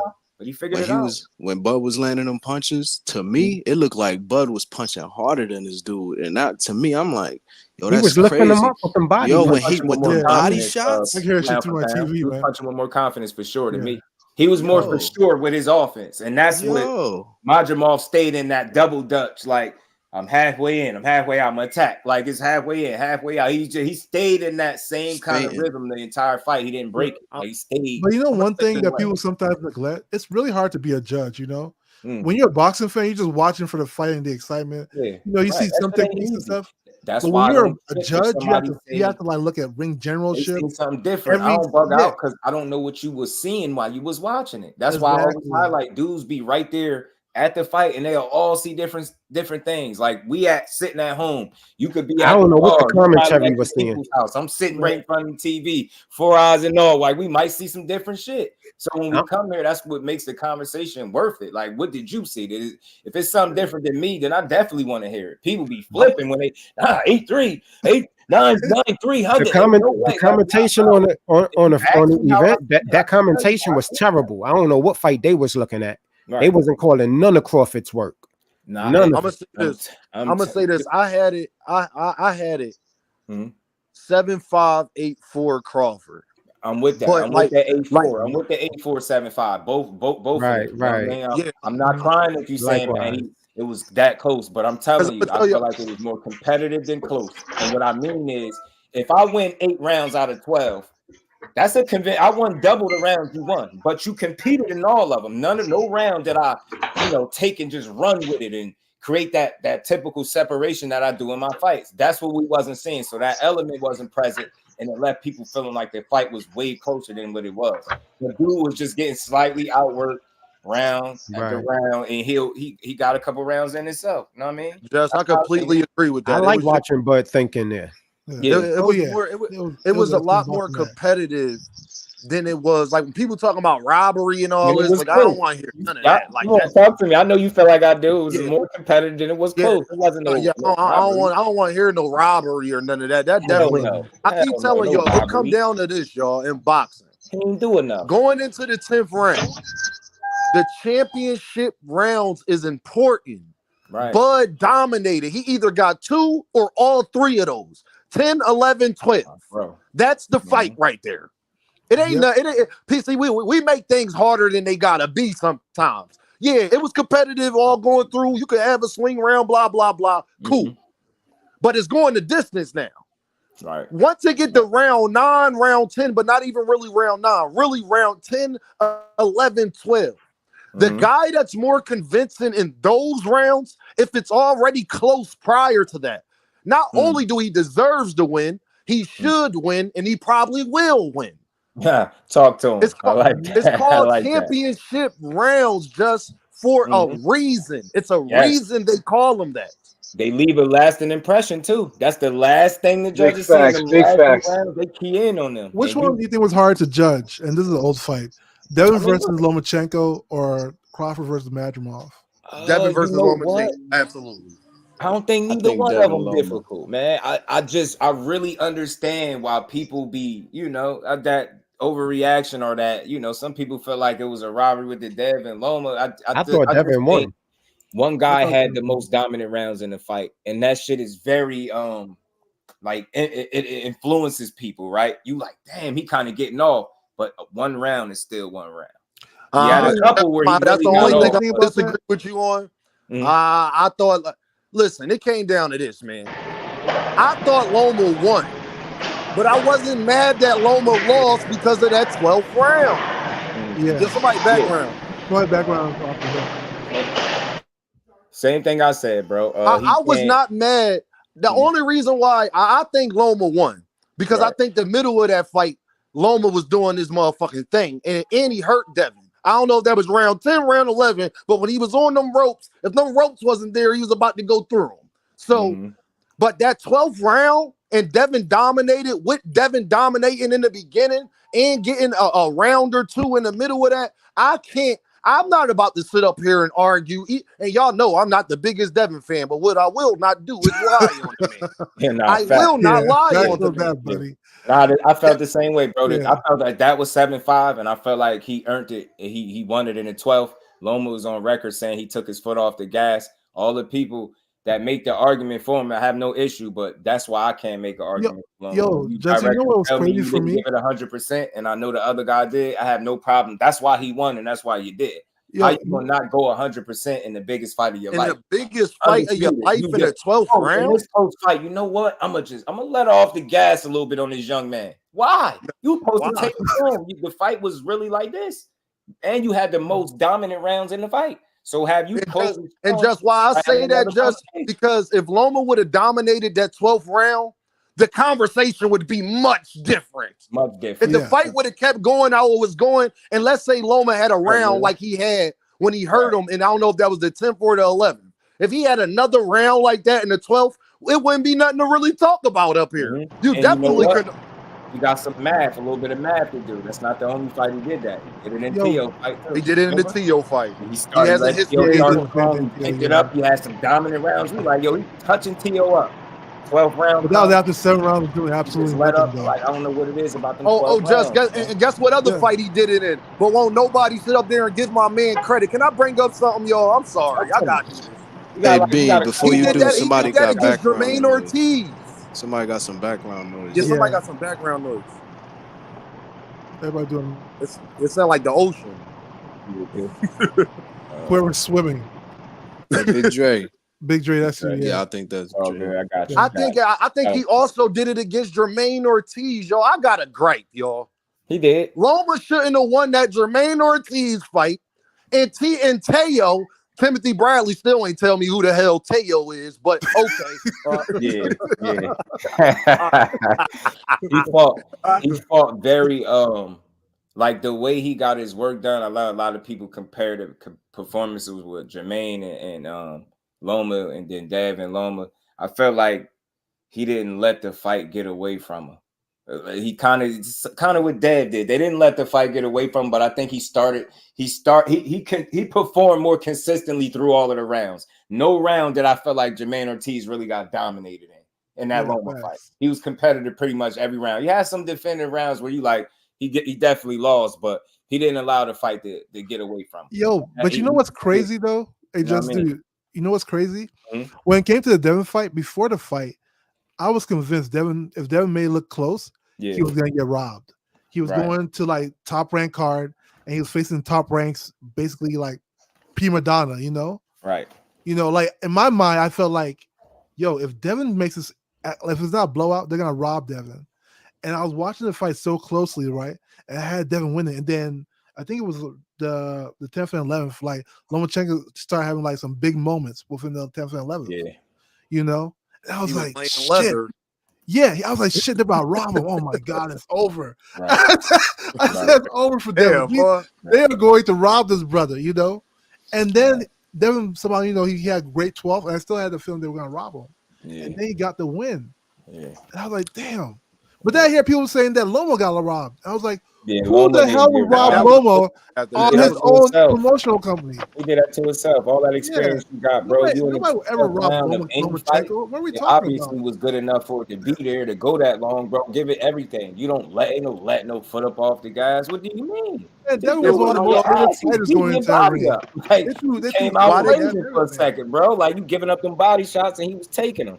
So, and somebody that was at the fight said something real interesting, man. It's like whenever Dev got his work off, people were more mute about it. And then whenever the little guy knocked the bigger guy head back, everybody starts screaming. That's normal, man. That's why I can't wait till they come up with a way for us to kind of mute commentators and just listen to the sound of the fight without listening to the voice of the because they're confused the people at home. You know, a fight that would be different if you that would be great. It would be the Pacquiao versus what's that guy's name? The guy he lost to in Australia. Jeff. Talking about Jeff Horn. Yes. Jeff Horn. Everybody swears it was a robbery. I looked at that fight and I actually put money on Pacquiao. And at the end of the 12th, I felt Pacquiao lost.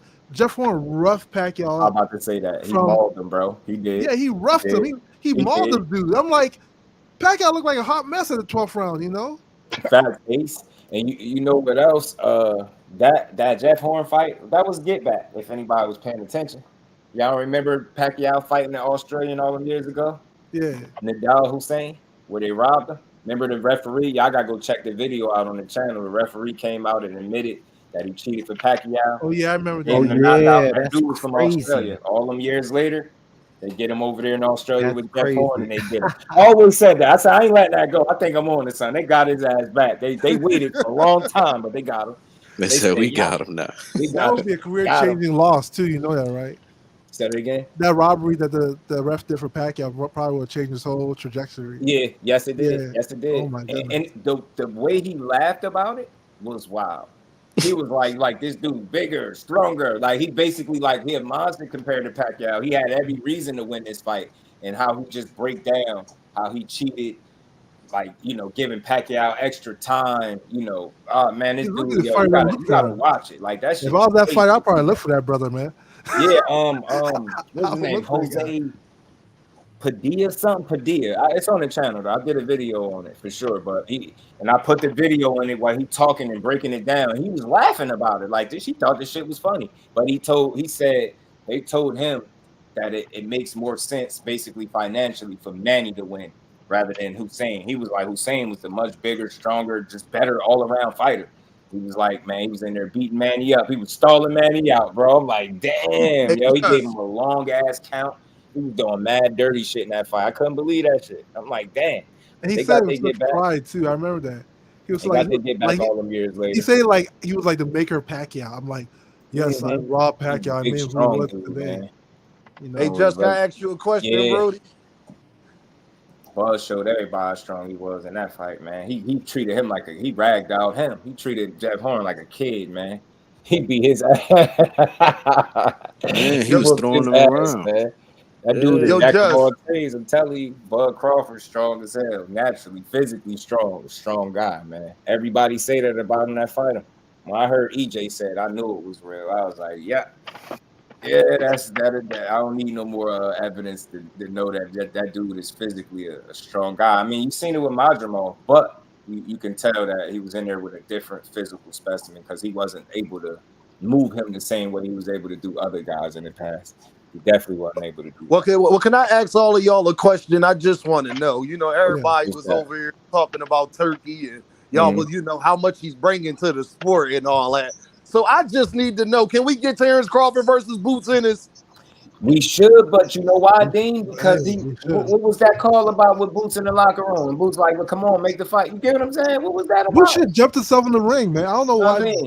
I want to see y'all. All I'm saying is Bud is just doing not say he's ducking because we really just got through with that with Earl Spence. Like people, all of the boxing fans know one thing about Bud. If you piss him off, man ain't ducking. He's gonna fight you. That shit just. I understand timing in boxing, and it's all about what chances do you want to take and what risk and why.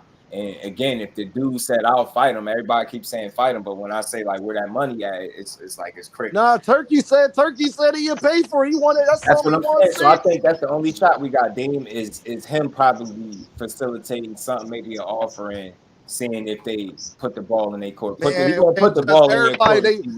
Everybody was just talking about how the man throwing money around like James Harden in a strip club. The man still holding on to the belts at 147. Yeah. Can my man's get his shot then? Because listen, everybody else about to fight over there on the PBC. They over there doing their thing at 154. So when you want the big money, I'm just saying they talk about the man lost 10 mil and all that. You know where I know you wouldn't lose 10 mil at? Fighting Jerron Innis on the East Coast, I guarantee you that. Or in Omaha, Nebraska. You know what's funny? So many people would agree with them sentiments, Dean. You not just like you don't know. It's the people that really believe that same thing. Like, yo, if you make that, and that's where I think we at now. Maybe this is an indication that he just need a better dance partner. Up to 10 million, y'all. It wasn't about Turkey losing money, but I damn sure wasn't about to create a conversation where I'm gonna blame Bud for the failure of a card that they put in LA. Neither fighter's from there. You get what I'm saying? When you could have do it at Omaha, it's a lot you could have did, bro. Then you got a 10-0-1 opponent. Nobody knows him. You get what I'm saying? Not trying to hear that it's all Bud the reason why you lost money. And that's what my biggest problem is how everybody be okay with him fighting Madrimov or Fundora, but y'all don't want to see him against Jerron Innis. I don't get it. Who don't want him? I'm the biggest Bud fan. I'm praying. I'm praying they fight.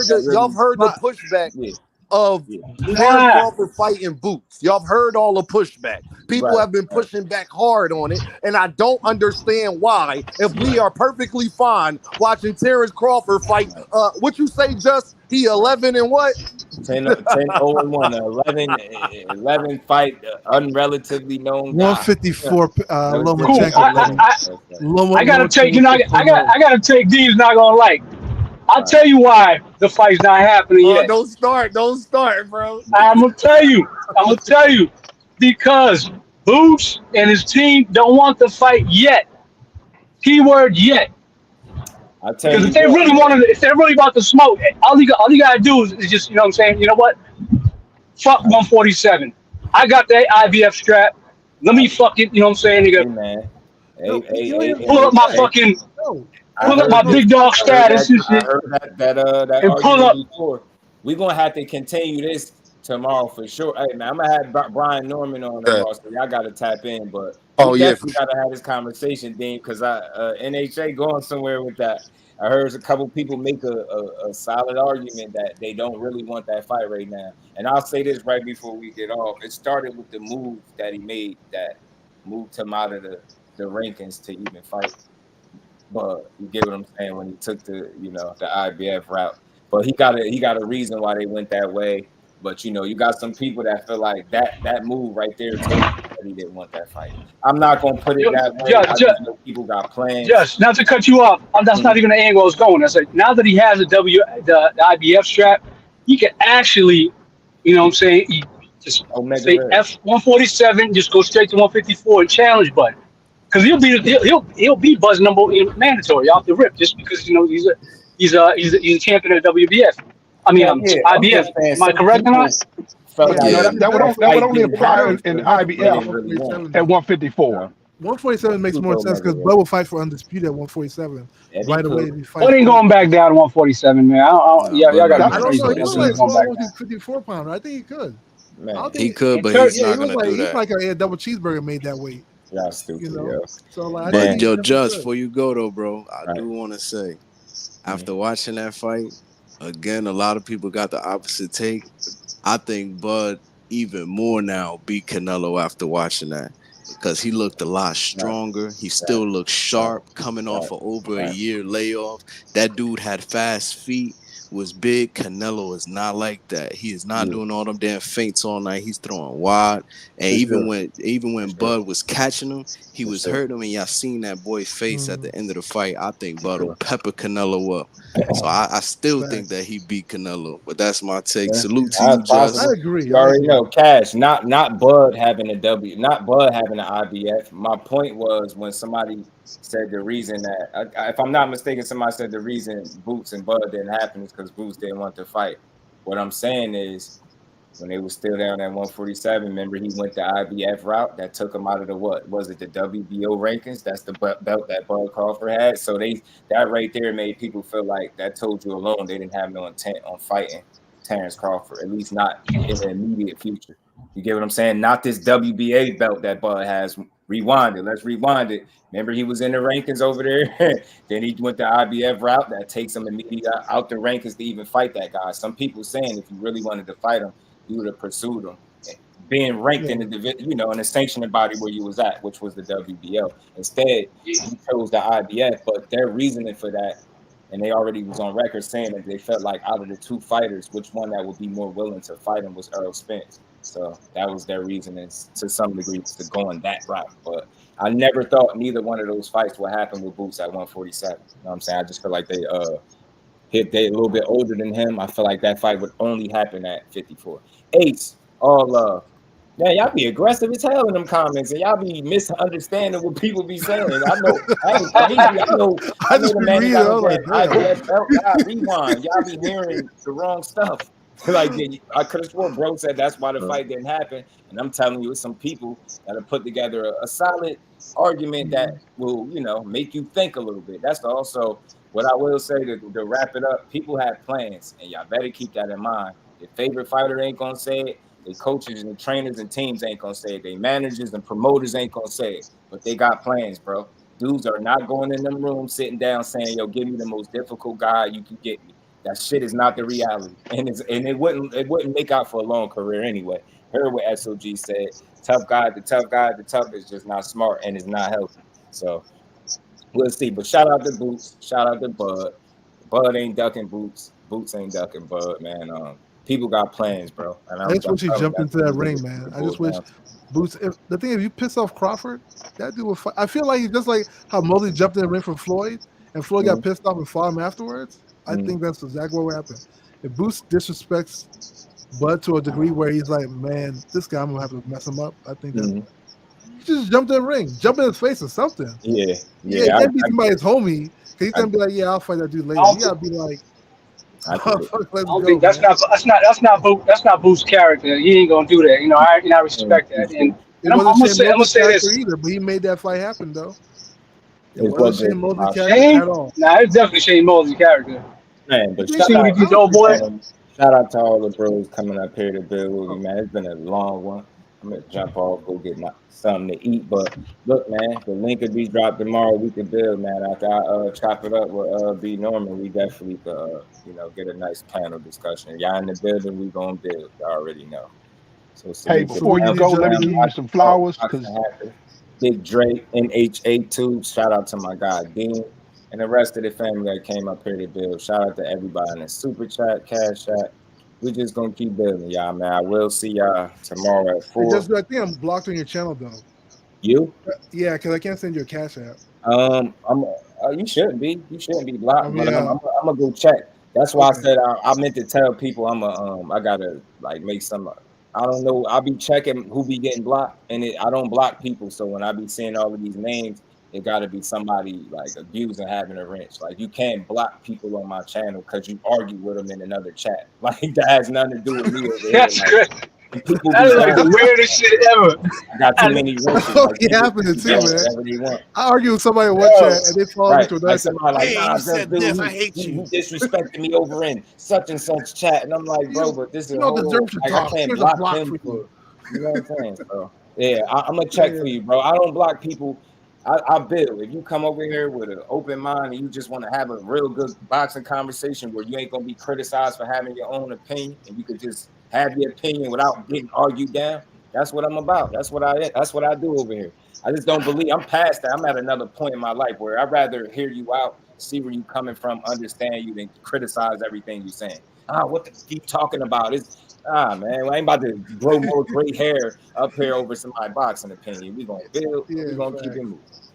Another great episode. Well, just before you go, I'm gonna check the boxing hacker. You shouldn't be blocked though, because I definitely. Hey, just before you go, let me give you your flowers and give you some praise for your rant earlier, because I don't know who that bozo was, and I wasn't in the chat because I was just listening. That's why I'm a little disappointed by that. That dude usually cool. I know his name first and last. He usually always cool, but I be going through this little mental battle. I give off this real even kill, laid back energy, and people are really like, I've been seeing it lately. They've been trying to see what they can get away with. It's not that. I'm trying to tell you it's not that. I just don't want to be that guy up here screaming at the top of my lungs to make my point. But you know that. Well, I want to praise you for maintaining your control, man, because you definitely. You got to, because it's like I give people an opportunity to be an adult with me. Like, yo, you bugging, and I'm gonna check it and see if you be like, you know what? I've done that to people. I've had people coming in here disagreeing, and I'll give them a chance to be adult, and they turn around and subscribe, bro. So that's the chance I be trying to give people. Like, are you gonna keep going and being an asshole, or are you gonna be like, you know what? I did bug out. You get what I'm saying? So I just don't, I think when you a real man, and I keep putting emphasis on that, not an internet guy. I'm not an internet dude. Internet people just say anything with no thought. There's no consequence to it. A real man gonna speak like a real man always. So when I'm talking to y'all, we talking, we building. I ain't talking at y'all. I don't think I'm smart. I ain't talking down to nobody. You got to know how to talk to, you know what I mean? You got to know how to talk to people. And I think dude just got in his feelings. Turkey got people mad. We giving out money. People pissed off. All things. Well, I can say after meeting you, man, it was a great pleasure to meet you. You are that guy. You are the truest channel on YouTube. And you try to give everybody their fair shake, their just due, right? And make it so that everybody has a voice. And you'll understand how far that go when you get it, bro. When somebody get it, you just explain to the people my why. So long as people get it, it ain't just my voice here. We all could build here, man. Everybody know boxing over here, and we gonna chop it up. Everybody could hear you, be heard over this way. You know what I mean? Well, bet. Listen, I gotta go. I know you're trying to jump off. Yeah. Y'all have a good one. Salute to you guys. All right. Salute to you. Salute to everybody. And Boxing Hacker, one of these days, man, me and you got to chop it up real good, man. Most definitely. I'll be there. Yeah, I'm gonna go check Boxing Hacker to see if you blocked, but you shouldn't be, bro. But if you are, that's the stuff that I'm talking about with wrenches. The people, they supposed to be moderators, not just having attitudes and blocking. Yeah. Some people take it, they take things personal. Yeah, that's not a moderator. We gotta learn to stop taking people's point of views and opinions personally. Like, you never get nowhere like that. There's no sense to argue opinions.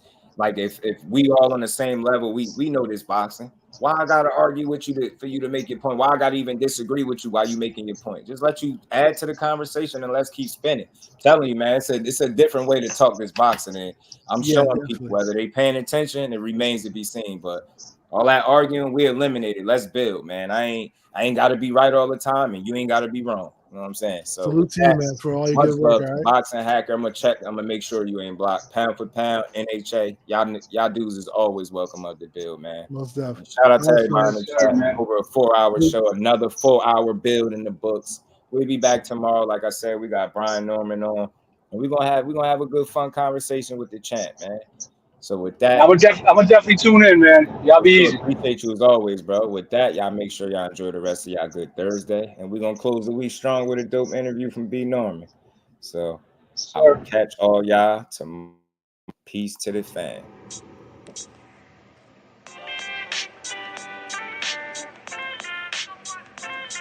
Yo, you know the deal. We back again. We never slacking. Word 'em up. Ladies and guys, whether if you drunk or you high, it's time to pay respects to the illest man alive. If you think you got a point, he'll shrink you down to size, and from there it's downhill like a slinky or a slide. Open your eyes, got a deep connection with the rise, so you might see them jump in whenever they go live. Peep it, this channel blowing up now, it's not a secret, with tons of exclusive interviews to listen to. Them other channels I hate, but yo, they missing clues. They start narratives, sip the goose and twist the truth. It don't take a rocket scientist to get the proof. Just click the live at 4 p.m. Eastern time. But when you chime in, make sure you keep it kind. But if cowards want to debate, then it's feasting time. My man Jusdueboxing shine busy all the time. Grind 24/7, 365. Videos he might have 365. My rhyme's sick, they make you do a 365. You get a rich if you think you fit to survive. It's Jusdueboxing, time to click the live. Ain't no beginners, if you soft, you ain't down to ride. I crush you, respect too, it's Jusdu. He got the illest boxing show on the internet. The boy been a threat and he ain't even had dinner yet. Word of